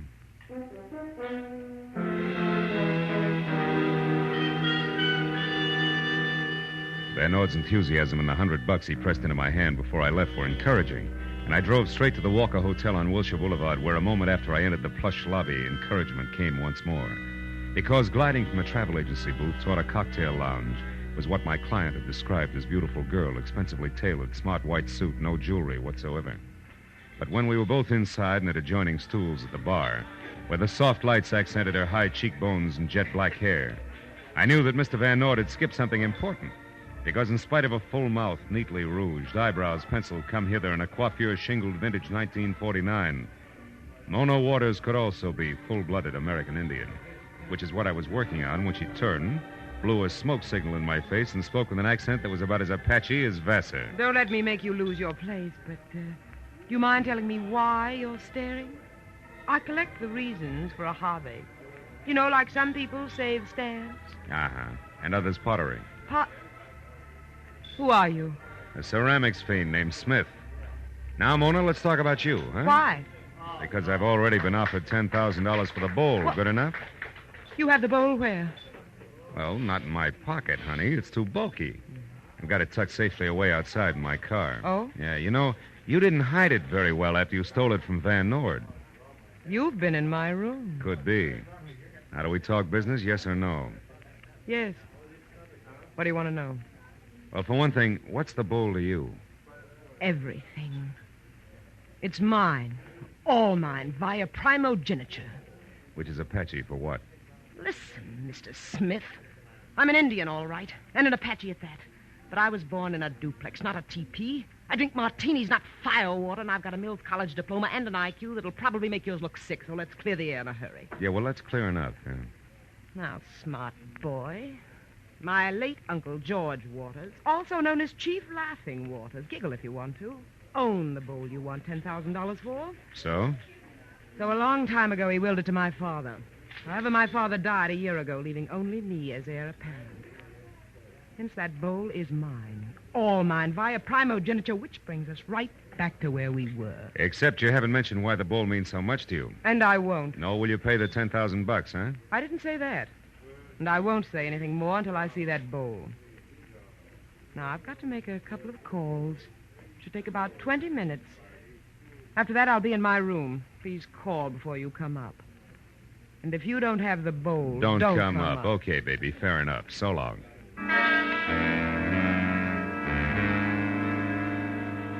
It had been the kind of conversation piece wherein each party's quite sure that the other's a liar, but not quite sure why. So a moment after I was on the sidewalk and out of Mona's sight, I darted for the side of the hotel in the rear entrance where I made my way to a self-service freight elevator that got me to the 5th floor, just as the Apache with gloss closed the door to a room at the far end of the carpeted hallway. I was about halfway there when it came. The door to 515 wasn't locked, and when I threw it open, I found about what I'd expected. Mona slumped in a corner of the room, pride hurt only, and opposite her a wide-open window, which I figured led to a fire escape, until I was standing next to it and saw that there was nothing but sheer wall that plunged 5 stories to the sidewalk below. And on a line with the hotel's 4th floor, a rooftop, that at best was a good 15 feet away. When I closed the window and turned back to the room, Mona was already on her feet. That sly jerk. He waited till I had the door closed behind me, and then he swung. Oh, brother, when we meet again. Oh, Mona, who? Did he get the bowl? Get the bowl? I thought you had that, Smith. I was kidding, and you know it. Now, once more, who was it? His name, Mona? Jimmy Brown Bear. Jimmy which? Brown Bear. Smitty, a lot of Indians have Indian names. It's a custom. Try not to fall apart every time you hear one. I will if you'll stop being persecuted. I think Indians are all good Americans. Now tell me about the big brown bear. Okay. All right. He's absolutely sold the bowl's a priceless tribal heirloom the white man's trying to steal. He's plain nuts. Who else would try a jump like that from a 5th-story window? Yeah, quite a hop. If he actually made it. What do you mean if? Nobody fell. No, maybe nobody jumped either. Maybe you make up heap big story, baby. Hide bowl here in closet, then fall on floor. Tell Wild Tail a screwball Apache. That'd be smart. Yeah, heap. But also smart if you take long nose out of Injun girls' affairs before it gets blown off. Stand still, Buster. Oh, Tomahawk, caliber 38. How unfriendly. But effective. Now, Smith, what's your real name? Sammy Blue Ox. My father calls me... Junior, let me clear up a very important point. That Indian bowl, in some strange way, is the answer to the location of enough lost Spanish gold to keep you, me, and everyone we ever met off the bread line from here on out. Okay, I'm intrigued, but the point you were going to clear up. Just this. I've got a dandy idea where I can find both the bowl and Jimmy Brown Bear right now. That's something I want to do all by my lonesome. Now, back into that closet and keep quiet. While you head where? On the warpath, via bus. I'm a hot-blooded Apache, remember? So long, baby.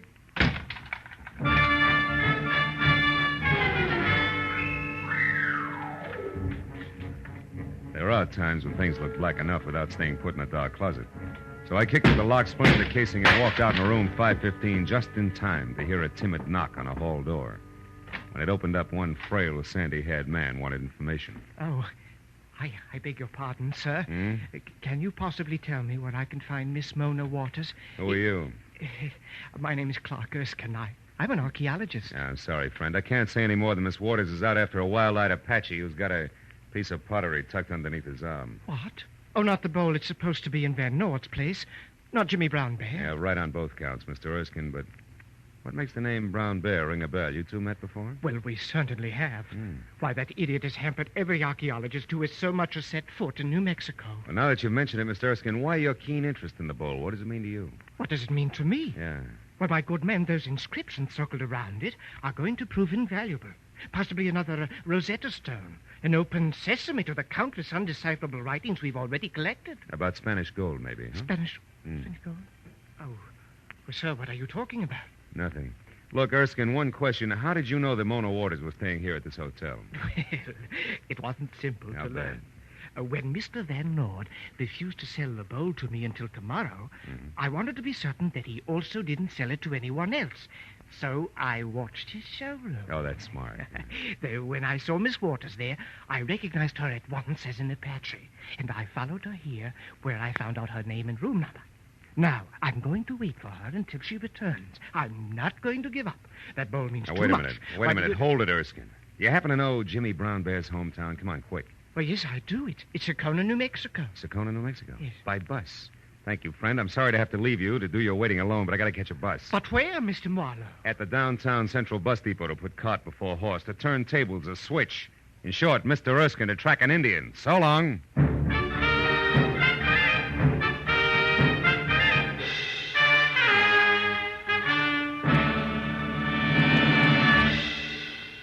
In just a moment, the second act of Philip Marlowe. But first, you meet many an old friend from the wide field of music every Sunday afternoon when the Choraleers and the Symphonette are heard on most of these same CBS stations. This Sunday, the fine voices of the Choraleers will recall such old favorites as I've Been Working on the Railroad, The Best Things in Life Are Free, and Janine, I Dream of Lilac Time. The Symphonette will bring you the overture from The Bohemian Girl, a Strauss composition, and a stirring march, among others. Be sure to hear the Symphonette and the Choraleers to find your old friends and favorites every Sunday. Now, with our star, Gerald Mohr, we return to the second act of Philip Marlowe and tonight's story, The Indian Giver.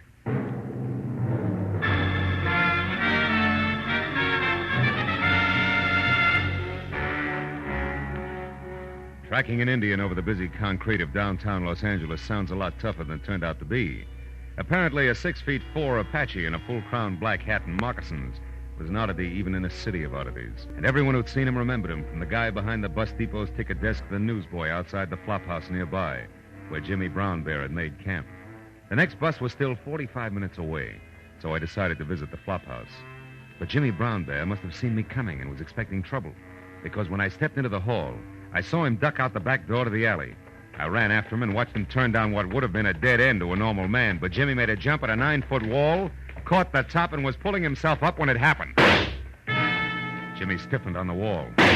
When the second shot came, he dropped rigidly like a poisoned fly and lay very still. I started over to him, but stopped at the excited voice of a cabbie running toward me from the open end of the alley. Hey, mister. Hey, what happened? I heard a couple of shots here and I... Uh-oh. Yeah, that's what you heard. Holy mackerel. Hey, wait. That's the Indian. You mean you knew him, too? Yeah, I hauled him around in my cab tonight. Who did it, mister? You? Oh, don't be silly, will you? The shots could have come from any place. Any one of those windows, his own fire escape. Oh, yeah? Yeah. Well, between those buildings there, Hey, that dame running for the street. Will you get out of my way? Not so fast, buddy. You know her? Yes, I know her. Mona Waters. Brother, will you get the cops over here right away, will you? I gotta catch that girl. No chance, mister. She's long gone. Oh, no. Marlowe, is that you? Van Nord. Well, I certainly didn't expect to find you here. What in the world is going on here? Among other things, murder. Yeah, it's that Indian, Mr. Van Nord, the same one. What? Good heavens. Mr. Marlowe, did this happen because of the bowl? No doubt. Mona Waters just got away between those two buildings. Oh. I'm pretty sure she's the one who took the bowl out of your place tonight because Jimmy Brown Bear got it away from her later. Now, she's got it back again, and he winds up like that. Then you think the girl killed him to recover the bowl? Right now, I'm too balled up to think anything. Say, just a minute. How do you manage to show up here? Why, I started home in this man's taxi and found out that he was the one who brought Mr. Brown Bear to my shop tonight. Yeah, that's right. I picked the Indian up right out here on the corner. So we came down here because I thought if we found where the Indian was staying, it might be a help to you, Marlowe. You were waiting in the cab when he was shot? No. I started into this place alone, and then I thought better of it and came out to get you, cabby, to come in with me. And then I heard the shots. Mm-hmm. Now, look, Mr. Van Ord, you better keep your nose out of this mess. Huh? Go on home and sit on your curios. I'll call you when I got something.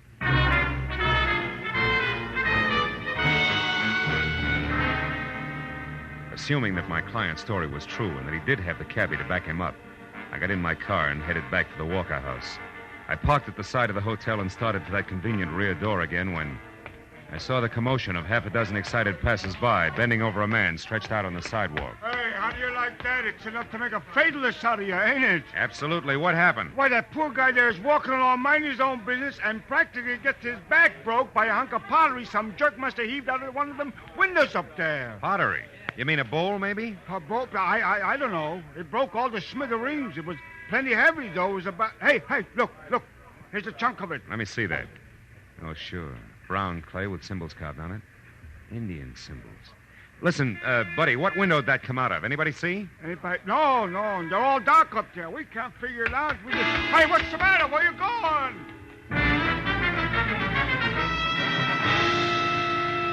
There was no doubt about it. The broken piece of pottery I'd clenched in my hand must have come from the Indian bowl. I ran inside, rode the elevator up to the 5th floor again, and beat it down the hall to 515. Sprawled out on the floor inside was Clark Erskine, the archaeologist, making a valiant but wobbly effort to get back on his feet. I dropped the chunk of bowl in my pocket and gave him a hand. Come on, fella. Up you go. Come on. What's it? All right, take it easy.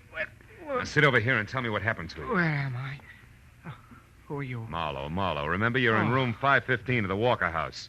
When I left, you were waiting for Mona Waters, but I came back to find you spread out on the floor, as flat as that puddle of ink there on the desk blotter. Now, you take it. How come all this? Oh, yes, I remember now. I was struck. Yeah. But, Marlowe, the lights are out. And they'd better left that way unless you want the room full of irate citizens. Who struck you? I have no idea. I was sitting at the desk there writing Miss Waters a note because I decided not to wait any longer when I was hit from behind. That explains the spilled ink. What about the open window? It was closed when I left. Open window? Where? Why, that's strange. Strange? It's screwy. Nuts. What do you mean? Mr. Marlowe, just what is your position in this business? I'm a private detective working for Mr. Van Ord, and I'll tell you something else. Whoever slugged you opened that window and sailed the precious Indian bowl right out into thin air, 5 stories high. Oh. Smashed down there on the sidewalk. Oh, the bowl is gone? Destroyed? Mm-hmm.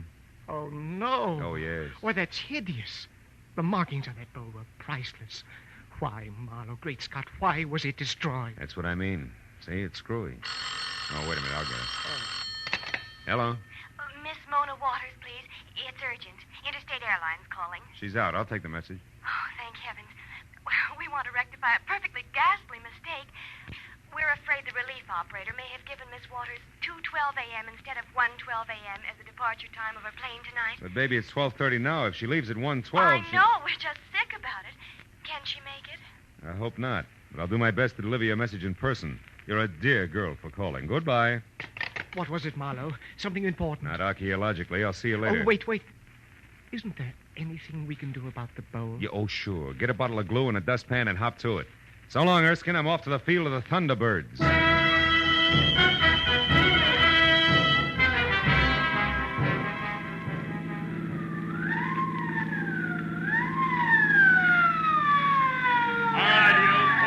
Oh, fine. Now, look, officer, Never mind. Well, Mac, you're batting 1,000. You pulled out of the hotel driveway 2 blocks back, ran 1 full stop and a red signal getting this far. That's great. So what's your story? Been drinking? Not a drop, believe me. Now, look, I've got to get to the airport in a hurry. Why? Yeah, to catch an Indian girl. A guy named Jimmy Brown Bear was murdered tonight because a bowl was stolen. Wait a minute, hold it. Who was murdered? Oh, I know. What's the use? There's no use in going into it. Officer, my name is Marlowe. I'm a private detective working on a case, and I got to get to the airport. Private eye, huh? Let's see your papers. Oh, sure. Here, they're all here. Yeah. Philip Marlowe, license number. Hey, what's eating you? What are you staring at? Blue black lines on the palm of my hand. They look just like... Holy smoke, they are. That's the answer. I got to get back to that hotel. It's a matter of life and death. Now, just a Please, give me a minute. ticket. Give me 3 tickets. Only let me get back to the Walker House right now, will you? Life depends on it. You better be right, Marlowe. Wait till I stop the traffic, then make a U-turn. Now, go ahead.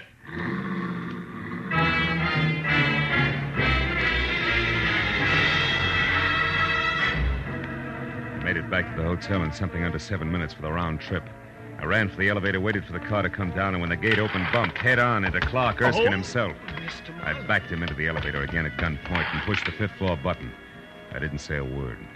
By the time the elevator stopped and the gate slid open, he was beginning to sweat. Marlowe, I just don't understand this. Why the gun? Take a guess, Erskine. I want to know what happened to Mona Waters. Why, I don't know. She didn't come back. Here, this is 515. Remember, go on, open it up. And get inside. Now, listen, you. I know who killed Jimmy Brown Bear, and I found out plenty about the bull, so talk. Where's Mona? Behind you with a gun in my hand, so don't move. Oh, great. Well, at least you're okay. Except for a headache, yes. I just woke up in the bedroom with a heap big lump on my scalp, and I know a pale face who's going to pay for that. Drop your gun, Marlowe. Drop it. Now, who's this character here, and where's the bowl? Marlowe hit it, Miss Waters. I saw him hit you and take it. I tried to stop him, but he hit me, too. My name is Erskine. I'm an archaeologist. I only wanted to make a scientific study of the bowl, but this vandal here has destroyed it. Destroyed it. Marlowe! Pipe down, Red Wing, and listen. Before you start shooting, there's a lot of wampum at stake, if nothing else. Now keep that in mind. Okay, Bigwin, start blowing. Speak your piece and keep it straight. He's a treacherous liar, Miss Waters. I know I'm braced for that. Oh, you sweetheart, you. All right. The inscriptions on that bowl were the key to the treasure, which is probably no news to you two. You didn't know how to work it, Mona. But Erskine here did. He found out that some of the lines were etched into the clay and others were raised, like the face of type in a printing press. Do I go on? Pray do, Professor. All right, now look. If you look closely, beautiful, you'll see ink on his fingers. Also, you'll notice that a bottle of ink poured out on your desk blotter there made the same kind of ink pad you use for a rubber stamp. That ink was spilled by accident. Now, don't listen to him because... Shut up. Go on, Marlowe. Well, after he knocked you out and left you in the bedroom, all he had to do was roll that wide, flat border of the bowl through the ink. Then roll it again over blank paper and it printed. What's more, baby, if we look real close, we'll find a perfect printed map on your hotel stationery stuck in one of his inside pockets. No, you don't. You'll never get the chance. Marlowe, the gun on the floor. Jack, Mona, lights out!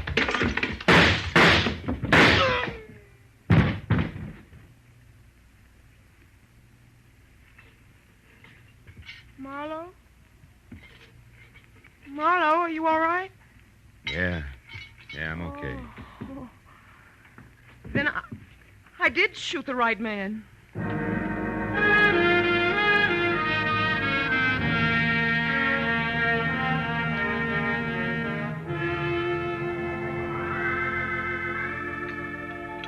Cream and sugar, Miss Waters? Thanks. Well, that's about the story, Mr. Van Ord. Mona here slipped the Indian bowl into your shipment to keep it away from the guys she knew were after it. And, of course, she had to follow the bowl here to L.A. Erskine followed her. I see. It's amazing, isn't it? Positively amazing. Marlowe, how did you discover that the intricate pattern on the bowl worked like a printing press? Oh, well, after Erskine had made his print of the map, he threw the bowl out the window to smash it so no one else could duplicate it. I got hold of a chunk of it and clenched it in my hand. I found out later, when I passed that cop my credentials, that the chunk of pottery had left separate, distinct lines of ink on my palm. Terribly clever. Isn't he, Mr. Van Noo? Oh, take it easy, baby. Indeed, he is clever, Miss Waters. But what of poor Jimmy Brown Bear? Well, Erskine followed me from the hotel to Jimmy's place and shot him, so I'd never have a chance to talk to him. He was a ruthless little guy, Clark Erskine. But if he survives that bullet wound, the state will get him for murder. Yeah. Oh, Miss Waters, you'll have to hurry and finish your breakfast so that you can catch your plane. But before you go, I have a little gift for you. Excuse me, I'll get it. And Marlowe, speaking of gifts, I have one for you. Come here. Yo, baby, that's nice. Is it for keeps? Of course not, silly. I'm an Indian giver, remember? When I come to town again, I'll be rich and reckless and loaded with all that old Spanish gold. That's when I'll take my gift back again. with interest. So long, Philby.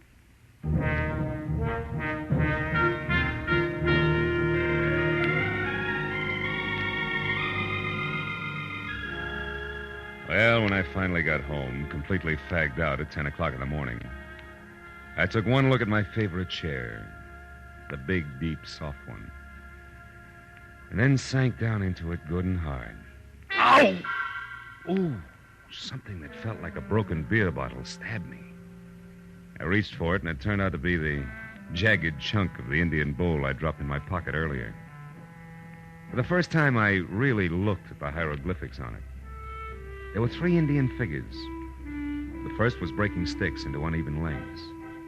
The second was holding a small fish, and the third was running away with all the wampum. It took me a long time, but I finally got it, I think. The Indian picture message could only be translated one way.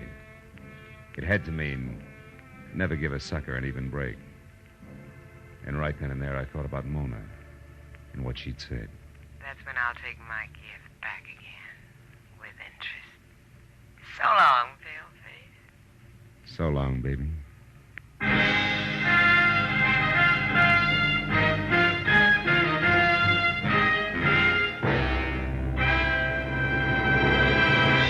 The Adventures of Philip Marlowe, bringing you Raymond Chandler's most famous character and crime's most deadly enemy, star Gerald Mohr. Tonight's story was produced and directed by Cliff Howell. Script is by Mel Donnelly, Robert Mitchell, and Gene Levitt.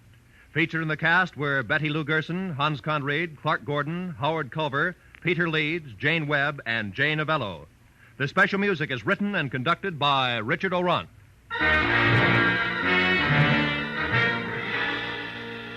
Be sure and be with us again next week when Philip Marlowe says... Inside of 2 hours, a lavish mansion seethed with suspicion. A sealed cabin filled with gas and an artist's retreat had a corpse on the floor. All because one man was too good-looking to be true to anyone.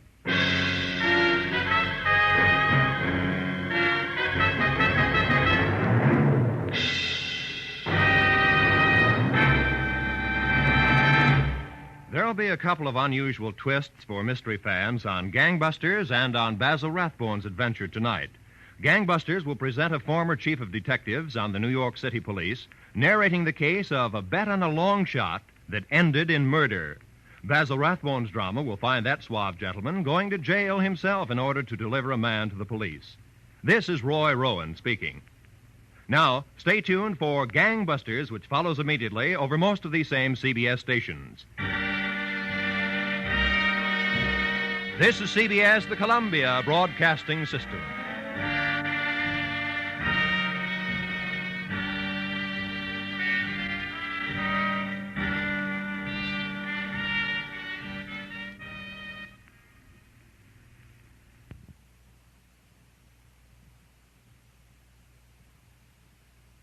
Get this and get it straight. Crime is a sucker's road, and those who travel it wind up in the gutter, the prison, or the grave. This started with a man on trial for his life and an A1 citizen eager to testify. But there it was interrupted. And it wasn't until I found a corpse in a bubbling bath, gunplay in the woods, and lots of blackmail that the real eager witness had a chance to talk. From the pen of Raymond Chandler, outstanding author of mystery, comes his most famous character and crime's most deadly enemy, as we present The Adventures of Philip Marlowe.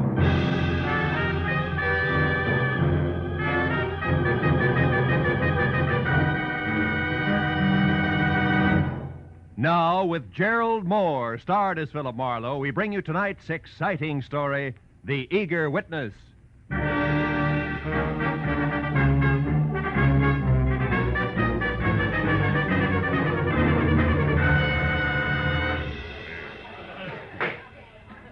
Division 88 of the Superior Court of the State of California and for the County of Los Angeles is now in session.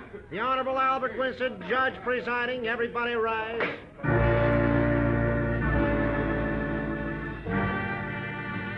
It was the case of the people versus the oft-arrested, never-convicted, smooth Earl Jernigan, sometimes bookie, charged in the first degree with a month-old killing of a kindly, gray-haired horse trainer named Kurt Harper, who had once almost been my client.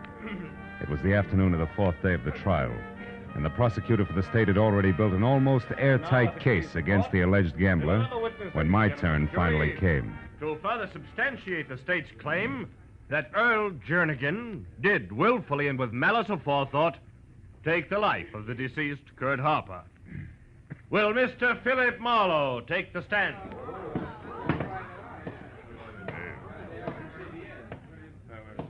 Raise your right hand.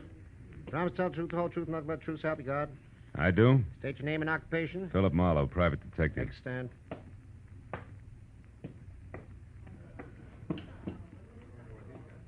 Mr. Marlowe, on the morning of the 30th day of July last, the day on which the late Kurt Harper was murdered, were you hired as a private detective by the said Mr. Harper? I was? And at that time, Mr. Marlowe, did Mr. Harper state his reason for hiring you? He did. He wanted me to act as his personal bodyguard on the following day when he planned to drive to San Francisco. Did he say why he needed a personal bodyguard? He did. He told me he was afraid for his life, that he refused the gambler's demand that he drug a certain racehorse a week earlier, that gambler had threatened to kill him. I see.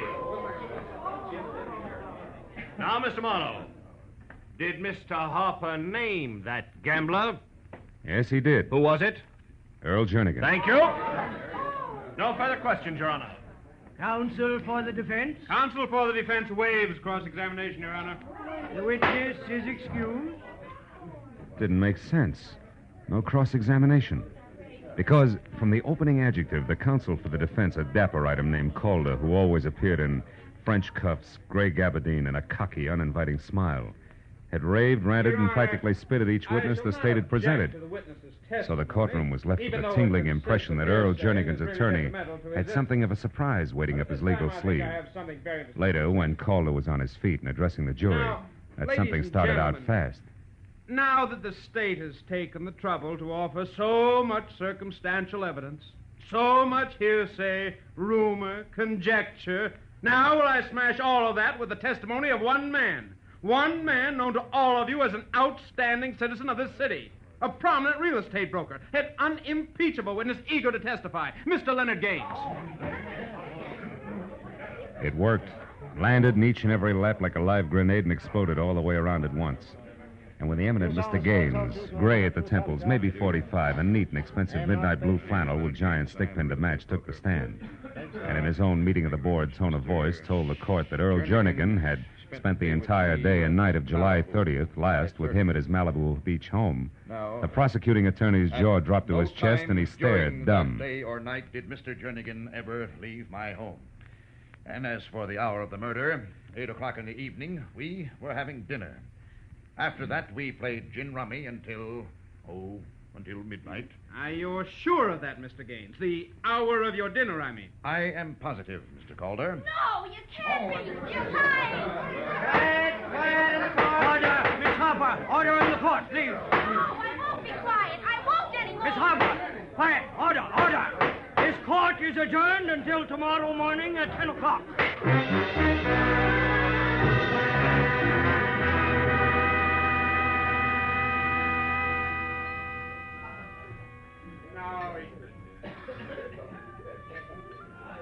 Another scotch and soda, mister? Yeah, I guess so. Oh, wait a minute, baby. I think I'm going to have company. Mr. Marlowe, can I talk to you for a minute? I'm Gail Harper, yeah, I know. What I don't know is why you're not doing 30 days on a rock pile with that rumpus you just kicked up in court. Would you like a soft drink? No, thanks. All right, just one, baby. Jack. The judge said he understood and left me off with a short lecture, which was what I had counted on. Oh. You mean all that fireworks in there was planned, not just spontaneous combustion? That's right. I had to have time. Look, Mr. Marlowe, will you work for me? Oh, well, now look, will baby. Will you help me prove that Mr. Leonard Gaines is a liar and that Earl Jernigan did kill my father? Now, take it easy, Gail. It's a big mouthful, you know. Mr. Marlowe, listen, please. There isn't much time. We got to prove this tonight or never. By noon tomorrow with the outside, the case will go to the jury. Okay, what do you want me to do? Take over where I left off. But first, let's get out of here. All right. And never mind that drink, miss. Where do we start, honey? With Leonard Gaines' ex-wife, Debbie Jansen. Here's a snapshot of her. They were divorced about 6 months ago, Mr. Marlowe, and she wasn't very happy about it. No, huh? Made you figure she was your in? Yes, and I was right. Mr. Marlowe, it took eavesdropping, bribery, second-story work, but I found out plenty. I'll bet you did. Like what? Oh, hold it, Gail. Light's red. Like the fact that Debbie and a guy called Eugene Mowry are putting a bite on Gaines for $20,000. Blackmail, Mr. Marlowe, with the payoff schedule to be made sometime tonight. Right now, she's staying at the Sunland Sulphur Springs Lodge out in the valley. Gaines used to go there once in a while for his arthritis. And the why of the whole business is a letter Gaines once wrote to his ex-wife. No fooling. Uh-huh. Well, tell me, what's that to do with Jernigan's trial and Gaines being Oh, it's green now. I think there's a connection because yesterday I overheard Debbie tell this Mowry something about Gaines' scheduled appearance at the trial today and... Yeah? Oh, Mr. Marlowe! Hey! Those jerk California drivers. The man behind the wheel. What about him? That thin face, blonde hair. I've seen him before. I know he was trying to hit one of us. Oh, fine. Well, that'll keep things from getting dull, won't it? Then you're gonna help me. Well, now, look, who could resist you, baby? Okay, tonight I check in at the lodge at Sunland Sulphur Springs. Come on, let's get out of here.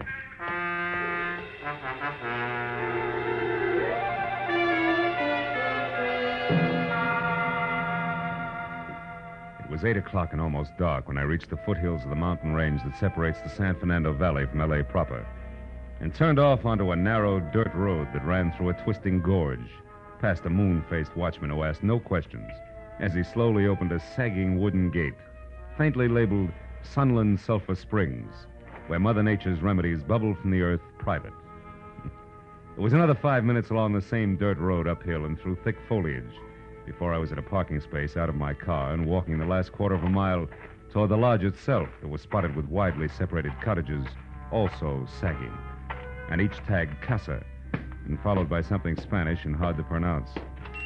Inside the place was cheap porch furniture and occasional threadbare rugs over scarred pine and deserted, except for a sleepy old guy with thick-lidded eyes and an accordion-wrinkled face who was slouched in a heap behind a sign on the reservation desk that read Maynard Sharp, no less, night manager. When I gave him my name and said that both my rheumatism and I needed a rest, he came too, almost. Roomy, Mr. Marlowe. Well, let's see. Can let you have most any one of the cottages. Half of them are empty. Things kind of slow this time of year. How slow can you get? You'll be surprised. How's about Casa Francisco de Leon? Casa Francisco, Yeah, that'll be fine, Mr. Sharp. All righty, sir. Now, if you'll just sign the register here, I'll get your key. But as I signed my name, I checked the guest list quickly. And the next second found what I wanted. Deborah Jansen. And next to that, and in a different hand, her cottage for the night. Casa Rolando de Barandido. That's close enough. Well, anyway, it was all I needed. I took the key from Mr. Sharp, a misnomer if ever you heard one, learned the location of my quarters, paid him in advance, and left. Thanks, son. Outside, I turned to my right, past a large open bath that smelled like rotten eggs and talked to itself like a junior Vesuvius, as more warm sulfur waters, equally unpleasant to smell, bubbled from a pipe in the center. Beyond that was the first cottage, another casa I couldn't pronounce, and it stayed like that all the way down the line, until I reached the second one that showed light. It was the casa known as Rolando de Barandido, and when I moved closer and around to a window that was screen only, I knew that my client had done her eavesdropping well, because in the center of the room and putting on her coat was the ex-wife named Debbie, and standing nearby and holding on tight to the cigarette in his hand like it was support was what had to be the boyfriend, Eugene Mowry. You're sure that Gaines will go through with this all right? For the 100th time, Eugene, yes, I'm positive. Can't you understand? He has to. Besides, $20,000 won't break him. It won't more than bend him a bit. Now stop worrying. But I can't. Debbie, why must you go alone? Or why can't I go with you? Eugene, please, we've been over that. I told Leonard that I'd meet him in town at the Beverly Crest Hotel at 10 and alone. He agreed to also be alone.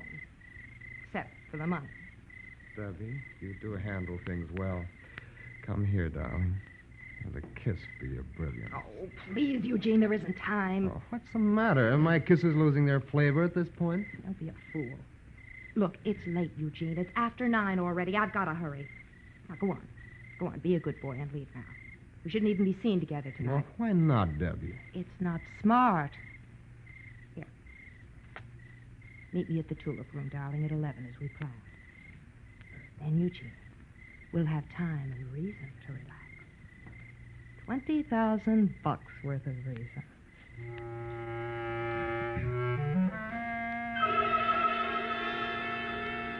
As Maury oozed toward the door, I slid away from the cottage and into the shadow of a clump of trees nearby.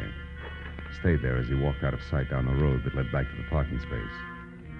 Then a few minutes later, when Debbie clicked off the light and left, I moved out of hiding and started slowly after her at a safe distance. Until from someplace in the night, an ugly, snub-nosed automatic that belonged to someone blonde and thin-faced as a near automobile accident stopped me cold. Where you going, Jack? For air. I love to walk in the country at night, okay? I wouldn't know, Jack. I'm a city boy myself, but as long as that's what you want, it's Jake with me. As long as it's where it's good and dark. Now, go on. That way. Move. All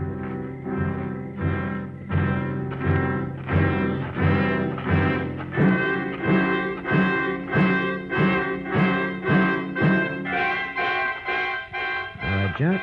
That's far enough. Hold it. Turn around and face me. Why, so I can watch you pull the trigger? Never mind why. Just turn. Okay, turn it is. That's better. Now, one step closer. One step closer. Hey, what's that? A pheasant, my friend, taking wing. Now, before I beat you into little pieces, let's have it. Who are you? Who do you work for, and what do you want with me? Come on, gunman, talk. Okay. Okay, no more. My name's Langley. Work for Earl Jernigan. Oh? Yeah, I've been watching you ever since the trial started. Jernigan didn't want you moving in, hon. Which is why you tried to pick me off with a car when I was with Gail Harper this afternoon, huh? Come on. Yeah, that's why. Now, what are you going to do with me? For the time being, Buster, leave you as is. Flat on your back, because I've still got to catch up with a lady before she reads a letter. City boy.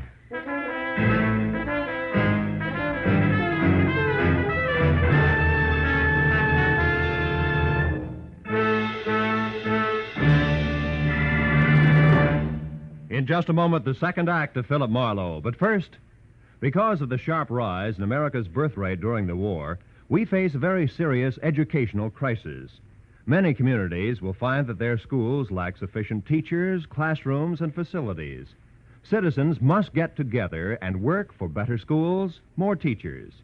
If we want all of our children to have a chance for a good education, we must take action now. Now, with our star, Gerald Mohr, we return to the second act of Philip Marlowe and tonight's story, The Eager Witness.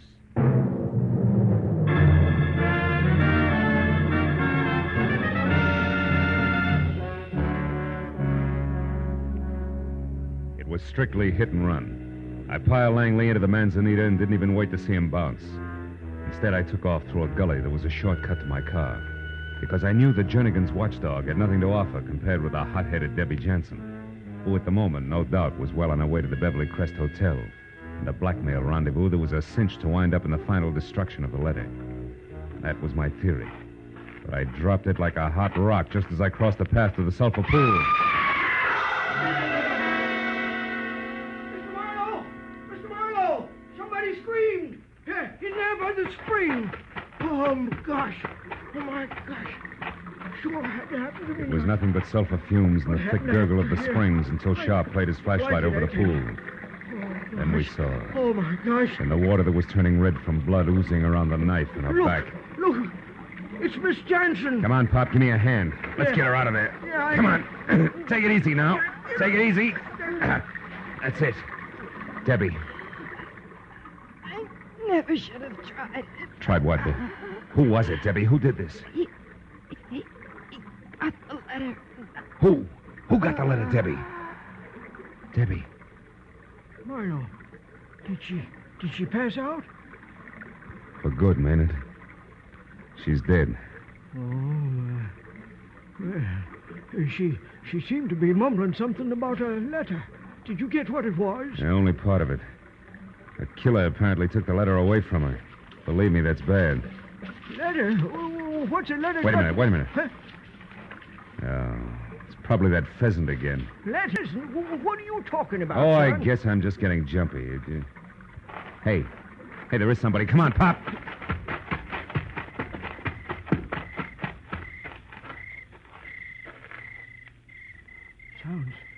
Sounds like he's over there, Marlowe. Yeah, I can hear him. Oh, now, that ain't going to do you any good, son. Not in that brush, it ain't. And what's more, I wouldn't go any further if I was you. But, Pop, all he needs is 10 seconds and he can destroy that letter for good. But just the same, there's 1,000,001 places a killer can hide in there and lay for you, son. Yeah. Yeah, Pop, well, for the moment it's a stalemate. I'd sure love to find out who that snake in the bush is. You know, I've run a peaceful place up until it's getting to be like one of them there movies. Only thing left out is a posse. Yeah, you're so right. Murders in the night, lost letters. It's corny enough without a posse. Yeah, and might dangerous, too. Hmm? Yeah, I see what you mean. Are you ready to... Yeah, I'm ready. Yeah, I'll lead you back to the office. My Jasper, I don't understand this one bit. Miss Jensen is stabbed to death over that letter, and in her dying... Hey. Huh? What is it? Shh. Up ahead there. Somebody duck behind that big tree. Keep the chatter going, man. Walk on up the path. Don't let him know we spotted him. Go on, talk. Well, okay, sure. I was saying I don't understand. Well, our place here is generally as quiet as a tomb. As the old man grimly ad-libbed his way up the path, I followed a few feet behind. When he got even with the tree, I turned suddenly, took 3 fast steps, and grabbed. Come here, you. Hang on to him. Well. Mr. Leonard Gaines, the unimpeachable citizen himself. Stand still, Gaines. A gun. What's the idea, Marlowe? Try running and it'll come to you. I suppose you've got a legitimate reason for being here all thought up? I'm here because I've got a touch of arthritis. I need a treatment and a night's rest. Arthritis isn't all you're going to have if I find what I think I'm going to find in your pockets. Empty them, Buster. I said empty them. All right, I'll empty them. That's better. Sharp, you're a witness, and I demand that you... Now, just a minute, Mr. Gaines. You're in a pretty bad spot to demand anything. There's our baby. There's the letter we've been looking for. Pick it up, Gaines. Pick it up and read it. Now see here, Marlowe. See there, Gaines. Read it while you're able to. Yeah. My dear Debbie, if I didn't know you so well, I'd resent your stupid accusations. Now, look, Marlowe. Read it. We've already made our property settlement, as you're well aware, and you'll be a long time finding a court that says otherwise. Now you know where you can go, so why not get started as ever, Leonard? Oh, fine. That's about as incriminating as a lecture on the family meat bill. Sharp, whose jurisdiction are we under here? County Sheriff's Office. All right, call him. Also, call your man out on the highway and have him lock that main gate. Main gate? Yeah. Say, now, that's a good idea. I'll do it right now. Now, wait a minute. Have you got a gun? Yep, got a rifle. Been in the family for years. Can you use it? Well, yeah, I reckon I can. Where are you going? Out to round up Langley. He'll be pushing hard to give his boss a star witness here a big helping hand. I want to be in shape to push back. And remember, Pop, keep your eye on Gaines and not on the phone when you make those calls. I'll see you.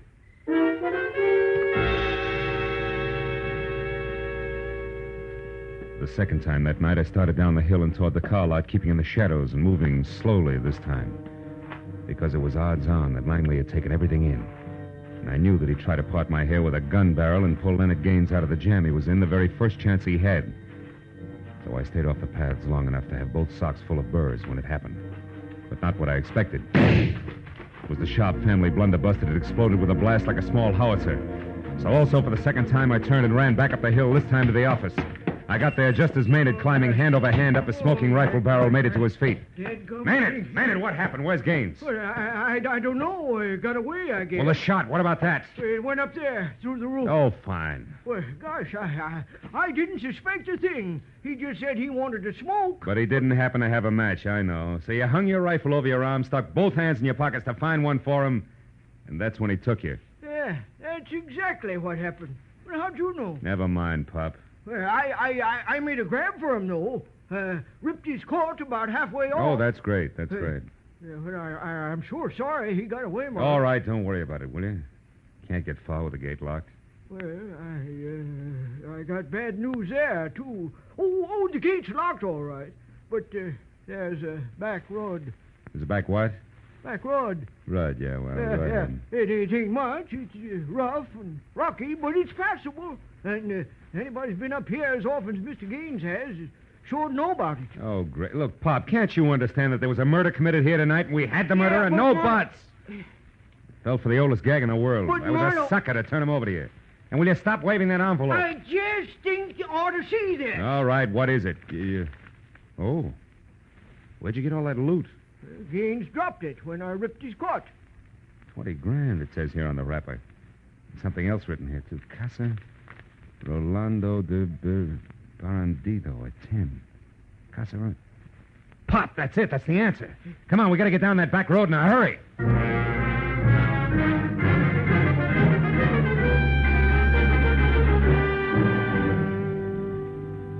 With sharp at the wheel of the pickup truck, we bounced over the pair of sometimes parallel ruts studded with stones the size of bowling balls. It was called a back road. For the better part of 2 miles before he cut lights and motor and whispered that if Gaines was going to get stuck at all, it was sure to happen in a dry wash just around the next bend. I told him to wait and went ahead on foot. He was right. Gaines was stuck in more ways than one. His car was up to its hubcaps in sand and his wallet up to its stamp compartment in blackmail, conducted by his ex-wife's murderer with the same lever she'd had, the letter. It was Eugene Maury, and clenched in his hand was a tattered white envelope, nothing more. I'll make it easy for you. I held my .38 in close to my side and edged up behind him. 20,000. Now, Maury, I don't have that much. You'll lie. You're going to pay her that. I don't know. I know because we worked the deal out together. Only she got greedy. Tried to double-cross me and pull it alone. Oh, so you killed her? Yes, I didn't intend to, but when I found out that she tricked me, I was furious. The first thing that I knew, I'd stabbed her. That's enough of that. Just give me the money. You've nothing to worry about. Now, listen, Maury, I tell you, You listen, Gaines. You're in no position to bargain. It's better than having your $200,000 gambling debt exposed and your reputation ruined, isn't it? Or facing the trigger man, Langley, if you refuse to alibi for Jernigan, isn't it? Or bucking a perjury charge if you do alibi? Oh, no. You got yourself in a corner, Gaines, so pay off. It's only 20 grand. But I tell you, Maury, I don't have it. You're I lying just simply- again. No, he isn't. Don't move, either one of you. Leave your hands where they are. I got the 20 grand right here, and it's pretty well earmarked as blackmail payment already. But just to round things out, Maury, I'll take that envelope you've got there. This? Well, what do you want this for? Funny man. Because it's no doubt postmarked with an hour, a date, and a location, which together with Brother Gaines' own handwriting places him out of town on July 30th, a time he swears he was at his Malibu home all day with Jernigan. Right, Gaines? Smart boy, aren't you, Marlowe? You still got a chance, Gaines. You better gamble with me. You've got nothing to lose now. I'm with you. Stand still, Buster, or so help me out. Now, Gaines, go! Oh! Oh, my leg! Were you thinking of going someplace, Mr. Gaines? No. No, I'm not going anyplace, Mr. Marlowe.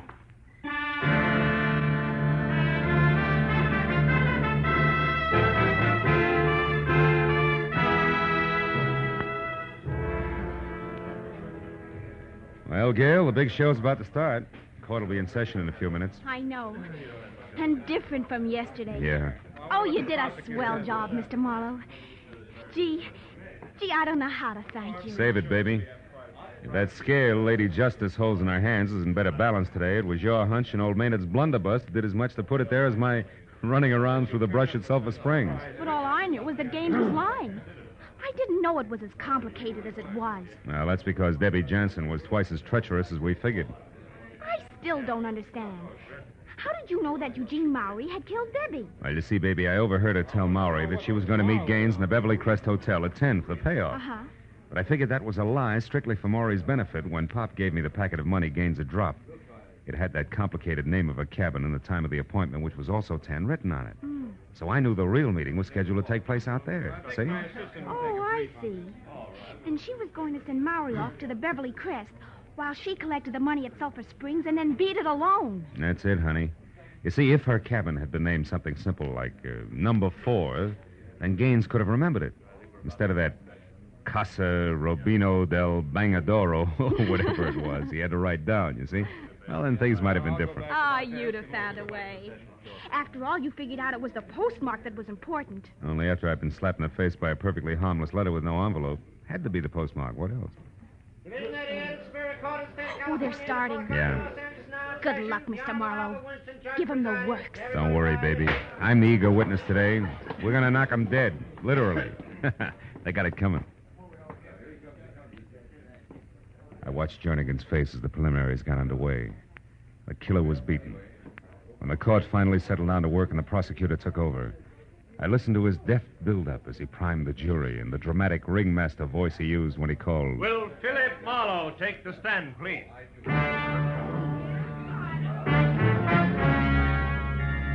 Now, Mr. Marlowe, you told us yesterday that you are a private investigator. Now, will you tell the court in your own words what happened to you last night? I sat there looking into the cold, baleful eyes of the prosecutor and thought of a paraphrase on that wonderful quote from Oliver Wendell Holmes. It's not enough to ask for justice. One must also hope for mercy. Mr. Marlowe. Oh, yes. I'm sorry. Well, it began here in this room yesterday afternoon at about 3:30 when the counsel for defense called a witness, Mr. Leonard Gaines, to the stand.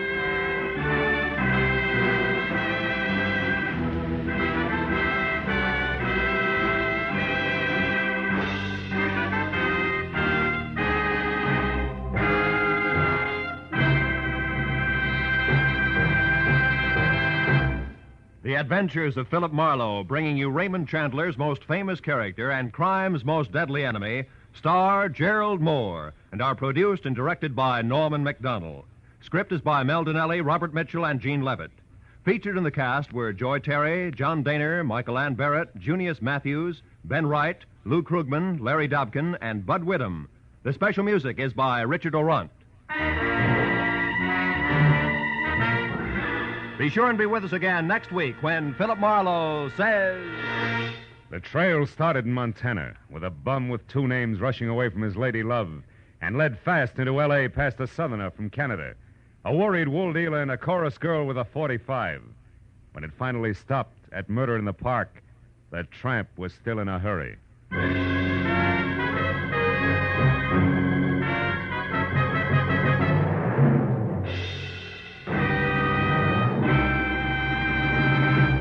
You and I have a friend coming to call next Monday night. She's my friend Irma.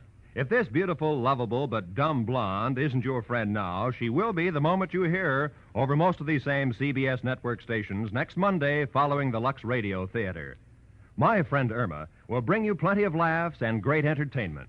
So be sure to make friends with my friend Irma these Monday nights on CBS, where you'll hear them all this fall.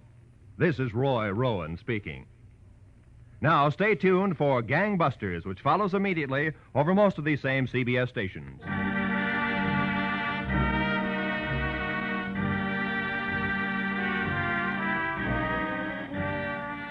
This is CBS, where Arthur Godfrey's Talent Scouts are heard Mondays, the Columbia Broadcasting System.